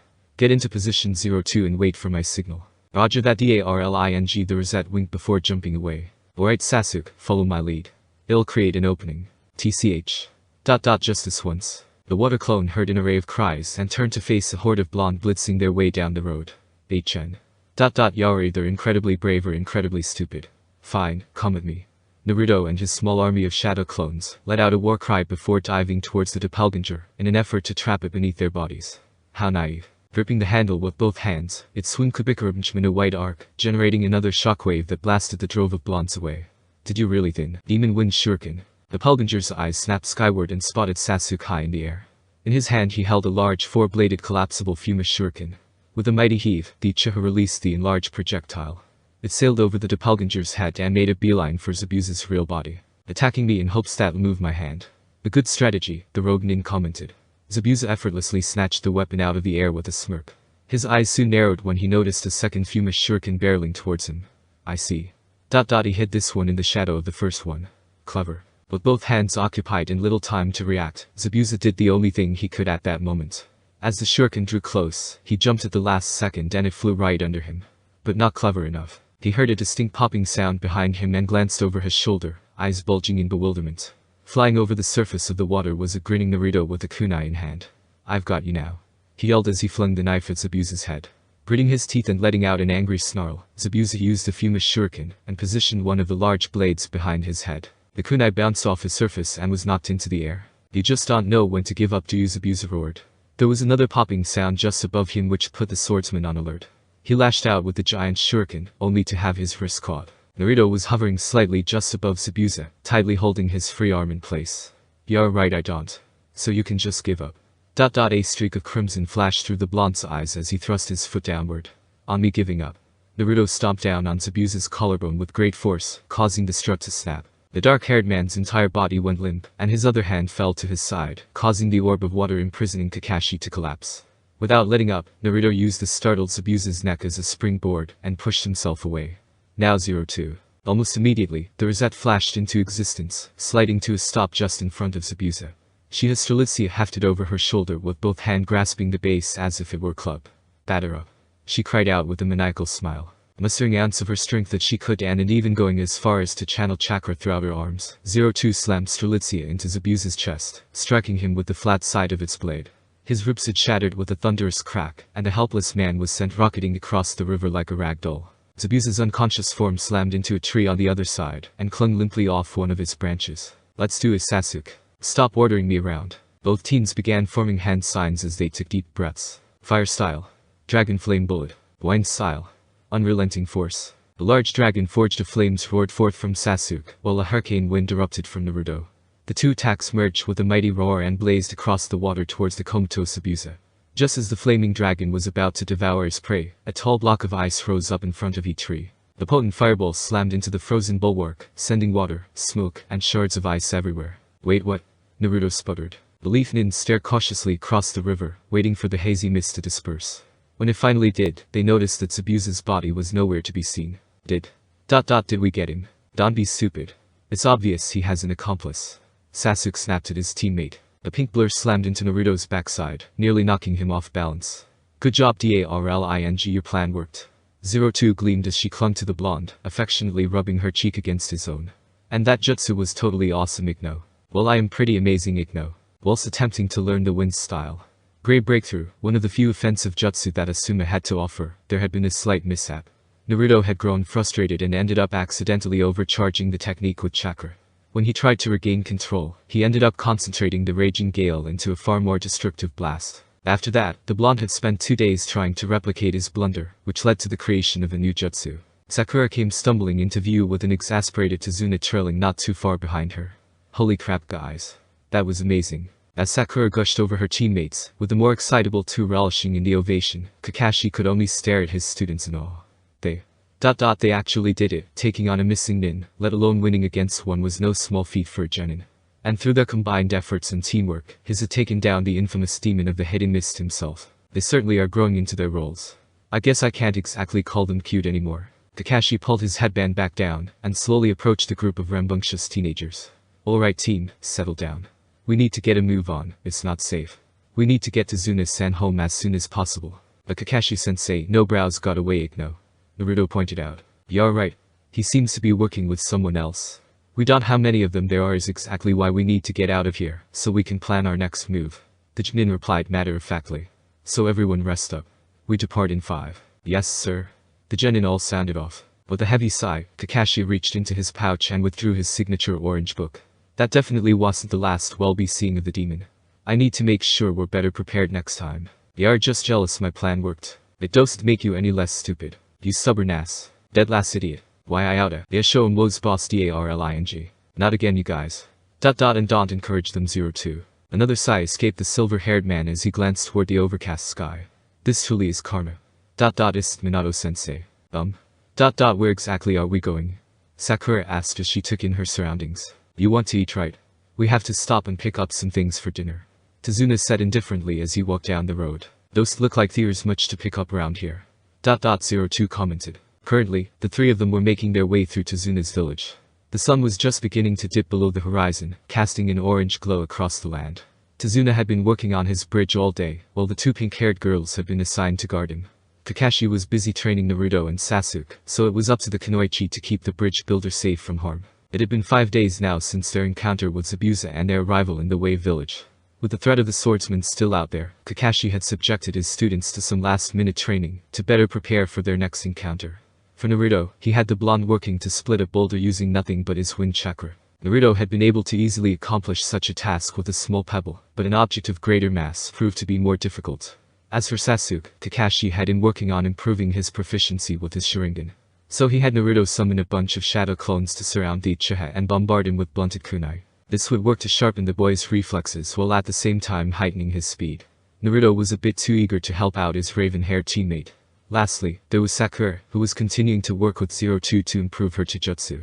Kakashi had set it up so that they would work in rotations, with one pair guarding Tazuna for the day, and while the other trained with Kakashi. Tazuna led the two girls into a small shack where he offered a small wave to the owner. It'll take the usual. Sure thing Tazuna-san. How are things at home? Oh you know. Same old, same old. As Tazuna chatted with the man, Sakura looked around the small hut with a somber expression. How can someone call this a shop? The shelves barren, save for a few vegetables, which were too dry and shriveled up to provide much of a proper meal. She felt a slight brush across her backside, and a chill raced up her spine. Sakura spun on her heels and caught sight of a man reaching for the pack strapped across her waist. You pervert. Wait no.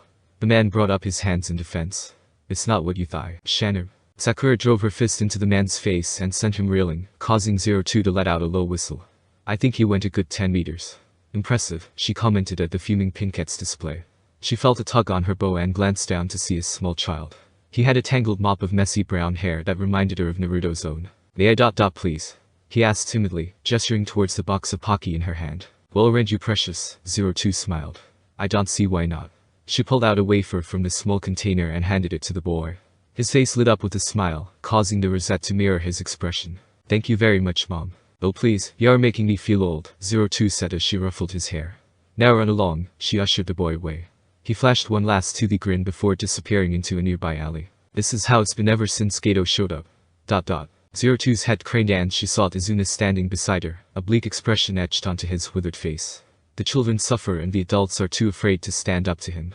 That's why we have to finish the bridge.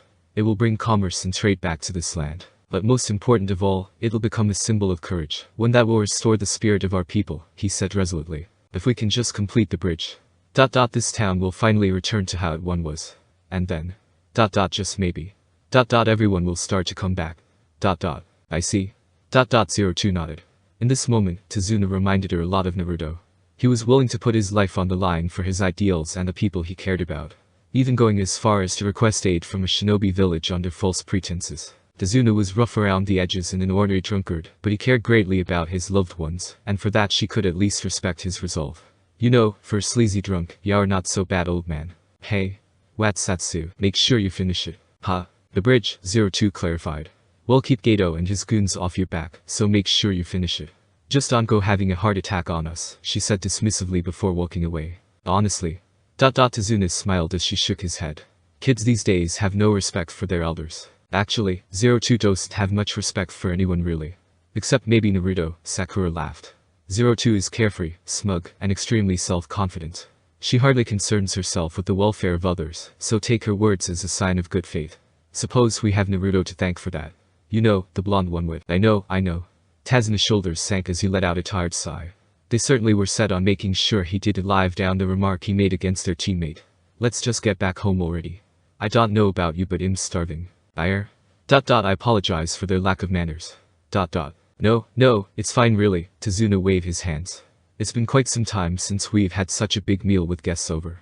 It's actually rather fun. His words didn't do much to change the clearly embarrassed Kakashi's crestfallen expression. They were currently huddled around a small table in the bridge builder's home eating a modest meal prepared by Tsunami, his daughter. Naruto and Sasuke, in their typical exuberance, were scarfing down their food in the most unholiest of fashions. 02, unsurprisingly, had brought a jar full of honey and used it to drench her own plate. The only one of his students that was showing any form of decency was Sakura, who was already done eating. Seconds please. Naruto and Sasuke, having spoke at the same time, glared at one another. The tension between them was so thick Kakashi called sworn he saw sparks shooting from their eyes. That was until they both visibly gagged and their faces drained of all color. Both boys brought a hand to their mouths before doubling over and expelling the contents of their stomachs onto the floor. Kakashi sighed once more, but before he could say anything, an irate Sakura appeared between the two males and smacked their heads together, eliciting a chortle out of 02.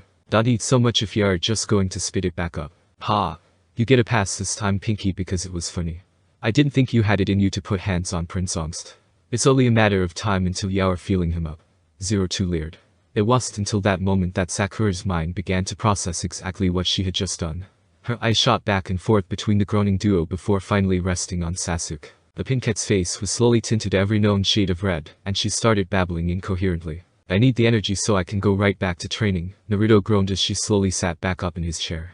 It's only a matter of time before I leave Sasuke in the dust. Like that would ever happen, you brain-dead loser. They'll smack you down right now. They'd like to see you try. You're all just gonna die anyway. The room fell silent, and all eyes turned to the smallest occupant. It was a young boy with black, spiky hair clad in a green jumpsuit with a yellow shirt and a simple pair of sandals. Inari. Tsunami snapped at the boy. Don't talk to our guests like that. Well, it's true. All of this training they're doing won't make a difference. Anyone who stands in Gato's way is just gonna die.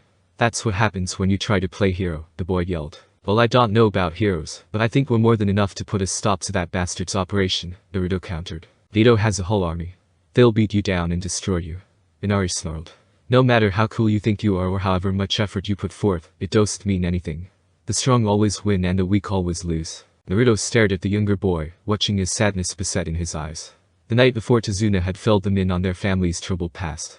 A few years prior, there was a traveling fisherman by the name of Kaiza that saved Inari from drowning one day. Having never knew his biological father, the boy immediately took a liking to the man, and Kaiza took a fatherly role in Inari's life, even becoming close to Tsunami, and eventually marrying her. He also saved the town during a flood once and became known as a hero to the people. When Gaten took over the land of waves, Kaiza tried to stop him, but Gaten decided to use the man to scare anyone who hoped to stand against him. His bodyguards cut off Kaiza's arms and executed him in public, scaring Inari, who could only watch on helplessly.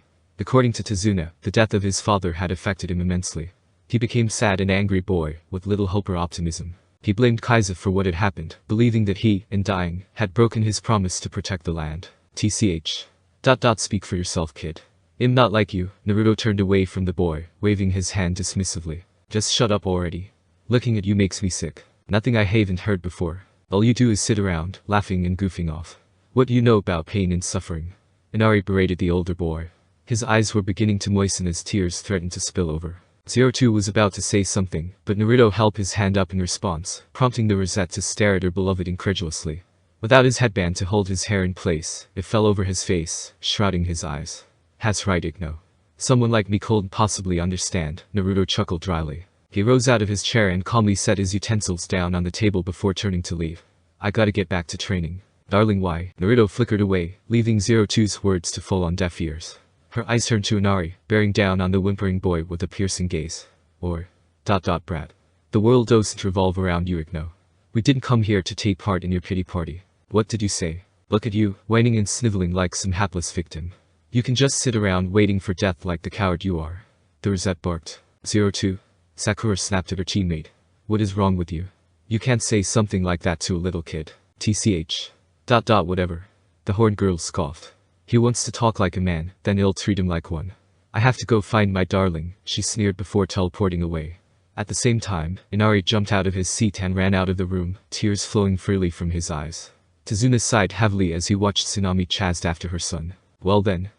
All good things must come to an end, I suppose, he said sullenly as he poured himself another drink. I apologize for my grandson. It's just with the way things have been lately, everyone has given up hope. The others share his sentiment as well. But it's only a matter of time. I just need a few more days and the bridge will be complete. Not to worry, Tazuna-san, Kakashi reassured him. We will keep you safe from harm until then. You know. I've been meaning to ask for a while now. Why exactly did you stay? Tazuna queried, prompting the Ashen-haired man to raise an eyebrow. I lied to you about the mission, and yet you decided to still help us. Why? It's simple really, Kakashi shrugged. Those who stray from the path of justice have no courage. But under the wing of a strong leader, cowardice cannot survive. His words left the elderly man puzzled. It's a teaching from the first Hokage. Kakashi clarified.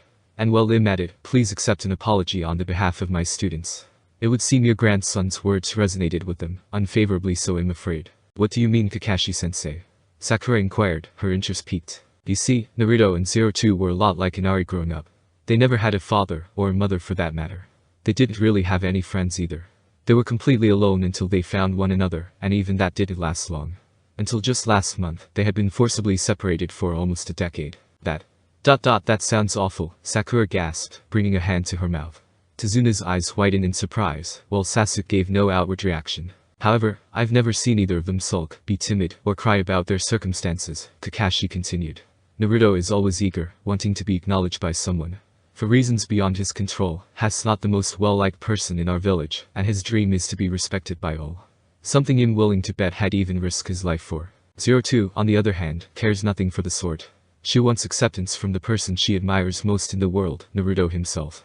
I dare say she would do anything for his sake. All those years apart, he was the catalyst that drove a meek little girl into becoming the strong and proud warrior you see today. It. Certainly sounds like they've been through a lot, Tazuna commented. They'll say. Sakura breathed out. She might still be young, but 02 knows what it means to truly be strong. My guess is, she finally grew tired of crying and decided to do something about it. Her words, harsh as they were, is probably something Shes told herself over and over again in the past. Kakashi reasoned. But don't let her brash exterior fool you, Shes got a kind heart. Something no doubt we have our resident knuckle-headed ninja to thank for, he chuckled. What do you mean for reasons beyond his control? Sasuke suddenly spoke up. When he thought about it, all of the adults in the village seemed to resent Naruto for some reason or another. He had noticed it a couple times before throughout the years, but always attributed it to the blonde just being a pain in the ass and annoying everyone. But his sensei's words made him believe differently now. TCH. Leave it to Sasuke to catch on. I really need to be more careful with my words, Kakashi mentally cursed himself. The young Uchiha was shaping up to be just as sharp as his brother. I am not at liberty to say. If Naruto chooses to disclose such information to you, then I can't stop him. I see. Sasuke replied evenly. Now he was certain that there was more to his blonde-haired teammate than meets the eyes. Naruto might be a nuisance at times, but nothing about the boy made him out to be as evil as everyone seemed to think he is. He stood up slowly and made his way towards the back door. I'm going for a walk. Naruto quietly made his way through the dark forest, his hands nestled away in the pockets of his jacket. Kakashi's training from earlier that day had left him worn out, but after hearing Inari's words, he couldn't possibly sit still now.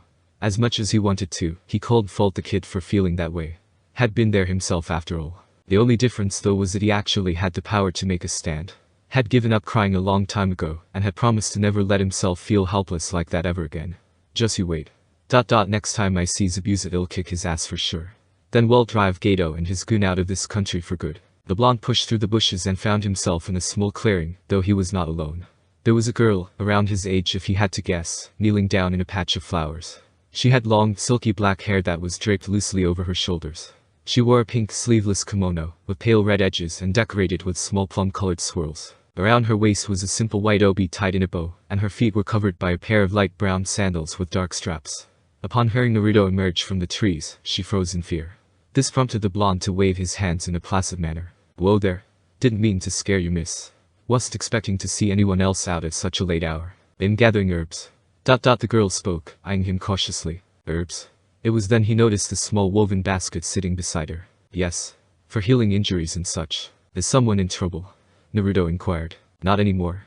My father was attacked by a group of rogue ninjas a few days ago. I came to gather more herbs to help with his recovery," she explained. "That sounds terrible. Do you need any help?" the blonde queried. "No thank you, I'm just about done actually." The girl declined. "Well, need someone to walk you home. It must be awfully dangerous around these parts, especially at this hour. You could get hurt. Should you be more concerned with yourself?" "Me? It'll be fine," Naruto waved dismissively. "I'm just finishing up some training." The girl's head tilted to the side. "Could it be that? You're a ninja or something? Or is that headband just a fashion statement?" She gestured to the strip of cloth hanging out of the blonde's pocket. "Oh, you noticed that?" Naruto said as he pulled his headband out. "Yup, I'm a ninja alright. The coolest one around." He grinned. "Oh wow. You must be really great then," the girl exclaimed. "Well. Don't mean to toot my own horn, but I am pretty awesome." The blonde rubbed his nose haughtily. "If that's the case. Why are you training then?" the girl asked. "To get stronger of course."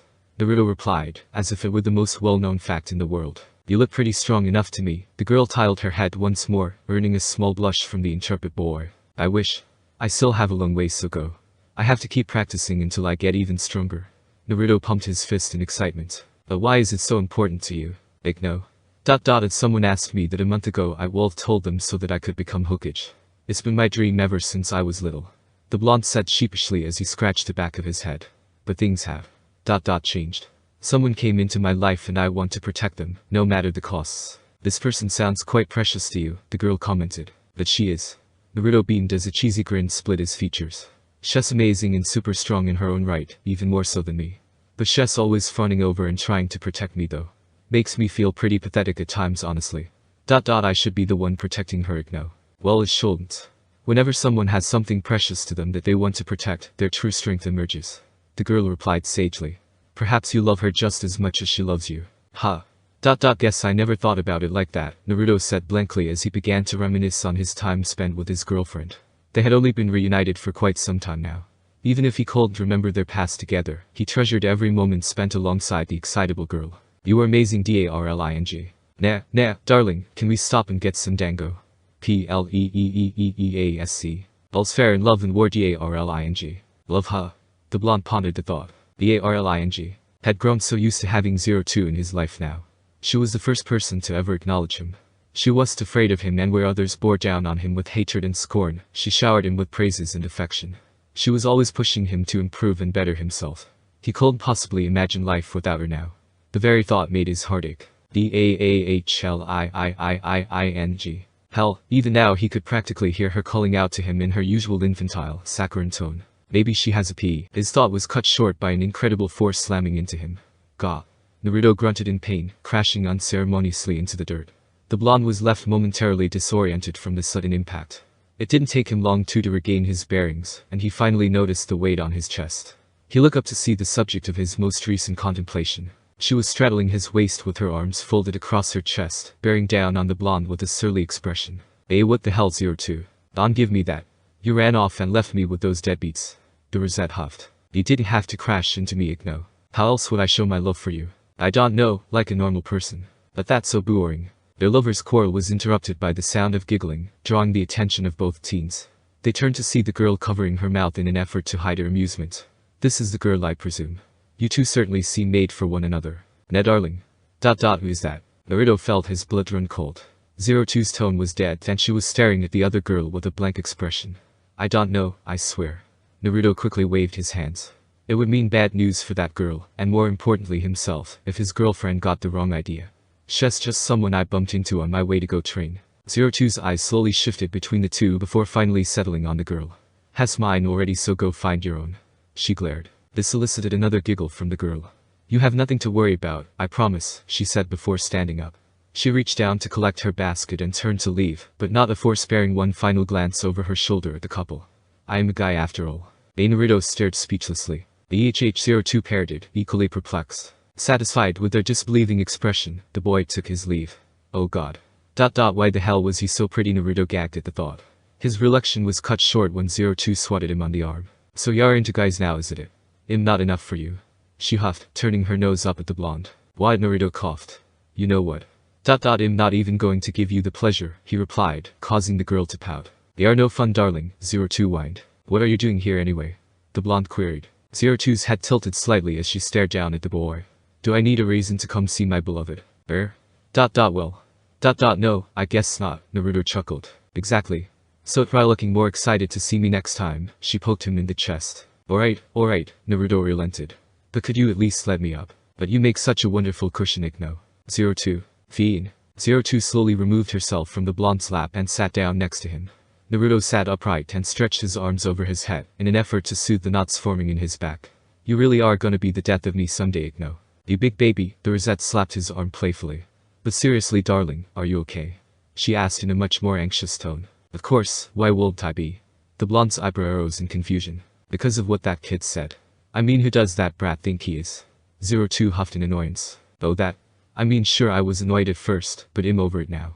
Besides, you said it yourself, has just a kid. Ikno. Naruto spoke plainly. You are too nice for your own good, darling. And you are too vindictive. Well, one of us has to be. The two stared at one another before bursting into laughter.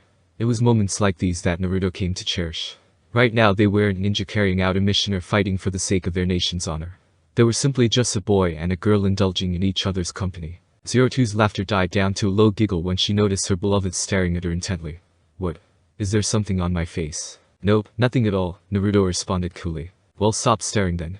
You know it makes me uncomfortable, she shoved his arm. I was just admiring how beautiful you are. 02's entire face was now tinted the same rosy shade as her and a small smile lit up her features. I take it back. I permit you to stare as long as you like. The Rosette beamed as she clung to his arm, nuzzling her head against his shoulder. God, you are so vain, Naruto rolled his eyes, doing his best to fight back a smile and failing miserably. Well, I'm allowed to be.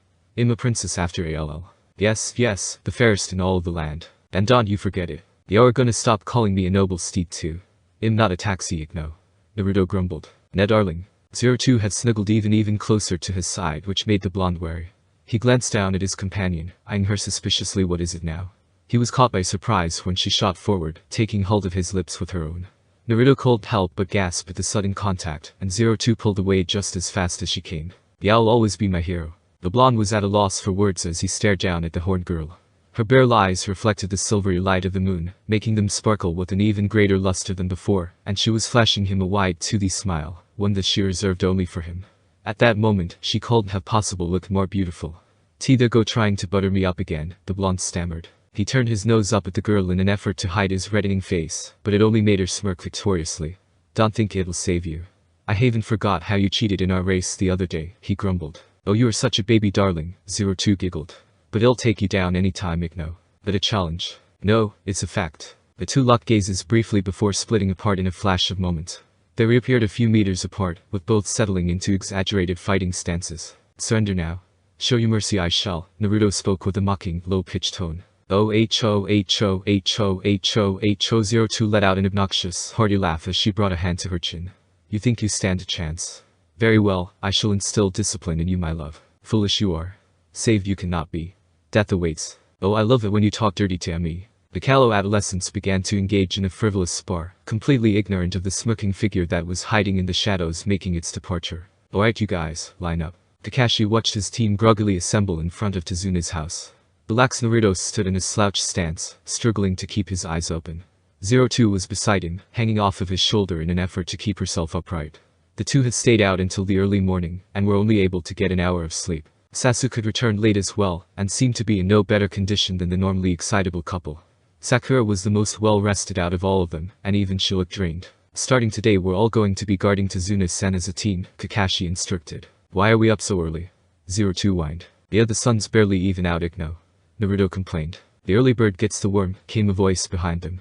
The genin all turned to see Tazuna emerging from the house. Besides, the more hours of sunlight we have, the more work we can get done and the faster we can complete the bridge. Tazuna-san makes a great point. So I need everyone in top form today. Put your game faces on everyone. Kakashi clapped his hands together, flashing a signature eye smile at his charges, evoking a chorus of groans from the juveniles. 02 even went as far to pull her eyelid down and blow a raspberry at the genin. I thought all people were supposed to be all decrepit and lacking in energy, Naruto grumbled. A swift smack to the head courtesy of Tazuna shut the cheeky blonde up. This old man has more than enough fight in him. The entire group shared a laugh at the blonde's expense, until Kakashi managed to rein them all back in. Alright, saddle up everyone. You know the drill. Eyes up and ears open. Make no mistake, our enemy is out there and could attack at any time, so we must be ever vigilant. Yes sir, came another echoes of groans. As the silver-haired man watched his team move out, he couldn't help but feel a sense of dread rising within himself. I have a bad feeling about today. What? What's going on here? Tazuna along with the others stared in horror at the sight before them.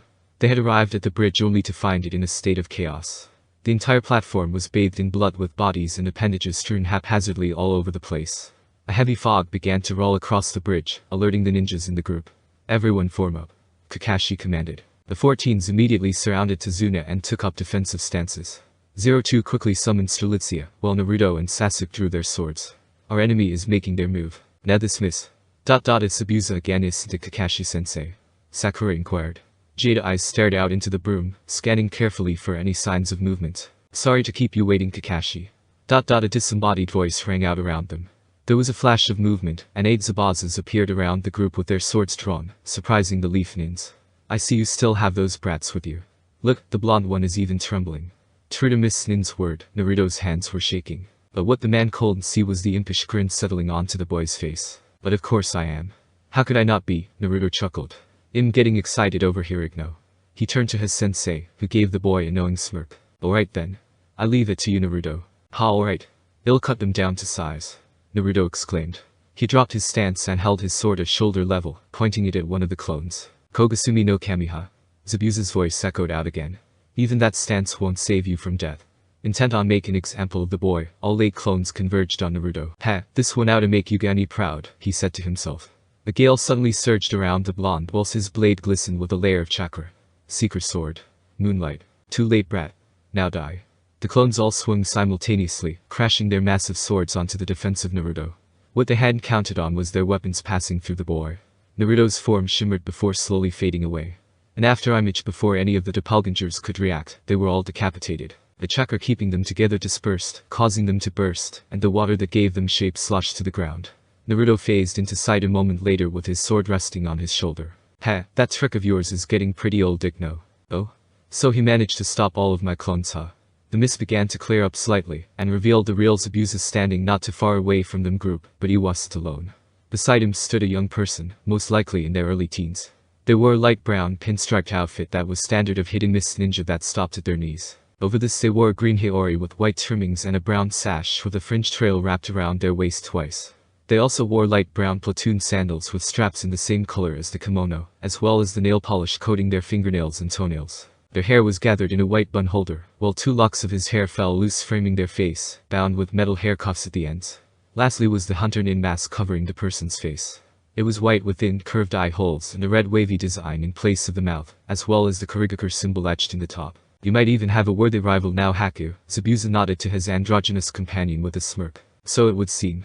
Haku replied in a soft masculine voice, revealing himself to be male. Well, it would seem that my prediction was right on the money. Kakashi stepped forward. Prediction, you say? Zabuza's eyebrow rose. Indeed. You forget these brats are the same ones that left you knocking on death's door just a week ago.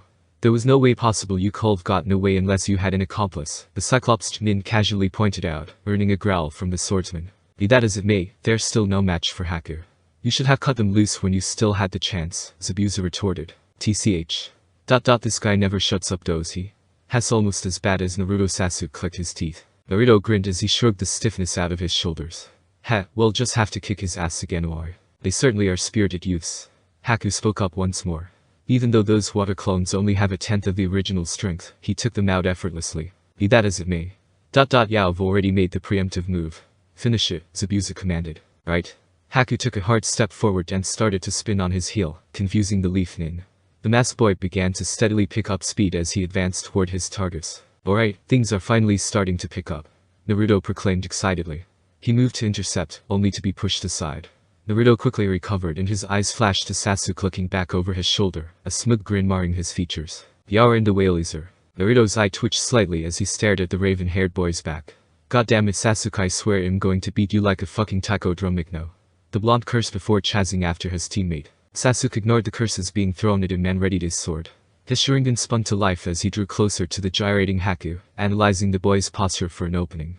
With a smirk, the Uchiha flourished his blade and lashed out. It collided with the Senbon Haku held in his hand, completely negating his momentum and surprising the boy. "Ha. You're slower than you look. Out of the way, pretty boy, this guy is mine." Naruto barked as he flipped over Sasuke's head, aiming to take out his opponent with an axe kick. Haku pushed away from the duo and slid backwards to a safe distance. "Oh man, there's no way I'm missing out on this action, no," 02 proclaimed, readying her weapon. "No," Kakashi put his hand out in front of her. "Let Naruto and Sasuke handle this. You and Sakura form up around Tazuna and stick close to me." "Why?" the horned girl whined. "But that's boring, no. I'm counting on you, 02. Rosette was caught off guard and left stunned by his words. Her response came in the form of a scoff as she turned away from the older ninja, in order to hide the faint blush creeping onto her cheeks. "Alright, I got it. Naruto and Sasuke pressed on with their twofold attack. The boys rained down steel on Haku, assaulting him with a barrage of blows from every direction. Kakashi was amazed that the young Nin was able to defend himself against such an onslaught. It spoke volumes of his speed, dexterity, and skill.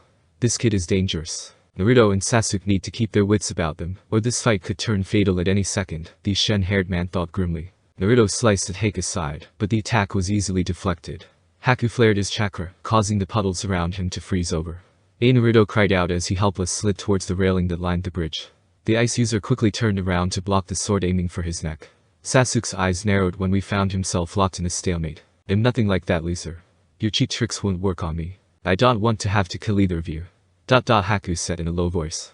"It would be best for you both to just stand down." "Nonsense," Sasuke snorted at the thought. He had promised himself long ago that he would never run away again. "I figured as much. Just know that from now on you won't be able to keep up with my speed." "I've already made 2 preemptive moves," Haku spoke once more. "Is that so?" "The first is the water scattered all over the ground. The second was blocking one of your hands," Haku enlightened the Uchiha. "Now let's see if you can defend against my attack." Using his free hand, the older boy began rapidly forming hand signs, much to Leaf Nin's surprise. One hand. There's no way in secret technique. 1,000 needles of death. Sasuke's thought was cut short when his adversary suddenly stomped his foot down. The large puddle of water beneath them rose into the air around them, and the droplets formed into sharp needles. Haku pushed away from Sasuke and directed the myriad of needles towards the defenseless Uchiha. But he was put off by the boy's presumptuous leer, which was further enhanced by his glowing taijutsu. Time seemed to slow down for the raven-haired boy as the chiliad of projectiles converged on him. Sasuke began channeling chakra throughout his entire body, and spun his blade into a reverse grip. "I can see it." Haku stared in bewilderment as he watched Sasuke's body seemingly blur out of existence, and deflect all of the needles. Even Zabuza was left astonished by the display of speed. To be able to keep up with Heika's speed is one thing, but this is inconceivable. He was starting to realize just how dangerous of a technique the Sharingan really was. The ice user was too distracted by the spectacle to notice the figure approaching from behind. "You didn't forget about little Olemi, did you?" Heika's eyes whitened beneath his mask and felt a sharp pain across his lower back. Naruto had reinforced his leg with chakra and sent the unsuspecting Nin flying with a spinning back kick. Haku grunted in pain as he sailed through the air. It felt as if his back was broken, and it most likely would have been had he not been able to coat his skin with a layer of ice. He moved to right himself mid-flight only for Sasuke to appear behind him. "Now let's see you defend against this." He intercepted the Nin with a spinning roundhouse that sent him flying back towards the ground. "Naruto," he called out to the blonde before running through a series of hand signs. The blonde immediately picked up on his intentions and began forming hand signs of his one. Fire style. Dragon fan bullet. Wind style. Unrelenting force. A flaming dragon exploded from Sasuke, while Naruto spit out of Island Gale. Haku watched as the massive elemental projectiles closed in on him at breakneck speeds. "It seems I've underestimated them too much. It'll have to start getting serious." The two jutsu slammed into Haku, trapping the boy as they coalesced into a single massive fireball, and exploded in a dazzling display. Sasuke landed beside Naruto, and the two bumped fists whilst admiring their handiwork. That was at least until the smoke cleared and revealed a block of ice. Given its rectangular shape and reflective surface, it was more akin to a mirror. The many puddles of water lining the surface of bridge sprang into the air around Naruto and Sasuke, casting both boys to take up defensive stances. A second block of ice similar to the first began to take shape, followed shortly after by a third. In mere seconds the ice mirrors formed a dome around the two genins, trapping them inside. Sasuke glanced around and counted 21 in total. 12 remained at ground level, 8 floated just above them angled downwards, and the final one was above the rest facing parallel the ground. What the hell is this? Naruto eyed the mirrors suspiciously. Nothing good, that's for certain, Sasuke scoffed. This is your downfall. Haku appeared in the mirror just in front of them, alarming both boys. Now that you are imprisoned inside of my crystal ice mirrors, your only escape will be death. Soon after the ice user's visage appeared in all of the mirrors, each armed with a handful of senbon. That can be good, Ikno. ... And now I shall show you true speed. Sasuke noticed a glint in his peripherals and quickly spun his blade, knocking away a senbon needle. Almost immediately after, he felt something sharp tear across his abdomen. Naruto let out a pain grunted after another volley sank into his back. In an instant the air inside the dam was filled with needles. The duplicates were all attacking at once, pelting the leaf nins with senbon. Naruto and Sasuke stood back to back, deflecting what needles they could using their swords, but there were just too many. Haku continued on relentlessly with his assault, slowly turning his opponents into pincushions. Upon hearing both boys scream, Zabuza couldn't help but chuckle. Nakakashi. ... Those boys are done for now since that jutsu has appeared. Kakashi tried his best to ignore the swordsman's taunt, but he was actually starting to get worried now. This is good. ... Has on a completely different level than before. And that jutsu of his. ... I can't make sense of it with my Sharingan. Could it be Kekkei Genkai? Another series of pained cries from his students shook the Chunin from his thoughts. Shit. ... Naruto and Sasuke won't last much longer at this rate. Darling. 02 cried out, grounding her teeth in frustration. She couldn't stand to watch any longer. Her beloved was in trouble, and she refused to stand by idly. Sakura, take Tazuna and go hide. I'm going to back them up. The Rosette commanded. Sakura merely blinked at the older girl, surprised that 02 used her actual name for once. The pincat quickly shook herself out of her stupor before giving an affirmative nod. Sure thing. Come with me, Tazuna-san. Sakura took the elderly man's hand in her own, and he offered no resistance. Now was the perfect opportunity to slip away and retreat back to the village. Their mission and the bridge builder's hard work would all be for naught if he kicked the bucket now. Don't have to tell me twice.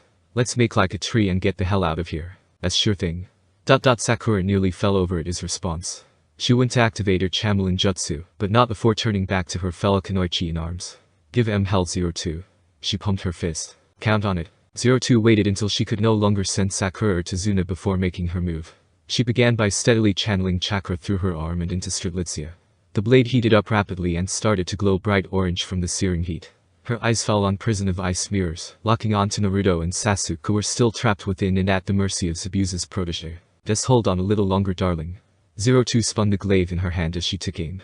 Mustering all of her strength, she launched Strelitzia at the frozen Bastille. Not so fast, girlie. Zabuza suddenly materialized with Kubikurubnchim in hand and intercepted Strelitzia, easily knocking it aside. He shouldered the massive blade before leveling a glare at the Kunoichi. I won't let you interfere. Besides, I still have to return the favor for breaking half of my ribs. 02 clicked her teeth in annoyance and summoned Strelitzia back to her hand once more. She bore down on the pale man with a hard-to-find gaze. Shame. I was aiming to break all of them. Guess I'll just have to hit you even harder this time, Ikno. Ha! Zabuza snorted with laughter. Such a staunchly girl. This will make watching the life drain from your eyes all the more worthwhile. I'm afraid I can't allow that to happen. Kakashi landed beside 02 and pulled up his headband. His Sharingan spun to life as it locked onto the rogue swordsman. It's over for you, Zabuza. You won't be leaving here alive this day. Is that so? Zabuza chuckled. He formed the ram seal, and the mist blanketing the area grew even thicker. Let's just see which of us makes it out of here alive. Sasuke dropped to a knee to steady his breathing and collect his thoughts. Damn it. ... I can just barely see him, but has still too fast. He ground his teeth. Using his Sharingan, he was able to determine that their opponent wasn't in fact using clones. He was able to move in and out of his mirror freely, and he moved with such speed that he appeared to be in multiple places at once. But even with his Sharingan, there were just too many projectiles, and they were coming from all directions. They had tried destroying the mirrors, but the ice they were comprised of proved to be astonishingly resilient. Even his strongest fire jutsu didn't leave a scratch on them. Sasuke cast a sidelong glance at his teammate, who looked a lot worse for wear than he did. Naruto was hunched over with his hand resting on his knees, struggling to catch a breath. His body was littered with senbon all over, making him look like a human porcupine.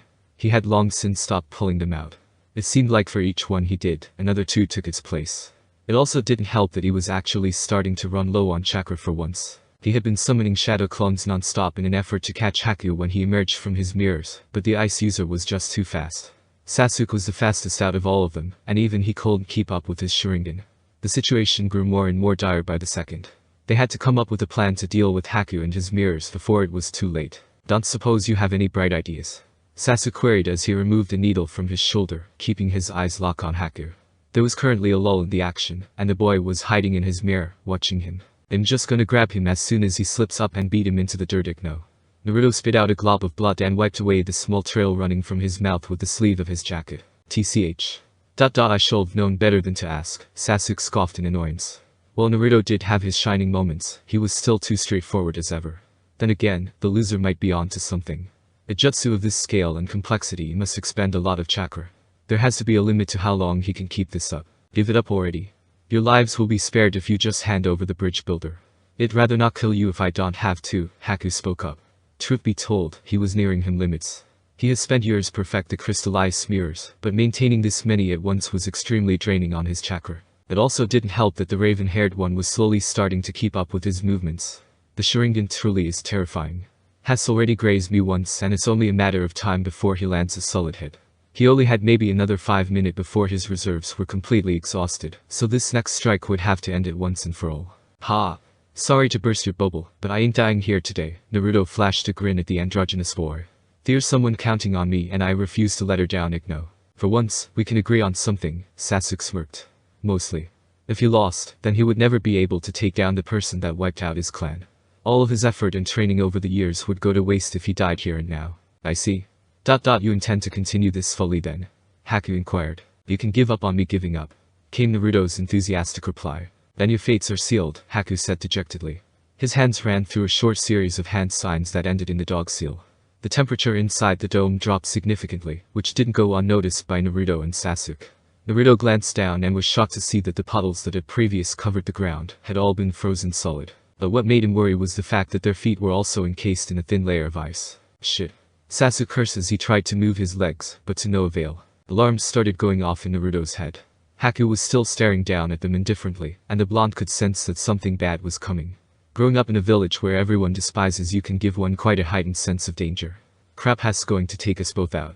I have to do something. Without giving it much thought, Naruto turned to Sasuke and grabbed him by the arm. What the hell are you doing? The raven-haired boy exclaimed. He didn't have time for the idiot's shenanigans. Let go of. Sorry Sasuke, but this is where you get off. Naruto interrupted him as he started channeling chakra into his arms. Ha! Sasuke's words caught in his throat when he felt himself suddenly snatched off of his feet. His legs were freed from the ice, and he found himself being spun around unceremoniously. With a one final spin, Naruto heaved his teammate toward one of the openings between the mirrors. The sailing Uchiha looked back to throw a glare at the blonde, but his eyes widened in horror. There were a multitude of ice spears springing forth out of the ground and mirrors, all converging on the defenseless Naruto. And even with the encroaching danger, the blonde never stopped grinning. I leave the rest to you Sasuke. Naruto. Squelch. Clouds slowly drifted across the skies over the hidden leaf. Snowfall descended upon the quiet village, coating its rooftops and blanketing the empty streets. Everyone had confined themselves to the warmth and shelter of their homes to escape the tears of the sky. Well, almost everyone. In a small alley off one of the side streets, there lay a small blonde child. His usually yellow as the sun hair was tinted a dark hue of red by the blood that was freely flowing out of a gash on his forehead. He was covered with all kinds of cuts and bruises that varied in size from scratches to small gashes. Yet he didn't seem to be bothered by them at all. He always received them and today always was the worst day of the year. His birthday. Every year on his birthday since he could walk, he was severely abused and beaten. The older he got, the more extreme the torture. Eventually, he was evicted from the orphanage, and the Hokage had to set him up with a small apartment to live in by himself. Yet the boy was unfazed by it all. Not much you can do when you're a 5-year-old orphan with no hint of who your parents are, and the only time people pay attention to you was to either insult or beat you senseless.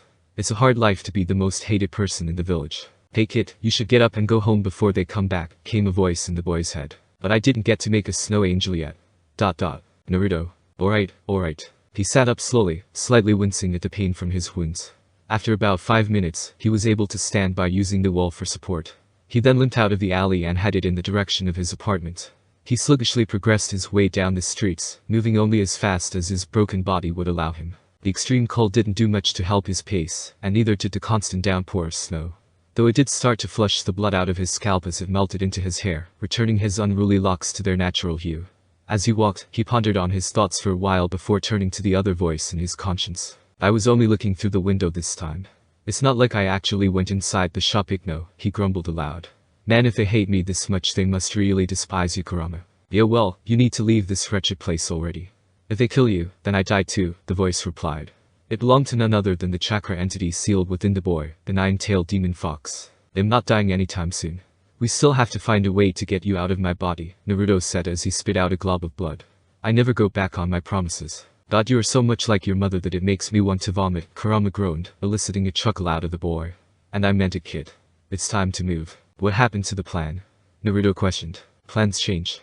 If we leave now it'll be much easier to slip away by using the snow as cover and it'll be harder to track you down, the fox explained. You mean even more so than now? Ha! The blonde snorted with laughter. Kurama had to hand it to the boy, had an uncanny knack for espionage. It was a result of a mischievous nature that drove the blonde to terrorize the common folk with a never-ending series of pranks. Yet another trait the boy had undoubtedly inherited from his mother. I guess that makes sense. But I hate the snow. It's so cold. The small blonde whined. A snowflake landed on his nose, causing him to sneeze. Stupid snow. I'm not a giant ball of fur like you, no. Don't get snippy with me, brat. Who you calling a brat, you stupid fox? Hairless monkey. You. You. Naruto stumbled over his words as he struggled to form a sentence. You are. I'll kick your ass someday, no. Ha. You're about 100 years too early to even think about challenging me, kid. Yeah, well, it'll get bigger someday, no. But until then, get your scrawny ass back home before you freeze to death. We leave tomorrow, Kurama ordered. Alright. Slave driver much. You could at least heal me faster, Naruto grumbled. Don't give me lip, boy. Now get to stepping. Yeah. Oh, and kid. What? Happy birthday. Naruto froze mid-stride as he processed the fox's words and a cheesy grin spread across the blonde's face. Thanks, he replied before continuing his voyage across the village back to his home. Extra scrolls. Check. Toothbrush. Got it. Underwear. Yep. Clean underwear. Oh, of course. Naruto stammered as he quickly shoved the sealing scroll into his pack. It was early in the morning and he was finalizing arrangements for his impromptu flight of the village. His supplies included several changes of clothes, a hefty supply of rations bars, a set of kunai knives had borrowed from a weapons shop. It was all gear he had easily procured over the last couple of weeks at Kurama's instruction. The hard part was teaching the blonde how to seal it all away inside of a scroll. Naruto's hyperactive nature and short attention span didn't make him the most diligent pupil. But now that everything was all said and done, the only thing left to do was pack it all up. The plan was to set out at the break of dawn. Boy, you better have actually packed more than just raiment this time. You know that crap gives me a headache when you splurge on it. Kurama barked. But Kurama, so help me God, Naruto, I will give you acid reflux again. Alright, anything but that. Naruto hesitantly removed the scroll hidden away in his bag containing his entire stash of ramen. Kurama had told him repeatedly that ramen was unreasonable because it would require a heat source, and lighting a fire was out of the question. It would draw unnecessary attention to themselves, and the beast's chakra would keep the blonde warm by heating up his body internally. Naruto took the scroll full of ration bars, and grudgingly shoved it into his bag. They were far from appetizing, but they were loaded with nutrients, and would give him more than enough energy for the long journey ahead. With the last scroll packed, Naruto picked up his backpack and slung it over his shoulder. He was clad in a jacket, pants, and sandals. His entire ensemble was black save for the orange spiral shirt he wore beneath the jacket. Kurama had managed to convince the boy to do away with that obnoxious orange sweatshirt he was so fond of, but the small blonde absolutely refused to completely to do away with the color. You know what? I think this might actually be the time. There's no way they'll catch us this time, Naruto said as he glanced around the room. So long as you don't mess it up for us by farting again. Kurama rolled his eyes. Oh, I told you it was those stupid ration bars. You should just let me bring ramen. Naruto shot back in embarrassment. Yeah, get a move on already. The sun is starting to come up. Naruto's eyes turned to the window and true to the fox's words, the sun was beginning to peek over the horizon. He shifted the pack on his back and made his way over to the window. The boy peered over his shoulder, giving his apartment one last look over. With a satisfied smirk, Naruto pulled the hood of his jacket over his head and leapt over the small balcony. Naruto bit back a curse as he nearly lost his footing again. He had been trudging around in his snow for nearly half an hour now, and had only managed to make it to the top of the Hokage monument. While it was technically outside of the municipal areas, it was still within the confines of the village. Naruto's small body was racked by a sudden sneeze, and the boy wiped his nose with an annoyed growl. That's why I hate the snow. He spat. Keep it down, you witless monkey, before someone hears you. Kurama berated the blonde. My chakra is keeping that frail body of yours warm, so it's not like you're freezing to death or anything. Boy. I am not frail like no. Then get your ass in gear.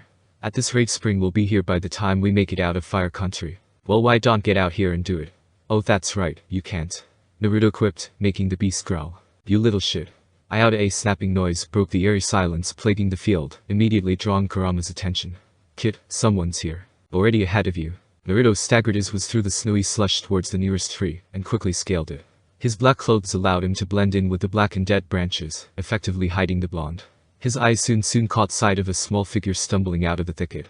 It was a girl garbed in a tattered black cloak. Her emblazoned ruby skin stood out like a flare against the silvery landscape, and long pink hair floated behind her like a cardinal of cotton candy.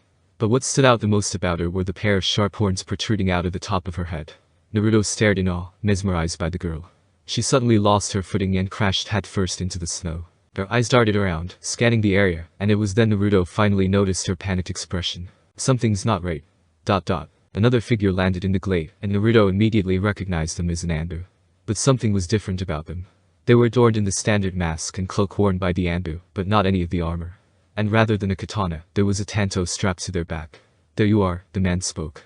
The girl backed away from him and let out a growl. I think Shess in trouble, Naruto communicated to his tenant. So what? Not our problem. We should get out of here while that Anbu is distracted. Kurama replied. No, that's not a regular Anbu. Something's off about him. We gotta help her. Don't be stupid, kid. Kurama chastised. The whole point of escaping the village was to not draw attention. Yeah, but I can't you. Arg. You little bitch. Snack. Naruto's gaze snapped back to the girl, and his eyes widened in fear. She was lying face down in the snow while the man stood over her. He held a hand to his side while blood seeped from the apparent wound, staining the pristine snow. He reached to his backside and drew his weapon. Danzo-sama only said to bring you back alive. He never said you had to be in one piece, the masked man snarled as he pointed the tipless blade at the girl. Dread slowly began to settle onto her features as the man stalked closer. Naruto ground his teeth together and his hands clenched tightly in frustration as he watched the scene before him unfold. I can't watch this anymore. Then leave already. I have to do something. Damn it, Naruto, listen to me. You listen to me. Naruto barked, stunning the beast. This is my body. I refuse to sit by and do nothing knowing I can help. That makes me no better than the people who beat on me, Igno. Kurama was at a loss for words. There was absolutely no denying he was his parent's son. He inherited his father's indomitable spirit and fierce ambitions, but he took more after his headstrong, impulsive mother. The boy was completely worked up, and it would be impossible to talk him down. TCH whatever, do what you want. The Anbu drew even closer to the girl, and she lashed out with her clawed fingers in response. He easily avoided the attack, kicked her back to the ground. She let out a pained cry that was further amplified when he stomped down her small torso. The girl squirmed and writhed beneath him, but the man only pressed down harder with his foot. Her entire body shook with fear when the sound of egregious laughter reached her ears. She snapped her eyes shut and waited for the inevitable. Let's see how much of a fight you put up without Arg. The Anbu was stuck in the chest and stumbled backward, nearly losing his footing on the icy ground. He looked back to the girl and noticed there was a blonde-haired kid standing over her. His eyes widened in realization when he noticed the set of whisker marks etched into the boy's cheeks. The nine-tails brat. The man snarled. Naruto peered over his shoulder at girl, giving her a quick once-over for any severe injuries. Hey, are you okay? The girl stared back at him, her expression a mixture of awe and apprehension.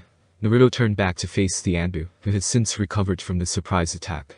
He readied his blade as he leveled a glare at tiny Jinchuriki. Well. If it is the demon. Today you draw your final breath, boy. The Anbu shot forward, intent on carving into the children with his weapon. We'll see about that, Naruto grinned as he reached into one of the many pockets lining the inside of his jacket. He pulled out a small tag and channeled a fair amount of chakra into his hand. The Anbu slashed at the small blonde, only to overextend his attack. The wound on his side had offset his form and made him sloppy, something that Naruto was quick to capitalize on. He sidestepped the clumsy strike and slapped the tag on the man's mask, causing him to stumble backwards. This ought to lighten things up a bit. Naruto laughed. Ha! Came the Anbu's intelligent response. You demon. The tag suddenly detonated, bathing the area in light. My eyes. The man recoiled and his hand shot to his face, ripping off the mask. Being in such close proximity of the blast had seared his cornea, leaving the man blind. Naruto chuckled to himself at the man's expense before noticing the Tanto lying at his side. He shuffled over and collected the blade before cautiously approaching the mewling Anbu to cut the blade's scabbard off his back. Feeling a presence near him, the Anbu began frantically swinging his arms around him. Where are you, demon? Wait until I get my hands on you, you fucking monster. Having collected his prize, Naruto backed away to admire his newest accessory. It would serve him well to have something to protect himself with, and he was certain Kurama would at least agree with him on that. It was then a soft cry caught his ear. Suddenly remembering the girl, he ran back over to her. "Hey there, are you okay?" Noticing his all-black attire and a sword in his hand, the girl flinched away from him. Her verdant eyes narrowed, staring up at the boy suspiciously as she let out a growl. Whoa, I'm not going to hurt you, promise." Naruto waved his hands defensively, showing that he meant no harm. He slowly extended his hand towards the girl and offered her a bright smile. The girl blinked, staring back at the boy with a puzzled expression.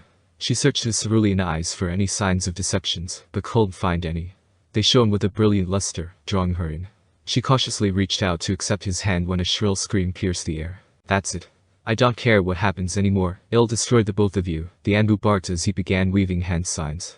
With an attack of this scale, he didn't need to be able to see. Earth style. Anlian Jutsu. He drove his hand into the dirt, and the ground started to tremble.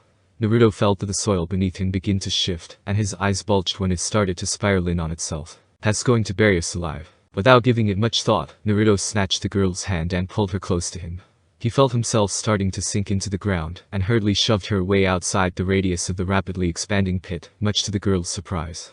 "Go on, get out of here," he urged the girl. Naruto struggled to climb out of the sinking hole, but he couldn't find a solid foothold into the slush that was softened earth and snow. It wasn't long until he was up to his waist in dirt, and the blonde spared one last glance at the girl. She was watching him sink with a distraught expression contorting her features. Naruto flashed her one last smile before completely sinking into the ground. "Now look at you. This could've all been avoided, but no, you just had to go play hero. I hope you are proud of yourself." I have no regrets. I can die in peace. But for you, but I can't. I'm taking over." Naruto felt chakra surge throughout his body, and a cheeky grin spread across his features. "Oh my hero, now make it snappy, furball. I'm starting to get woozy. Hurry up and get us out of here already." His grin faded when he heard a sinister chuckle echo from within his head. "Well, see how much y'all be thanking me after this." "Boy, what's that supposed to mean? You mangy furball." Naruto woke with a start. His eyes darted around in a panic, trying to take in his surroundings. The first thing he noticed was that he was surrounded by a throng of trees. Weird. Where the hell am I?" he asked aloud. He couldn't see the village anymore, which meant he wasn't anywhere near the hidden leaf, but he wasn't exactly sure how far. "Oh, you dumb fox, where did you take us?" He reached out to his inner companion, but didn't receive an answer. Kurama. Still no response. "TCH, you picked a fine time too." The sound of a snapping branch drew Naruto's attention. He scanned the immediate vicinity and noticed the tanto still lying in the snow. He snatched it off the ground and pulled the blade from his scabbard. Something small and fast darted between his legs, startling the blonde. He instinctively jumped back, only to find himself knocked to the ground. "Oof." Naruto grunted as he crashed headfirst into the snow. The weight on his back disappeared just as quickly as it came, and Naruto was quick to bounce back to his feet. "Hey, what's the big idea?" Naruto blinked when he saw his assailant. It was the girl from before. She was running around in circles chasing after a small rat. She pounced on the small creature, surprising Naruto with her impressive agility. He was even more surprised when she opened her mouth, revealing a maw full of sharp teeth, and swallowed the critter whole. "Hey, don't eat that," he called out. The girl turned to face him with a look of confusion etched onto her face. "That thing could be diseased, no." The girl merely tilted her head to the side as she stared at him. "You must not understand me." Just my luck," Naruto sighed. It was then he noticed the rat's tail hanging out of her. He stomped his way through the snow towards her, putting the girl on edge. "Spit it out." When she saw his reach for her head, the girl snarled. She spit out the small critter and chomped down on the offending appendage. "Ow!" Naruto cried out in pain. He dropped his sword in response and used the now free hand to pat the girl on her head. "I didn't mean to eat me." The girl observed the struggling blonde apprehensively and was slowly filled with remorse. She released his hand, causing him to fall backwards. Naruto fell on his rear and immediately began to nurse his injured hand. Orange chakra started to seep out of the wound, causing it to sizzle as it began to close up. He threw a glare in the girl's direction, and was about to give her a mouthful, until he noticed her expression. Her features were crestfallen, as if she were ashamed of her actions. Naruto found himself drawn in by her eyes. Their eyes were ultramarine with a ringed pattern, while her pupils and sclera were a soft shade of red. But what really piqued his interest was the anguish they reflected. He didn't know what exactly, but this girl had been through a lot. And judging by how that Anbu was running her down earlier, it couldn't be anything good. Shess. Like me. Yeah, I've got some sharp teeth, you know that. He let out a small laugh in an effort to ease the tension. "What's your name anyway?" The girl only blinked and stared back at the boy in confusion. "You know, a name. Everyone has one. Mine's Naruto." "Nah. Oh." The girl spoke for the first time, surprising the blonde. That at least means she understood what he was saying, for the most part at least. No, no Naruto, he repeated. Now? The girl chirped once more. Naruto, now? You're killing me here, no. The blonde sighed in defeat. Even as she could understand his words, she didn't seem to be very capable of speech. Naruto spotted an iron shackle encircled around her ankle. He tried to get a closer look, but the girl hesitantly backed away. Whoa, relax. I'm not gonna hurt you, I promise, Naruto said softly as he flashed her a bright smile. She stared down at him apprehensively, but his words seemed to put her at ease. Naruto leaned in close and upon closer inspection, he saw the number 002 inscribed on the side of the fetter. 002? Is it your name or something? Or maybe code, like Oni. But why are there 2 zeros though? That's just stupid, the blonde mused. It should just be 02, or better yet just 2. The O2. Ha. Naruto looked up to see the girl staring down at him. No, wait, I didn't mean to actually use it as a name. That's silly. The O2. The girl parroted. No, you can't. The O2. The O2. Naruto sighed one more and finally relented. Alright, 02 it is. Naruto stared at the horned girl with a puzzled expression. He honestly thought it was quite a silly name, but she seemed pleased with it, if her smile was any indication. Nakarama, he tried reaching out to Fox once more, but was again met with silence. Just great. You pick now of all times to fall asleep on me. It was the only time when he couldn't get a response out of the demon, and now he was left to figure out his next move on his own. 02 stood there watching the blonde intently, who appeared to be deep in thought. She never knew that there were actually other people in the world. She only knew of the ones with the masks, and she wasn't particularly fond of them. They had kept her locked away in a hole underground. Every day one of them would come to collect her, and they did the most unpleasant things to her body. She would be strapped down to a table and subjected to all manners of torture and pain, for what seemed like hours. And when all said and done, they would toss her back in a cell, only to begin anew the next day. But the worst of them all was the old man with the bandaged face. How she loathed him. But this boy, Naruto, was different. He had shown her more kindness in a few minutes than she'd ever known her entire life. And he didn't seem the least bit frightened by her in the slightest. Her mind began to fill with images of the boy from her pretty thing. Alright. Naruto suddenly exclaimed, startling 02. He clapped his hands together before rising to his feet. Guess he'll just stick to the original plan and head for the land of hot water. If what the old man had told him long ago held any truth, it was a peaceful nation with strong inclinations towards pacifism. It was there that he and Kurama had settled upon migrating to. All he had to do was make it out of the expansive acreage that was Fire Country. Naruto turned his gaze towards the sky and took into account the position of the sun. It was still relatively early, around 9 if he had to guess, which meant he had lost too much time. It wouldn't be long before the village noticed his disappearance, and the old man sent a pack of Anbu to hunt him down. Guess I should really get a move on. Naruto turned to leave only to be stopped when 02 grabbed his hand. Huh. What ch? He fell silent when he saw her troubled expression. She was hesitant and a little jittery, but above all she was frightened. The amount of sorrow and anguish hidden away behind those malachite orbs made his heart sink. Yar? All alone too, rent you. Rather than give a response, not that he was expecting one, 02 simply held his gaze. I'm going far, far away from this place, somewhere safe. Do you want to come with me? Naruto spoke softly. I can get you out of here. 02's breath hitched as her hand tightened around his own. Her eyes widened and her face lit up with an ecstatic smile. Now? They'll take that as a yes, Naruto chuckled to himself at her jubilant response. He hadn't originally planned on traveling with anyone else, but at least now he won't be alone. Had been by himself his entire life, so having another person around would be a nice change of pace. Kurama was an age-old construct of chakra given consciousness, so he didn't exactly count him. Turning back to his barefoot companion, an idea suddenly came to mind. Just 1 second, Naruto said as she quickly shrugged off his backpack. He reached inside and pulled out a scroll ceiling, only to growl in annoyance and stuff it back inside. 02 watched on in a mixture of curiosity and confusion, as the blonde rummaged around inside of his pack. Ha! Found it. Naruto exclaimed, startling her. She watched as he unraveled a small scroll that had marking inscribed all over the parchment. He placed his hand over one such marking, and his hand started to glow. A small cloud of smoke puffed up around Naruto's hand and quickly dispersed to reveal a pair of black sandals. I can't let you walk around barefoot. You could get hurt and I'm responsible for you now, Ikno. 02 observed him intently as he took hold of her foot. His touch was firm, yet gentle and warm. It made her heart flutter. Naruto slipped the sandals onto her clawed feet one at a time and fastened the straps, careful not to make them too tight. They were a little big on her, but there was no danger of them slipping off at least. There. Now we can move. Naruto once again found himself tackled to the ground by the red-skinned girl. Glancing down at the tangled mess of pink hair, he saw 02 nuzzling his chest. Not only had this boy given her a name, but had also given her a gift. She looked up at him and grinned brightly. Now. She didn't know where he was going, but she did know that she didn't want to leave his side. Glad you like them. Naruto patted her on the head between her horns.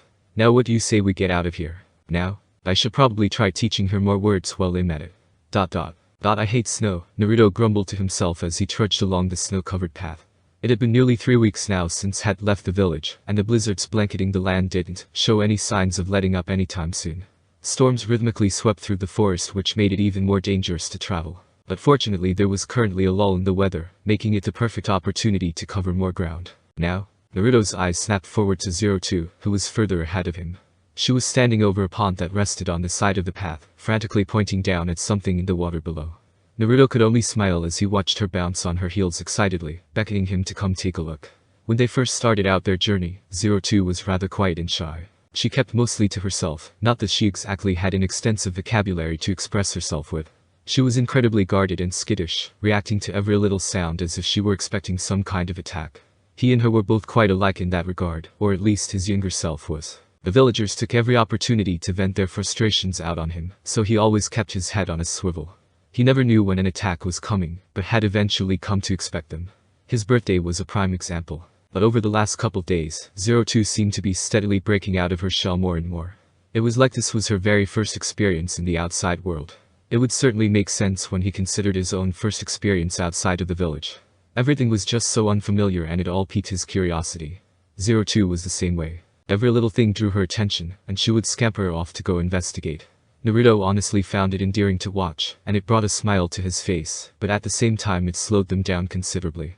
He was certain that the snowstorms would slow down the Anbu as well, but there was no telling how close they were. 02, get back over here, he called out to the horned girl. She turned to face him and smiled. 02 ran back towards the blonde, careful not to slip on the frozen verdure. She slid to a stop in front of him and pointed back towards the pond. Now? Naruto shook his head with an amused grin. Don't now me. You're supposed to stay close, remember? 02 took hold of his hand and flashed a toothy grin as she pressed herself into his side. Naruto's cheeks flushed and he turned away in an effort to hide his reddening features. Why don't we take a break? I don't know about you, but I'm starting to get kind of hungry, no. Naruto led her off of the path and over to a tall tree hidden away in a small alcove. Its trunk was hollowed out at the base, giving the children a dry place to rest and brief refuge from the frigid winds. Naruto unceremoniously plopped down and 02 followed suit as he pulled out the scroll from his bag containing their food. He unsealed 2 ration bars, and 02 blanched at the sight of them. Hey, I don't like them either, but it's all we got, no. Naruto said exasperatedly as he handed one to 02. She hesitantly accepted the block, sniffing the suspicious comestible before shuddering away in disgust. She reacted the same way every time, not that he could blame her. They weren't particularly appetizing, but they kept them from starving. Naruto watched on with an amused expression as 02 miserable gnawed away at the ration bar, when an idea struck him.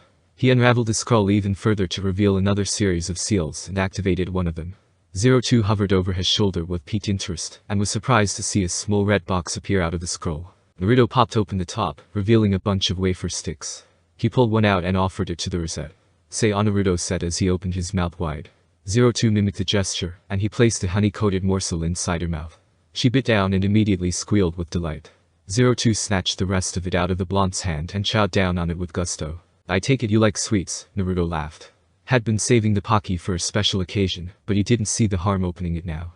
And 02 certainly seemed to enjoy it, so that was a plus. Now? 02 reached inside her cloak and pulled out a black book. It was rather thin and had a polished image of a woman on the cover. She wore a flowing blue dress and had black skin, long white hair, and a pair of long red horns much like 02's own. What's this? Naruto queried. He was quite surprised that she had managed to carry it with her all this time without him ever noticing. 02 stared at it for a brief moment before offering it to him. Whatever it was, it must have meant a lot to her. Are you sure? His answer came in the form of an affirmative nod, and Naruto graciously accepted the book. Well then, let's see what we have here, Naruto said as he sat back against the tree and opened it. 02 curled up to his side, careful not to poke him with her horns, and peered over his shoulder. The pages were full of vibrant, beautiful pictures, and there were even words that revealed a story. For once, Naruto was rather glad the old man had insisted so much on him learning how to read. In the deepest, darkest part of a forest lived a tribe, hidden from all, the blonde began. They had large wings on their backs and were beautiful, but they were what would be called beasts. Among them was their princess, who had huge, ashed wings. Their law said that once one turned 16, they would be allowed to fly outside the forest. Man, this story is kinda dark. Naruto said as he turned to the next page. And on her 16th birthday, the princess took flight to the world beyond the forest. She crossed the steep mountains and the surging rivers, and reached the world of humans. The moon shone brightly in the sky. She landed in a castle garden, where she found a young man gazing up at the moon. The princess hid in the bushes and stared at the young man, and for the first time, love bloomed in her heart. But he was clearly of a different race. A beast and a human could never be together. Nah, this picture book is pretty and all 02, but the story is kinda sadistic no, Naruto commented as he turned the page again. And so, the princess went to see a witch who lived in the same forest and said, I want to live as a human. I want to be united with him. The witch replied like so. I can help you if you offer me your wings. But keep this in mind. No matter how you disguise yourself, you're a beast, and you will consume the prince's life one day. The princess ripped off her wings and was assaulted by pain far more intense than she had ever felt. She could never fly again. Even so, she smiled happily, with tears of joy streaming down her face. Inhuman. Inhuman. The same as him now. Naruto paused for a moment. While he understood the princess' motivations, he didn't agree with her methods. She shouldn't have to change herself for the sake of someone else. The old man was always telling him that love blooms when one person acknowledges another's faults and flaws, and accepts them regardless. Now, 02 pouted, nudging his shoulder. Naruto smiled as she poked him with one of her horns, urging him to continue reading.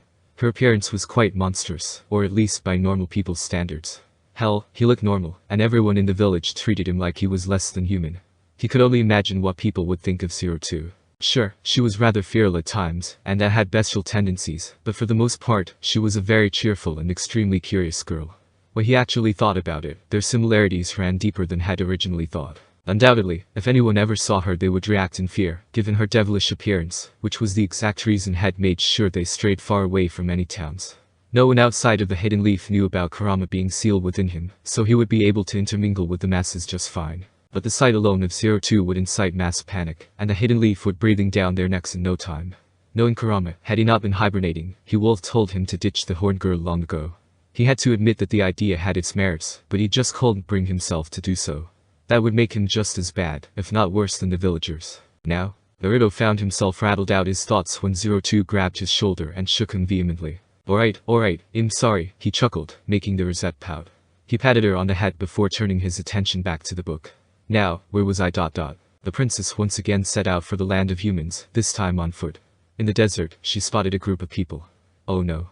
Is there anyone who can help him? There lay a young man, his leg bitten by a snake. The princess rushed to his side and sucked the venom out from his wound. Thank you, oh brave lady. I am the prince of these lands. It was the same young man she had met in the castle. I owe my life to you. Please marry me. The wedding ceremony was held soon after. The priest asked the princess, clad in a wedding dress of pure white, do you vow to be true to him in good times and in bad, in sickness and in health, until death do you part? I do. The two exchanged rings, and when the priest said so, they sealed their vows with a kiss. And cheers rang out across the land. Bless the brave girl who saved our prince's life. The Wild Kingdom celebrated their merry. Oi 02. Rosette let out a rhapsodic squeal, nearly climbing into Naruto's lap as she pointed at the colorful picture on the page. The prince was kneeling before the princess in her elegant dress, holding her hand, while the entire page was lit up by her radiant smile. What, marriage? Naruto's eyebrow rose in confusion. Suddenly it all clicked. That's why I've been carrying. Well. What do we have here? Both children froze at the sound of the voice. Naruto's eyes snapped forward, landing on a burly figure. It was a large and extremely gruff-looking man. His head was void of any hair, save for his thick eyebrows, and the stubble of a beard that sprouted about his lower face. He had piercing orange eyes and a scar that ran through the right one and down onto his cheek. The scratched-off headband that hung around his neck was a clear indication that he was a missing nin. Aren't you two all nice and cozy? 02 growled, clutching tightly onto Naruto's shoulder, while Set Blonde's eyes narrowed at the man. We don't want any trouble, mister. That's too bad, trouble happens to be my middle name, the man laughed heartily. Look, we don't have any money or food, so you're wasting your time, Naruto lied. The Hokage gave him a stipend every month for food which he had been steadily saving up for the trip. It wasn't much, but it would cover his food costs. At least it would have had he been traveling alone. Well, that's no good, the man frowned before grinning devilishly. I was willing to let you two go after taking your belongings on the account you're still kids. But if that's the case, I might as well rid the world of such useless brats. He reached behind his back and brandished a large curved knife. Naruto felt his muscles seizing up one more at the side of the blade. 02 tensed up as well, and her clawed fingers dug into Naruto's shoulder, breaking him out of his asphyxia. Don't worry 02, you can always count on me to protect you. He glanced over his shoulder, reassuring her with a smile. Well, ain't that precious? You got guts, kid, it'll give you that, the man roared with laughter. but it won't be enough to save you here. Children or not, they'd had seen his face, and he couldn't take any chances. He was a wanted man after all. Wait a minute, mister. Naruto pleaded as he held up his hands, halting the man in his tracks. Okay, the thing is we're looking for treasure. And it's somewhere close by. Treasure? What kind of half-brained idiot do you take me for, boy? The man spat. And no, we were honest. Right, 02, the blonde insisted as his roseate companion nodded her head emphatically. We learned in a small town not too far away from here that a group of bandits was been terrorizing the area. We don't have much, so we figured that we could find their hideout and just wait until they left to go rob more people. Then we'd take all their stuff. If you let us go, it'll give you the map I've drawn up of the area. Naruto hurriedly explained. The man's eyes narrowed as he eyed the two children critically. Had just crossed into this neck of the woods less than an hour ago, so he hadn't heard anything about bandits, but it certainly wasn't outside the realm of possibility. If what they're saying was true, then that would be an easy payday for him, and he could easily lay low for months with a sizable cache of Ryo. Hell, maybe even escape across the sea. Alright, kid. It'll bite. Show me this map of yours. If it checks out, it'll let you go. But only if we find this hideout. Sure thing, mister. You can even have all of the treasure. Naruto laughed nervously as he reached into his bag and pulled out a large folded piece of paper. He took hold of 02's hand in his own and cautiously led her towards the man.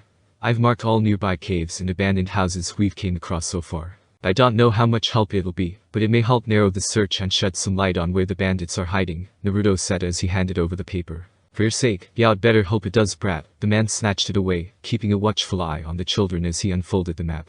Confusion settled onto his features as he stared at the mostly blank sheet. Rather than a map of the surrounding area, there was a single slip of sealing paper in the center of the parchment. It immediately ignited, filling the man with dread. You have to be fucking Kai. The entire grove was drowned in a sudden flash of white. Naruto couldn't help but chuckle to himself as he ran. He was really glad he stole those flash tags. With how much mileage he was getting out of them, even Kurama wouldn't complain about them. And now? Just bear with it for now, 02, Naruto pleaded as he hoisted his companion higher up onto his back, in an effort to keep her from slipping. Just before the tag he rigged went off, he scooped the red girl onto his back and made a break for the trees. Naruto's physical prowess was exceptionally high compared to other children his age, thanks in part to having a tailed beast sealed within him, so carrying 02 was hardly a problem for him. The real struggle came in keeping a firm grip on the squirming Rosette. He could feel her anxiety just by how tightly she had her arms encircled around his neck, but there wasn't much he could do to ease her worries, until he was certain they had made a clean escape. Naruto vaulted over a small cluster of shrubbery only to gasp in shock. Rather than flat land, there was a sharp drop downhill. Oh crap. The blonde cursed his luck as he lost his footing upon landing, and the two were sent tumbling through the thick shrubbery that lined the steep slope. Naruto quickly shifted his position as best he could and cradled 02 in his arms. They continued to roll unceremoniously downhill, all the while Naruto held the Rosette in a protective embrace. The pair crashed through a bramble of bushes, and their chaotic tumble came to an abrupt halt when they collided with an unsuspecting figure. Ah! 02 let out a pained groan as she slowly opened her eyes.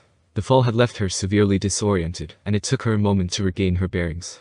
She lifted her head and noticed she was straddling her blonde companion. Her eyes widened when she noticed he was unconscious. Now. She desperately shook his torso in an effort to awaken the blonde. What the hell? The Rosette was suddenly gripped in fear when she realized they weren't alone. Her eyes snapped forward and landed on the potential aggressor. It was a slender woman of above average height with large breasts and shoulder-length blonde hair that was tied in two loose ponytails.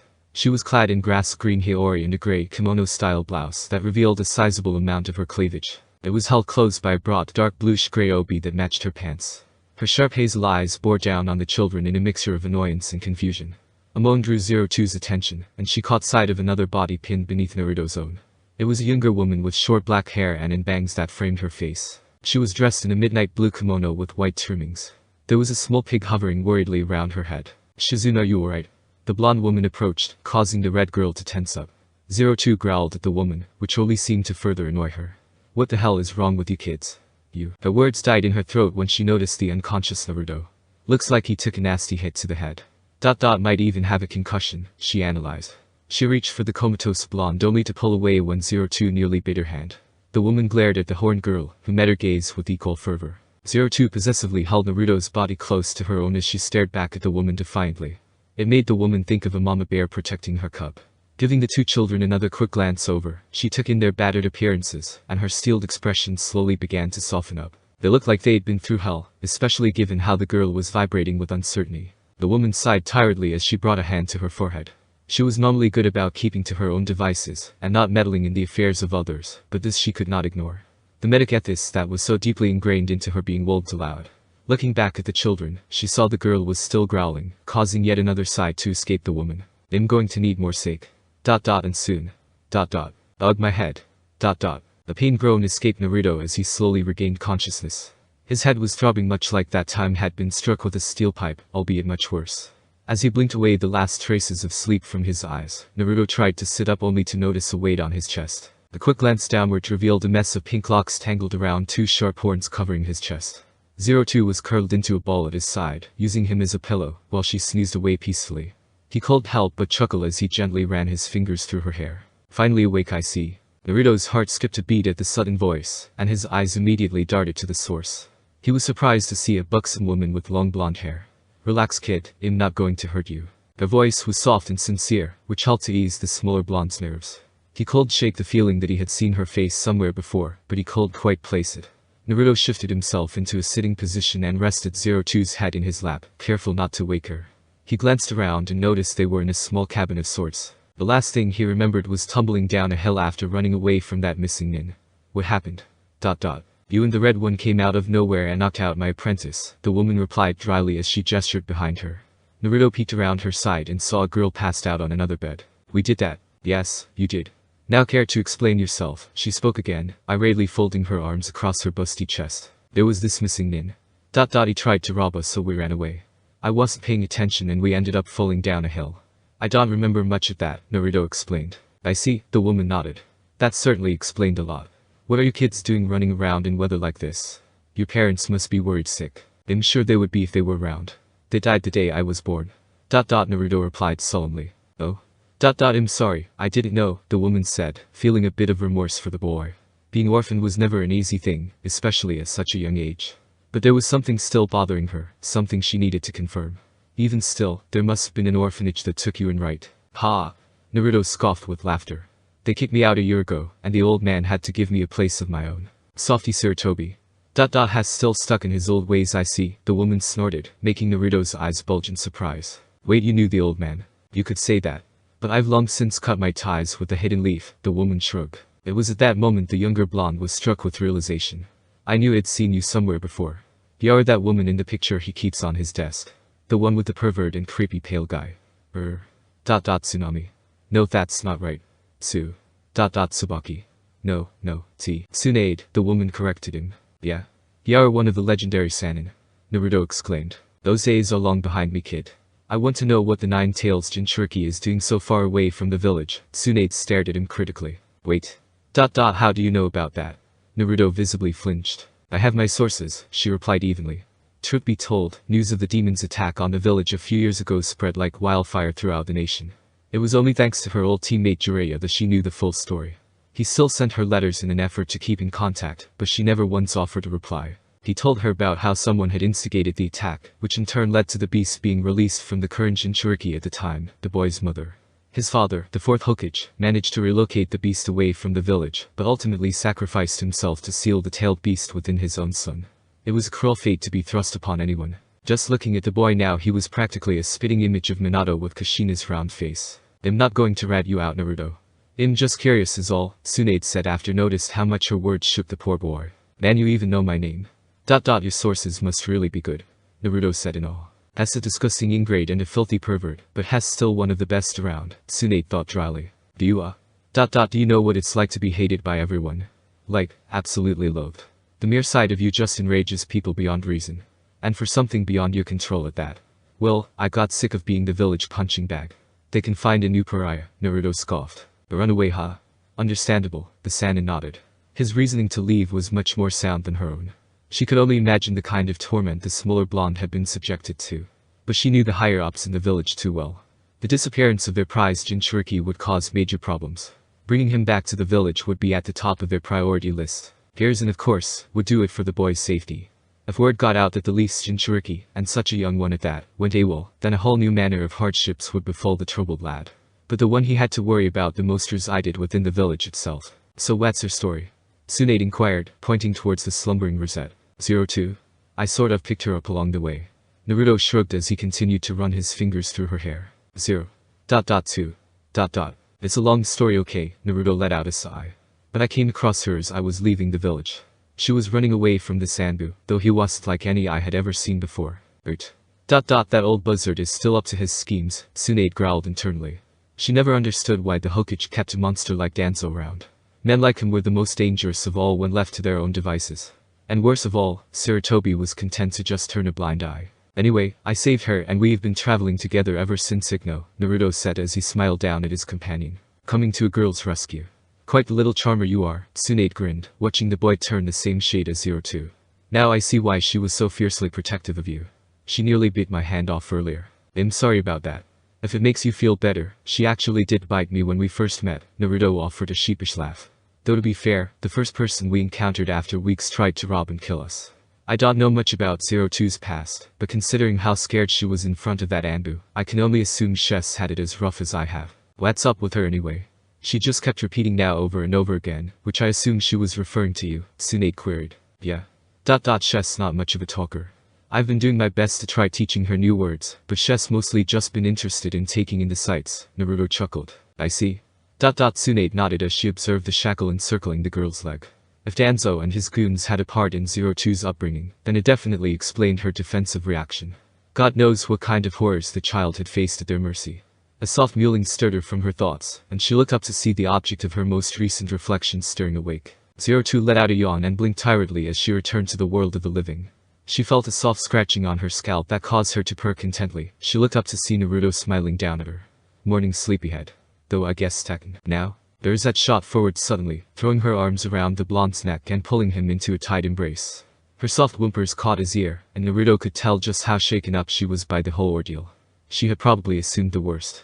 Had at least had Kurama to keep him company over the years, but 02 had no one. He gently ran his hand across her back in an effort to calm her down. Sorry to worry you like that, 02. She pulled away slightly and used the sleeve of her cloak to wipe the tears away from her eyes. After all this time alone, drowning in despair, she had finally found someone to remain at her side and traverse the darkness. She couldn't bear the thought of losing her one and only light. Naruto patted 02 on the head between her horns, causing the girl to pout. I told you I'm responsible for you now. It'll take a lot more than a bump on the head to get rid of me, Igno. 02 pulled away from his touch and gnashed away at his fingers with her sharp teeth. Or, Naruto yelled, pulling his hand back to a safe distance. I said no biting. He snapped at the rosette, to which she responded by sticking out her tongue. She was always nipping at him, and even if it was playful, it still hurt like hell when she managed to catch him. Bad 02. Naruto pointed a finger at the horned girl. 02 snorted and lunged at the offending appendage.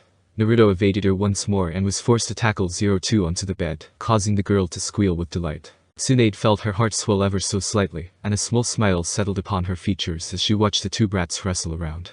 Their exceptionally strong bond and love for one another was clear as day, even if they weren't quite aware of it themselves yet. It would be a shame when the cruel enigma that was life finally decided to rear its ugly head in their affairs. Not that it really mattered to her. Ow. Don't poke me with your horns. That's not fair. Naruto cried out. Bei-chan. Came 02's grunted response. You two certainly are lively ones, Tsunade commented with a smirk. 02 finally noticed the woman's presence and immediately hid behind Naruto. She peered over his shoulder and stared warily at the Sannin. Hey, there's no need to be afraid, Naruto reassured her. Tsunade Bei-chan is pretty nice, Igno. Bei-chan the elder blonde snapped. I'm not that old, you brat. Naruto blanched. The old man said that picture was like 20 years old. Are you using a genjutsu or something? I don't have to explain myself to you, brat. Tsunade retorted. You seem to be well enough so I'll let you two stay the night, but tomorrow you're on your own. She turned her back to the children in an effort to hide her reddening features. She had done her good Samaritan deed for the month as far as she was concerned. Alright, that's fair. You went out of your way to help us when you didn't have to, so we're eternally grateful. Thanks, Bei-chan, Naruto said, offering a deep bow. 02 was confused by his actions, but copied him nonetheless. She still thought the woman was rather terrifying, but she did help Naruto. TCH, whatever. You're welcome, I guess, the disgruntled blonde scoffed. The little shit had called her old again, but he at least had enough manners to express gratitude. God, she hated kids. They had no respect for their elders. Just try to keep it down, will you? Tsunade said before walking away. No problem. You won't even know we're here. Naruto flashed her a bright smile. Now? He felt a tug on his arm and turned to face 02. She was holding her picture book in her hands and looking up at him expectantly. Oh right, we never did finish, he said as he accepted the book from her. 02 was quick to cuddle up to his side and make herself comfortable as Naruto flipped back to the page where they had left off. Alright, let's see, where were we? Ah yes. I do. The two exchanged rings, and when the priest said so, they sealed their vows with a kiss. And cheers rang out across the land. Bless the brave girl who saved our prince's life. The Wooly Kingdom celebrated their marriage. Marry? 02 inquired. Yeah, marriage, it's... Well. It's Naruto was actually thrown for a loop on this one. Even he didn't completely understand the concept of marriage, only that it was something for adults. His eyes fell on Tsunade, who was busy tending to her apprentice. Oi, B-chan. What's marriage? The older blonde's eyebrows twitched in annoyance at yet another quip at her age, but she managed to force down the obscenities rising in her throat. Marriage is the binding union between two people, she replied dryly. You mean like a contract? Something like that. Both parties pledge their lives to one another and honor a set of vows established between them, such as sticking together through thick and thin, and remaining faithful to one another. It's usually done out of love, but there are cases where it's been used to advance a political agenda, Tsunade explained. I see now. Naruto nodded. It was basically promising to spend your life with someone else. His attention returned to the book and he continued to read. Humans. They have neither the wings to fly nor the claws or fangs to hunt. Such weak and frail creatures, but they are so warm. Humans are wonderful. After the wedding, she lived happily as the princess of a human land. She supported the prince in his work, traveled the world, and saw oceans studded with glints of sapphire, sparkling grasslands, and auroras that swayed like raging flames. The princess took the prince's hand, said to him with a smile on her face, "Grab onto me and never let go, darling." Darn. 02 whispered with a slight yawn. She liked the sound and it caused her face to light up with a smile. But the prince's happiness was short-lived, Naruto read on. She woke up one night to a pain that threatened to rend her asunder, and found her body turning into that of a beast. Why? I asked you to make me human. On her back were jet black wings, tearing through her flesh and skin to spread. Using magic comes at a price.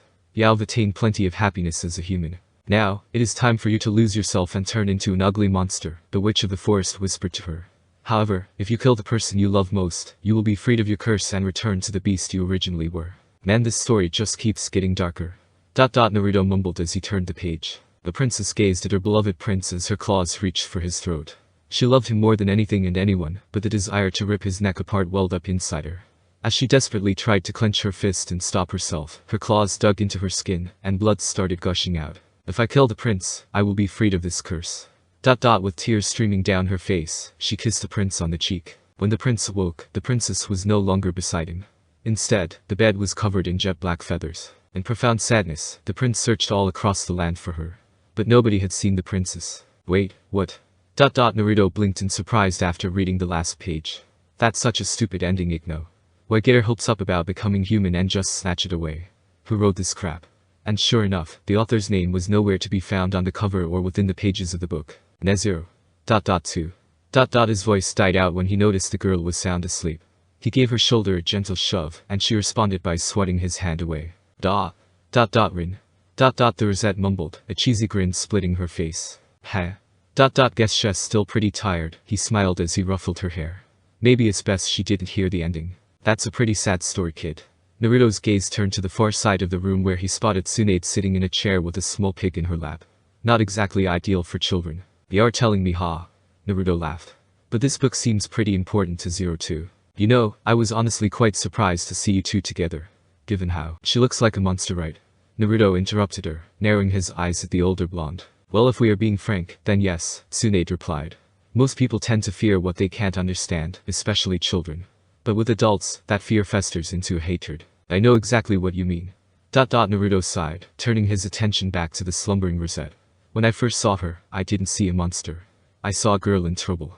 I couldn't just sit by and watch knowing I had the power to help, he said, surprising the Sannin with his response. You know, for a flippant little brat, you are quite mature for your age, Naruto. It seemed took after his father in more than just appearance alone. Yeah, well, I have a giant demon fox sealed in my gut, so who am I to judge? Naruto snorted out a laugh. It wasn't until we started traveling together that I realized 02 and I are a lot alike. We both have no parents, or even loved ones for that matter. It's hard to know. Being alone in the world, regarded as nothing more than demons. Tsunade felt her heart sank as she watched the boy stare fondly at his companion. He was clearly love-stricken, even if he had quite realized it himself yet. Just looking at him reminded her of, no? Tsunade checked her wondering thoughts. No good will come of bringing up painful memories. The past was unforgiving and unchanging. There was point dwelling on it. I see. Well, I hope you are prepared for the consequences. Naruto's head tilted as he stared back at her in confusion. What do you mean? This bond that you have forged? With all the good, just as much bad will come of it. The trials of life will constantly try it, slowly chipping away until it eventually shatters. The question is whether or not it's strong enough to withstand the test of time. So again. You'd best be prepared. Naruto was shocked, but he knew deep down that there was truth to her words. Hell, even now they were being hunted down just for trying to make a better life for themselves. But his entire life had been nothing but trials and tribulations, and he had managed to make it this far by himself. At least now he won't have to go through it alone. You're right. It's even happening right now. Life has been bearing down on me since before I could remember, like a little kid standing over an ant mound with a magnifying glass. But it hasn't gotten to me yet. I'll forge my own path and smash anything life throws our way, and with my bare hands if I have to. Naruto proclaimed fiercely. Tsunade was left astonished by his passionate outburst. Even after going through so much, Naruto managed to keep a strong will and high-spirited mindset, which was impressive at his age. Maybe those two would turn out alright after all. Maybe. Has anyone ever told you how annoying you are? She smirked. All the time. Naruto grinned. Well, you should follow your little girlfriend's lead and get some rest. I don't know where you're headed, but the road ahead must be quite long. Tsunade advised him. You're right. I probably should. He eyed the woman suspiciously. What exactly did she mean by girlfriend? Sure, 02 was a girl and his friend, but Tsunade bore a smirk when she said it, which led him to believe the word had further implications that were lost on him. He decided not to dwell on it, and proceeded to make himself comfortable on the bed. 02 stirred slightly at the shift in movement, and snuggled even closer into his side. Now. She mewed tiredly. Naruto smiled as he wrapped an arm around her shoulder and stared up at the ceiling. Tsunade's words played over in his head again, and it was at that moment he came to a realization. He needed 02 just as much as she needed him. He was going to stay by her side for as long as she would allow him, though he had a feeling she won't let him leave even if he wanted to. Whatever challenges came their way, they would face together. He spared one last glance at the sleeping girl before closing his eyes. Don't worry 02. I won't anything or anyone come between us. And that's the promise of a lifetime. Naruto cold suppressed the shudder that racked his small frame as the frigid morning air hit his skin. 02 popped up at his side and flashed a toothy grin. At least one of them wasn't bothered by the cold it seemed. The sound of movement behind them caught his ear, and he turned to see Tsunade standing in the doorway to the cabin. At her side was her apprentice, whose name he learned was Shizune. Thanks again for everything B-chan. We're in your debt. Naruto beamed, completely ignorant of the Sanin's twitching eye. And sorry about crashing into you yesterday Shizune-san, he bowed to the older girl. Oh, it's fine, really. I'm just glad both of you are okay. That must have been quite the fall. Sure was. But I'm a lot tougher than I look it now. Naruto exclaimed, pumping his fist excitedly. His grin quickly dispersed when he finally noticed Tsunade bearing down on him with an irate expression, no doubt annoyed at the corporate age. Anyway, we should probably get going. Places to go, sights to see. Yeah, you do that, Tsunade said flatly. Naruto grabbed 02's hand and made a break for it, surprising the reset. He threw one last look over his shoulder and grinned obnoxiously at the two women. Until we meet again Shizune and B-chan. Tsunade's face contorted with rage at the saucy inflection in his tone, and she had half a mind to throw a tree at the little brat. Well, they certainly were a lively duo. Are you sure it's a good idea to just let them run off on their own? They're only kids after all, Shizune queried as she watched Naruto and 02 run off into the distance. TCH, I'm not a babysitter Shizune. I know but still. Look, if they want to run away like some star-crossed lovers, that's on them. I have my own matters to be concerned with, the busty medic scoffed as she turned to head back inside. Now come on. We have to get to Tanzaku before the casinos close. I'm feeling lucky today. The teen could only let out a groan before following her master inside. Yes, Mom. Achoo. Naruto groaned as he used his scarf to wipe his nose. He was eternally grateful that he remembered to pack it. God, he hated the winter and it's just had to come early this year. Snow blanketed the land, and the temperature plummeted to unsavory levels, giving the wind an icy bite to it. Naruto shuddered as a gale swept through the frozen forest and tightened his scarf. Stupid snow. He grumbled to himself as he trudged along the beaten path. They had been traveling for about half a day already, and it wasn't until an hour ago he noticed just how low they were on supplies. They could last about another 2 days before their rations ran out, and the blonde realized they would have no choice but to stop in a town to restock up on food. He wasn't looking forward to the task, but there was no avoiding it. Glancing ahead, he caught sight of his traveling companion. 02 was currently chasing after a rabbit a few paces ahead of him. Her fiery skin shone like a beacon against the ivory landscape, and her long, sanguine tresses fluttered behind her like a cape of sakura petals. Naruto could only shake his head with a sigh.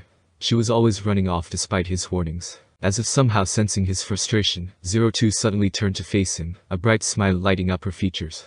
Now, Naruto's eyes widened when she broke out into a sprint. He quickly set his feet to catch the barreling Rosette, but gasped when she lost her footing. 02 tumbled ungracefully across the frozen landscape and slid to a stop just in front of him. Naruto quickly rushed to her side while 02 sat up with a pained groan. He noticed a rather nasty scrape on her knee, but what shocked him the most was her blood. Rather than a deep crimson, it was a vibrant shade of blue. Huh. That's interesting. He quickly refocused his thoughts and knelt down to examine the injury. It wasn't particularly severe, but it might give her some trouble walking for a while. What am I going to do with you? Naruto shook his head at the Rosette, who grinned sheepishly at him. We have to find a way to stop the bleeding. It never occurred to him to pack any medical supplies, since Kurama's chakra always healed him, and he didn't have the presence of mind to ask Tsunade for any before they went their separate ways. Just lick it. Naruto suddenly screamed, startling 02. Don't do that, Kurama. Well, maybe if you weren't such a scaredy cat. Boy. I am not a scaredy cat. The bewildered 02 stared at the blonde. Just who exactly was he talking to? Look, you said you're looking for a way to stop the bleeding. Lick the wound. Kurama reiterated. What? I'm not a mangy mutt like you. Okay, then smartest. Not only does licking wounds clean them, saliva contains tissue factors which help the blood clotting process. Unless you have any other bright ideas, then be my guest. You might want to hurt before an infection sets in. Naruto scoffed in annoyance at the fox's condescending tone. Unfortunately, he didn't have any better suggestions at the moment.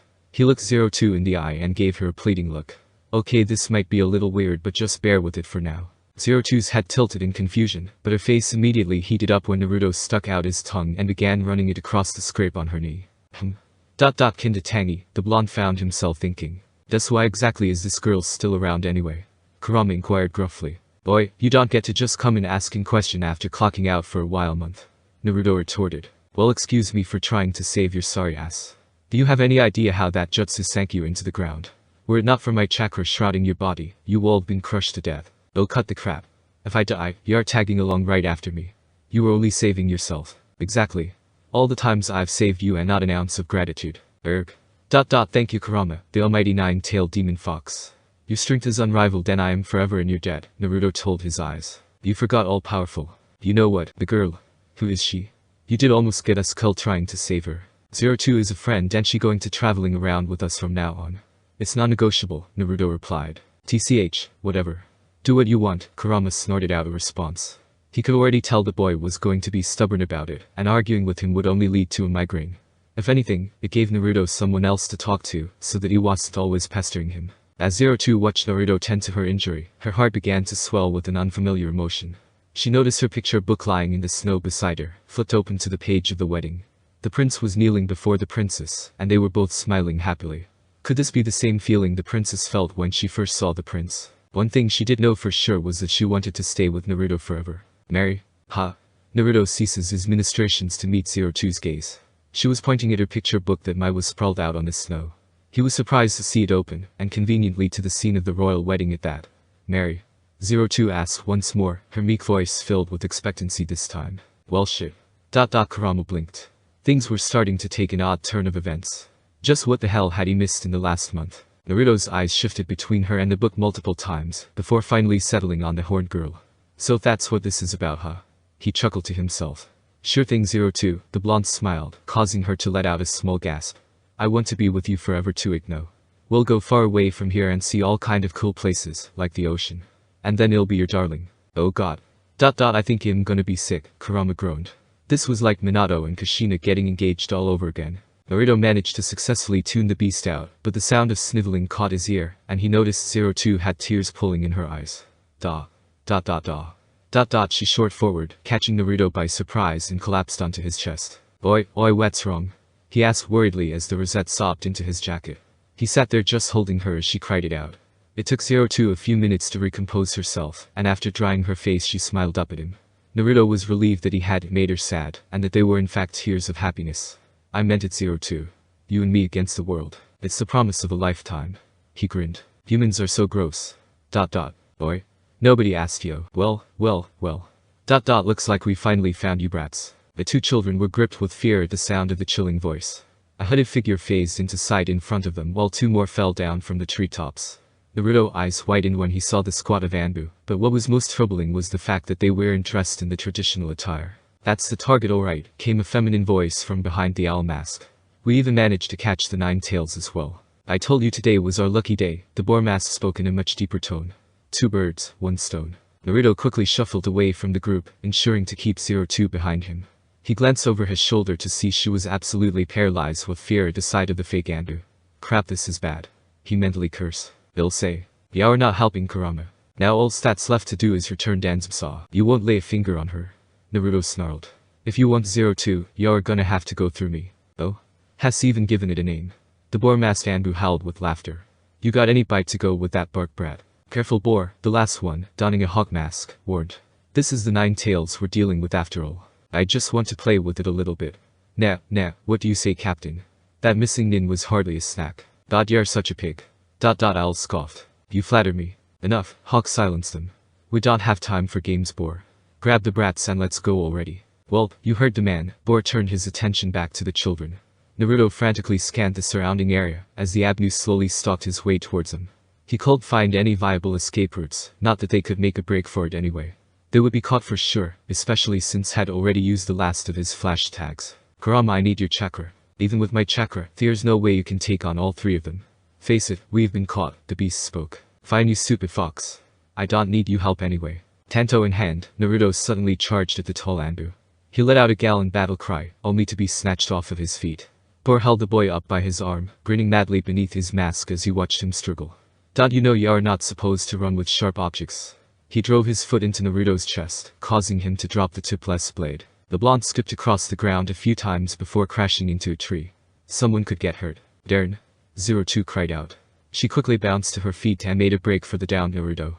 But she didn't make it far and soon found herself in the clutches of L. Not so fast, the woman pinned the smaller girl to the ground, burying her face on the snow. Yao caused Danzumsa enough trouble as is. Naruto groaned as he tried to pick himself up off of the ground. That kick had expelled all of the air in his lungs, and left him struggling to breath. "Damn it, stay down, Naruto. You're gonna get yourself killed if you keep this up. Or better yet, run away." Troublesome as he was, Naruto could evade the Anbu as he was. With his chakra, escaping would be a breeze. "If you weren't going to help me, then just shut up already. I won't abandon 02. Is this girl really worth throwing away everything Yao've worked for?" "Yes." The beast let out an annoyed snarl as he banged his head against the bars of his cage. He really hated how stubborn his container could be. He blamed the boy's mother for it. "Fine, we'll rescue your damn mate." He soon a better chance using his chakra than he did without. "Thanks, Kurama." "Oh, don't thank me yet. I'm giving your ass acid reflux for a week when we get out of this." Or spun the tanto between his fingers with practiced ease as he approached the downed Jinchuriki. He had half a mind to put an end to the demon boy, but his master specifically requested that he be brought back alive. That didn't necessarily mean he had to be in one piece though. "Looks like The man halted when he saw the blonde begin to stand up. A haze of orange chakra was creeping out of his pores, forming a cloak around the boy. Naruto's entire form visibly shook before vanishing completely, leaving Boar stunned. There was a sharp cry behind him that jolted him from his stupor. He quickly spun around and his eyes widened in shock. Naruto has managed to steal back his sword and drove it into L's hair, pinning her to the ground. "I said not to touch her." L squirmed in pain under him. "Damn. Brat." She rasped before coughing up a considerable amount of blood from beneath her mask. Leaving his blade sheathed in her chest, Naruto quickly turned to help 02 to her feet. "Are you okay?" "Darn." 02 stared at him in awe. The orange energy had altered his features slightly, making his hair shaggier and the whisker marks on his cheeks more pronounced. But most prominent of all were his eyes, which had narrowed into slits and radiated with a crimson glow. "You fucking demon!" Boar roared. He could feel his anger steadily rising as he watched his teammates slowly bleed out. "Y'all pay for this." Channeling chakra into his legs, the large man stomped his foot onto the ground, causing a giant rock to pop into the air. Earth style. Rock bullet. Boar punched the boulder and sent it flying towards the two youths. Naruto scooped 02 into his arms and vaulted high into the air, just barely clearing the projectile and landed on a tree branch. Boar immediately appeared at the tree's base, giving him no time to rest. Earth style. Earth spear.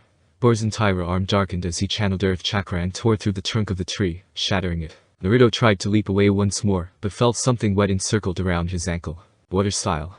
Water whip. Hawk tugged sharply on the liquid lash, snatching the blonde out of the air. Naruto felt 02 slip out of his grasp before being slammed into the ground. Hawk stared down disdainfully at the struggling boy. This was supposed to be an easy mission.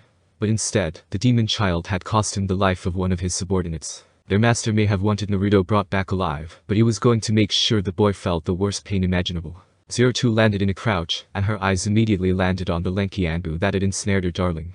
Letting out a growl, she made a beeline for the man, only to find herself lifted into the air by her legs. Where do you think you're going? Boar barked, returning the rosette's glare with equal fervor. 02 snarled before swinging back and forth, using her momentum to take hold of the arm that had imprisoned her. With no hesitation whatsoever, she sank her teeth into the appendage, causing the large man to cry out in pain. Arg. You little bitch. Boar drove his hardened fist into the back of 02's head, forcing her to let go, before slamming her into the ground. A sharp wail pierced his eardrums, echoing throughout the forest. The screech was enough to leave Boar momentarily stunned, and he glanced down at the source to notice one of 02's horns was missing. He took a step towards the whimpering girl, but was sent crashing into the snow when a body barreled into him. Hawk moaned loudly whilst Boar pushed him aside with an annoyed huff. He threw a glare in the girl's direction, but was startled to see Naruto standing there. The blonde's hands shook as he observed the scene before him. 02 was curled into a ball in the snow, shaking profusely. Her azure blood leaked from an unseen wound on her scalp, and one of her horns had been completely snapped off near the base, lying in ground next to her. 0.2. Naruto breathed out shakily as he knelt down at her side. He pulled her into a gentle embrace, and despite her tears, she couldn't help but smile upon seeing his face. Darn. Naruto felt something spark deep within him, which Kurama took notice of as well. Kid, I know what you're thinking, but now is not the time. Take her and go. Escape was basically guaranteed at this point if they left right now. They'll pay. Naruto, you need to listen to me. They'll make them pay. Damn it. Kurama roared in frustration. This was the exact reason he was against letting Naruto use his chakra. The boy already wore his heart on his sleeve, and his chakra further amplified one's emotions, especially negative ones. At this rate, his container was about to go on a rampage, and it was too late for him to pull back his chakra. More chakra began to seep out of Naruto's pores, thickening the cloak around his body as it took on a vulpine shape. The two Anbu could only watch in horror, as four tails rose up from the blonde's backside. But grief, a voice sighed, startling the two men. Talk about a worst-case scenario. Hawk looked up at the newest arrival, and his eyes went wide. The man was rather tall and had unkempt silver locks that spiked out from atop his head. He removed his dog mask, revealing a bored expression hidden behind yet another face mask. Guess it's a good thing we brought you along, Tenzin, Kakashi said as two others landed behind him. One was a man with short brown hair, and the other was a girl with long violet tresses. That's no good. What do you expect me to do about it? Tenzin stared incredulously as he watched Naruto's skin start to peel away. You're the one with wood style. Just do what the first did, Kakashi replied nonchalantly. I don't have his necklace. That makes you rather useless right now, I suppose, the silver-haired man sighed, eliciting a whine from his subordinate. You're so mean, senpai. Yeah, I'll be alright when you get better, Kakashi waved him off dismissively. Right now, they had to focus on the task at hand. This is bad.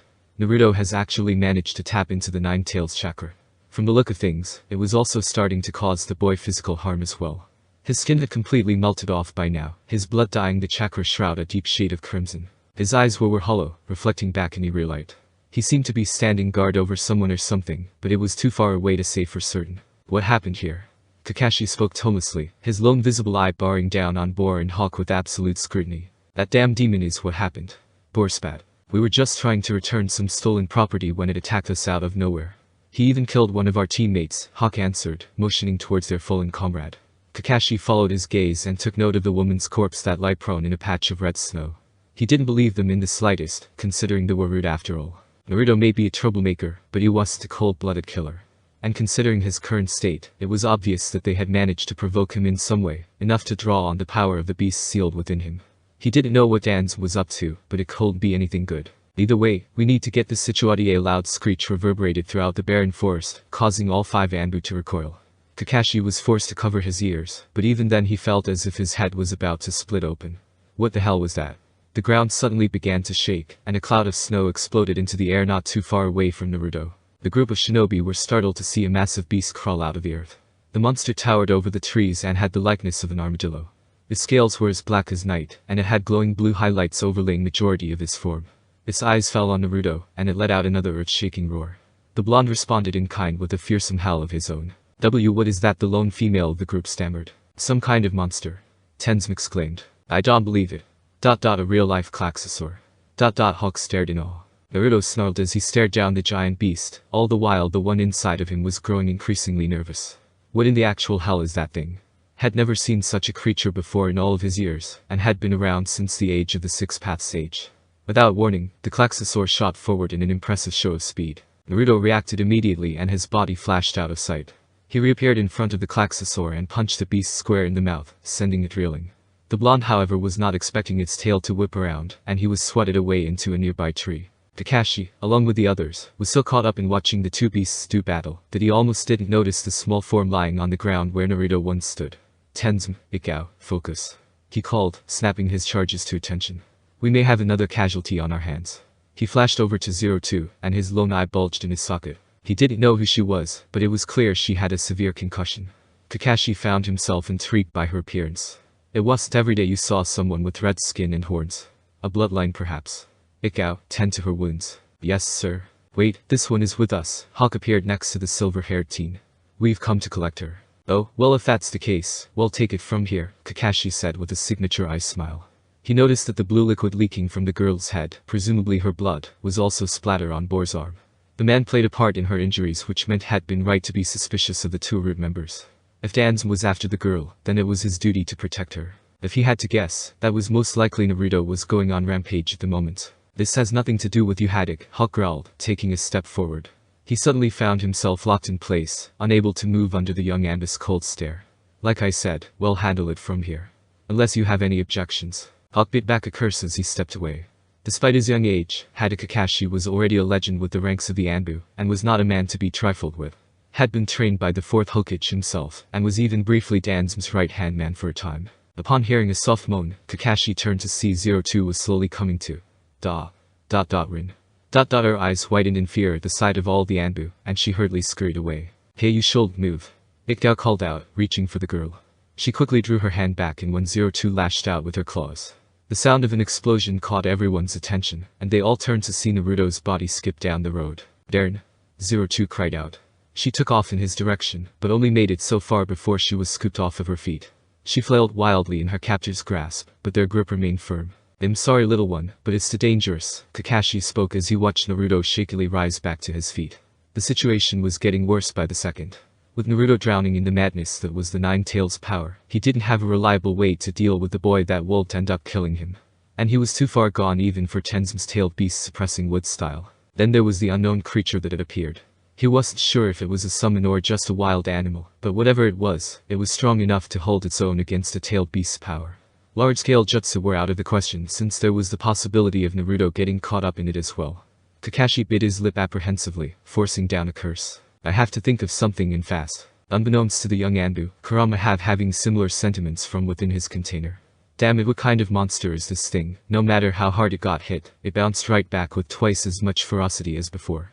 The damn thing was even siphoning away their chakra. Kurama hadn't noticed at first, but as the fight drew on he felt the tug on his chakra growing stronger with each passing second.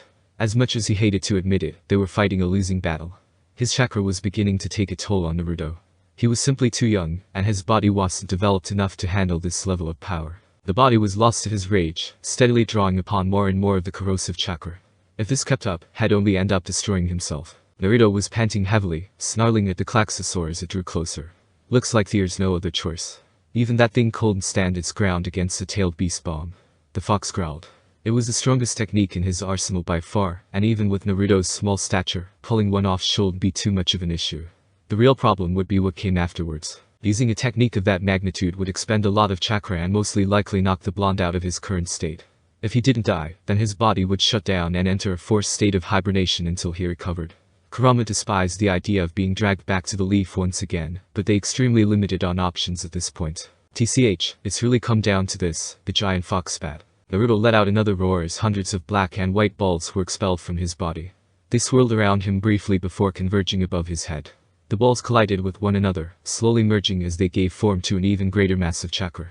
The group of ninja watching on let out a collective gasp as they watched the large ball of energy start to shrink. Oh, fuck. Don't tell me that's what I think it is.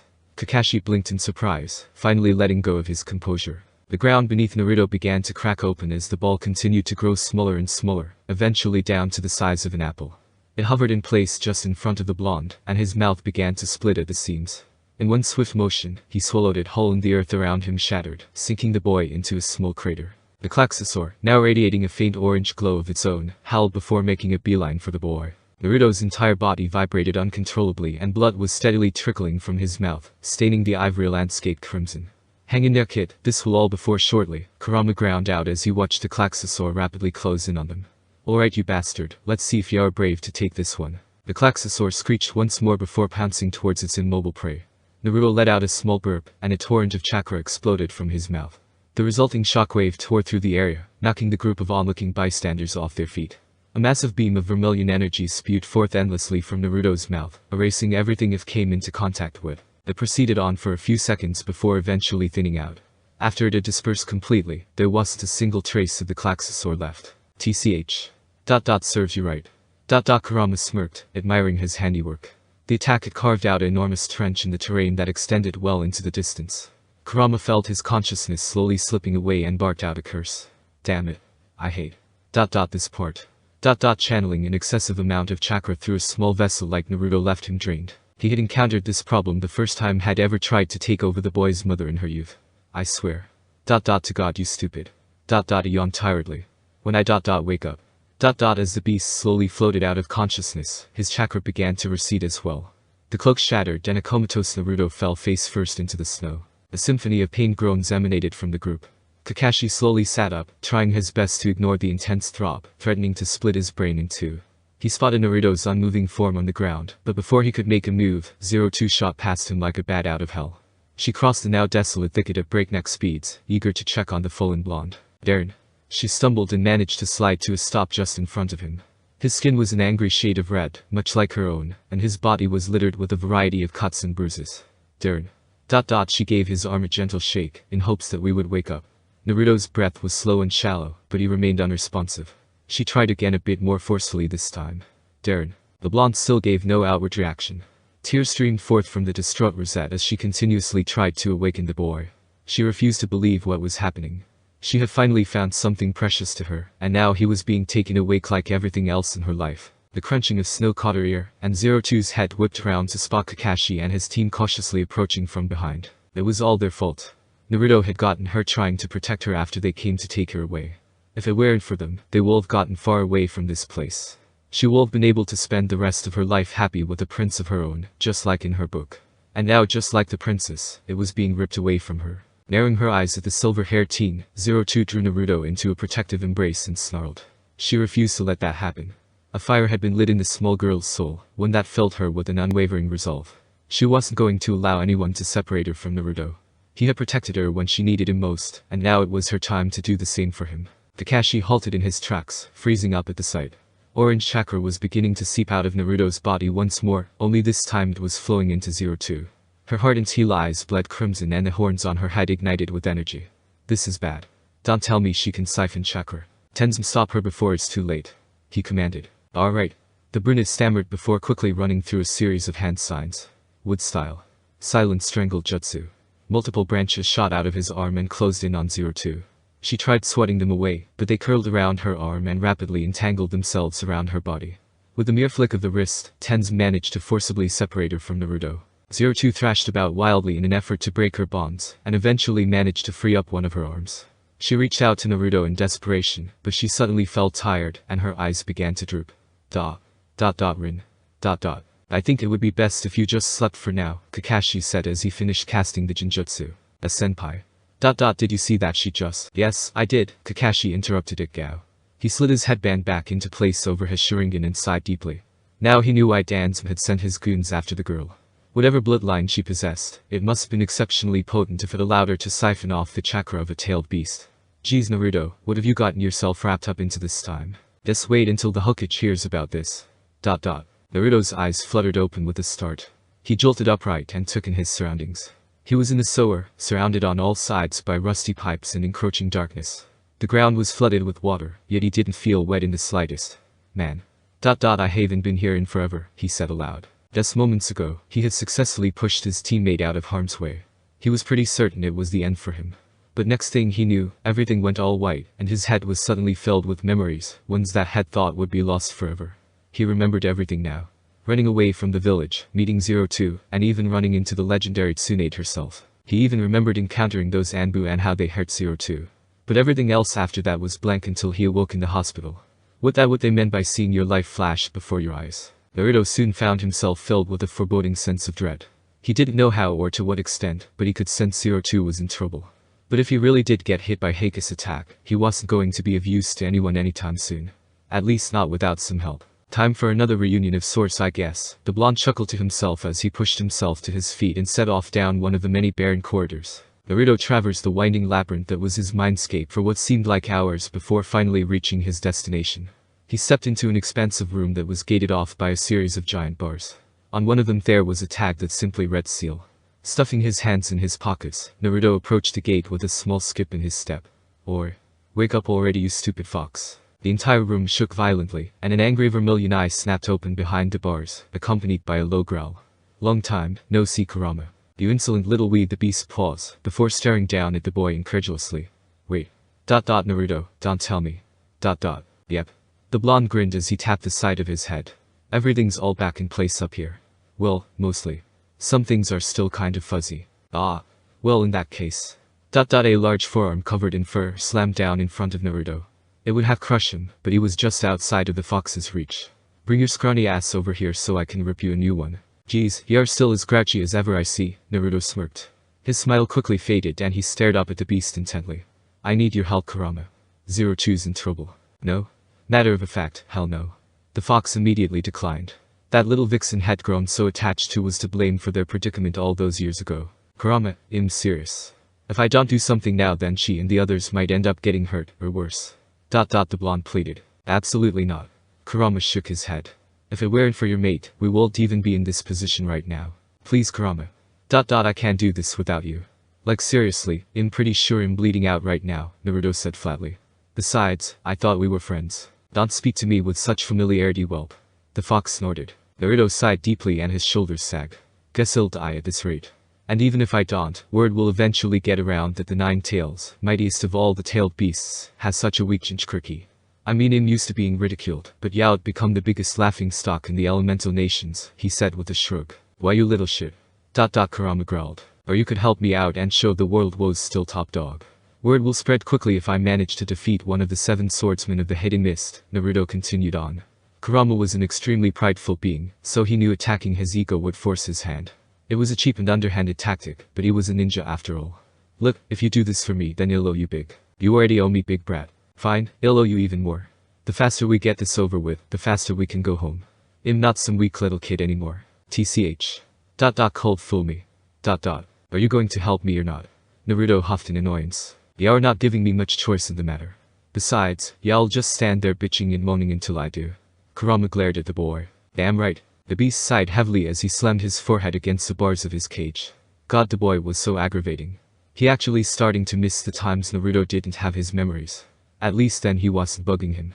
Just make it quick. Your wounds should be done healing by now.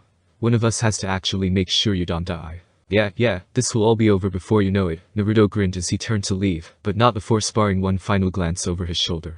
Oh, and Kurama. What now? The fox groaned. Why won't the boy just leave him alone already? It's nice to see you again, buddy. Kurama blinked in surprise. He turned his back to the blonde and lied back down, careful to hide his smirk. Get out of my sight already. Your vixen is waiting on you, right? Naruto flashed a grin, disappearing from the room with a mock salute. Good grief. Never a dull moment with that one, I swear, Kurama grumbled. Good to have you back, kid. Naruto blinked rapidly as he regained consciousness. Glancing down at himself, he gasped in shock. Rather than a cloak like last time, Kurama's chakra danced across his form like a golden second skin. Holy shit. This is kind of badass. A bestial roar distracted the blonde from his self-admiration, and his eyes began to scan the area. The bridge was in absolute ruins. He spotted Kakashi in the distance lying on his back. Sasuke was crouching down next to him, his attention focused on the other side of the bridge. Oddly enough, it looked as if his left eye had been bleeding, which couldn't be a good sign.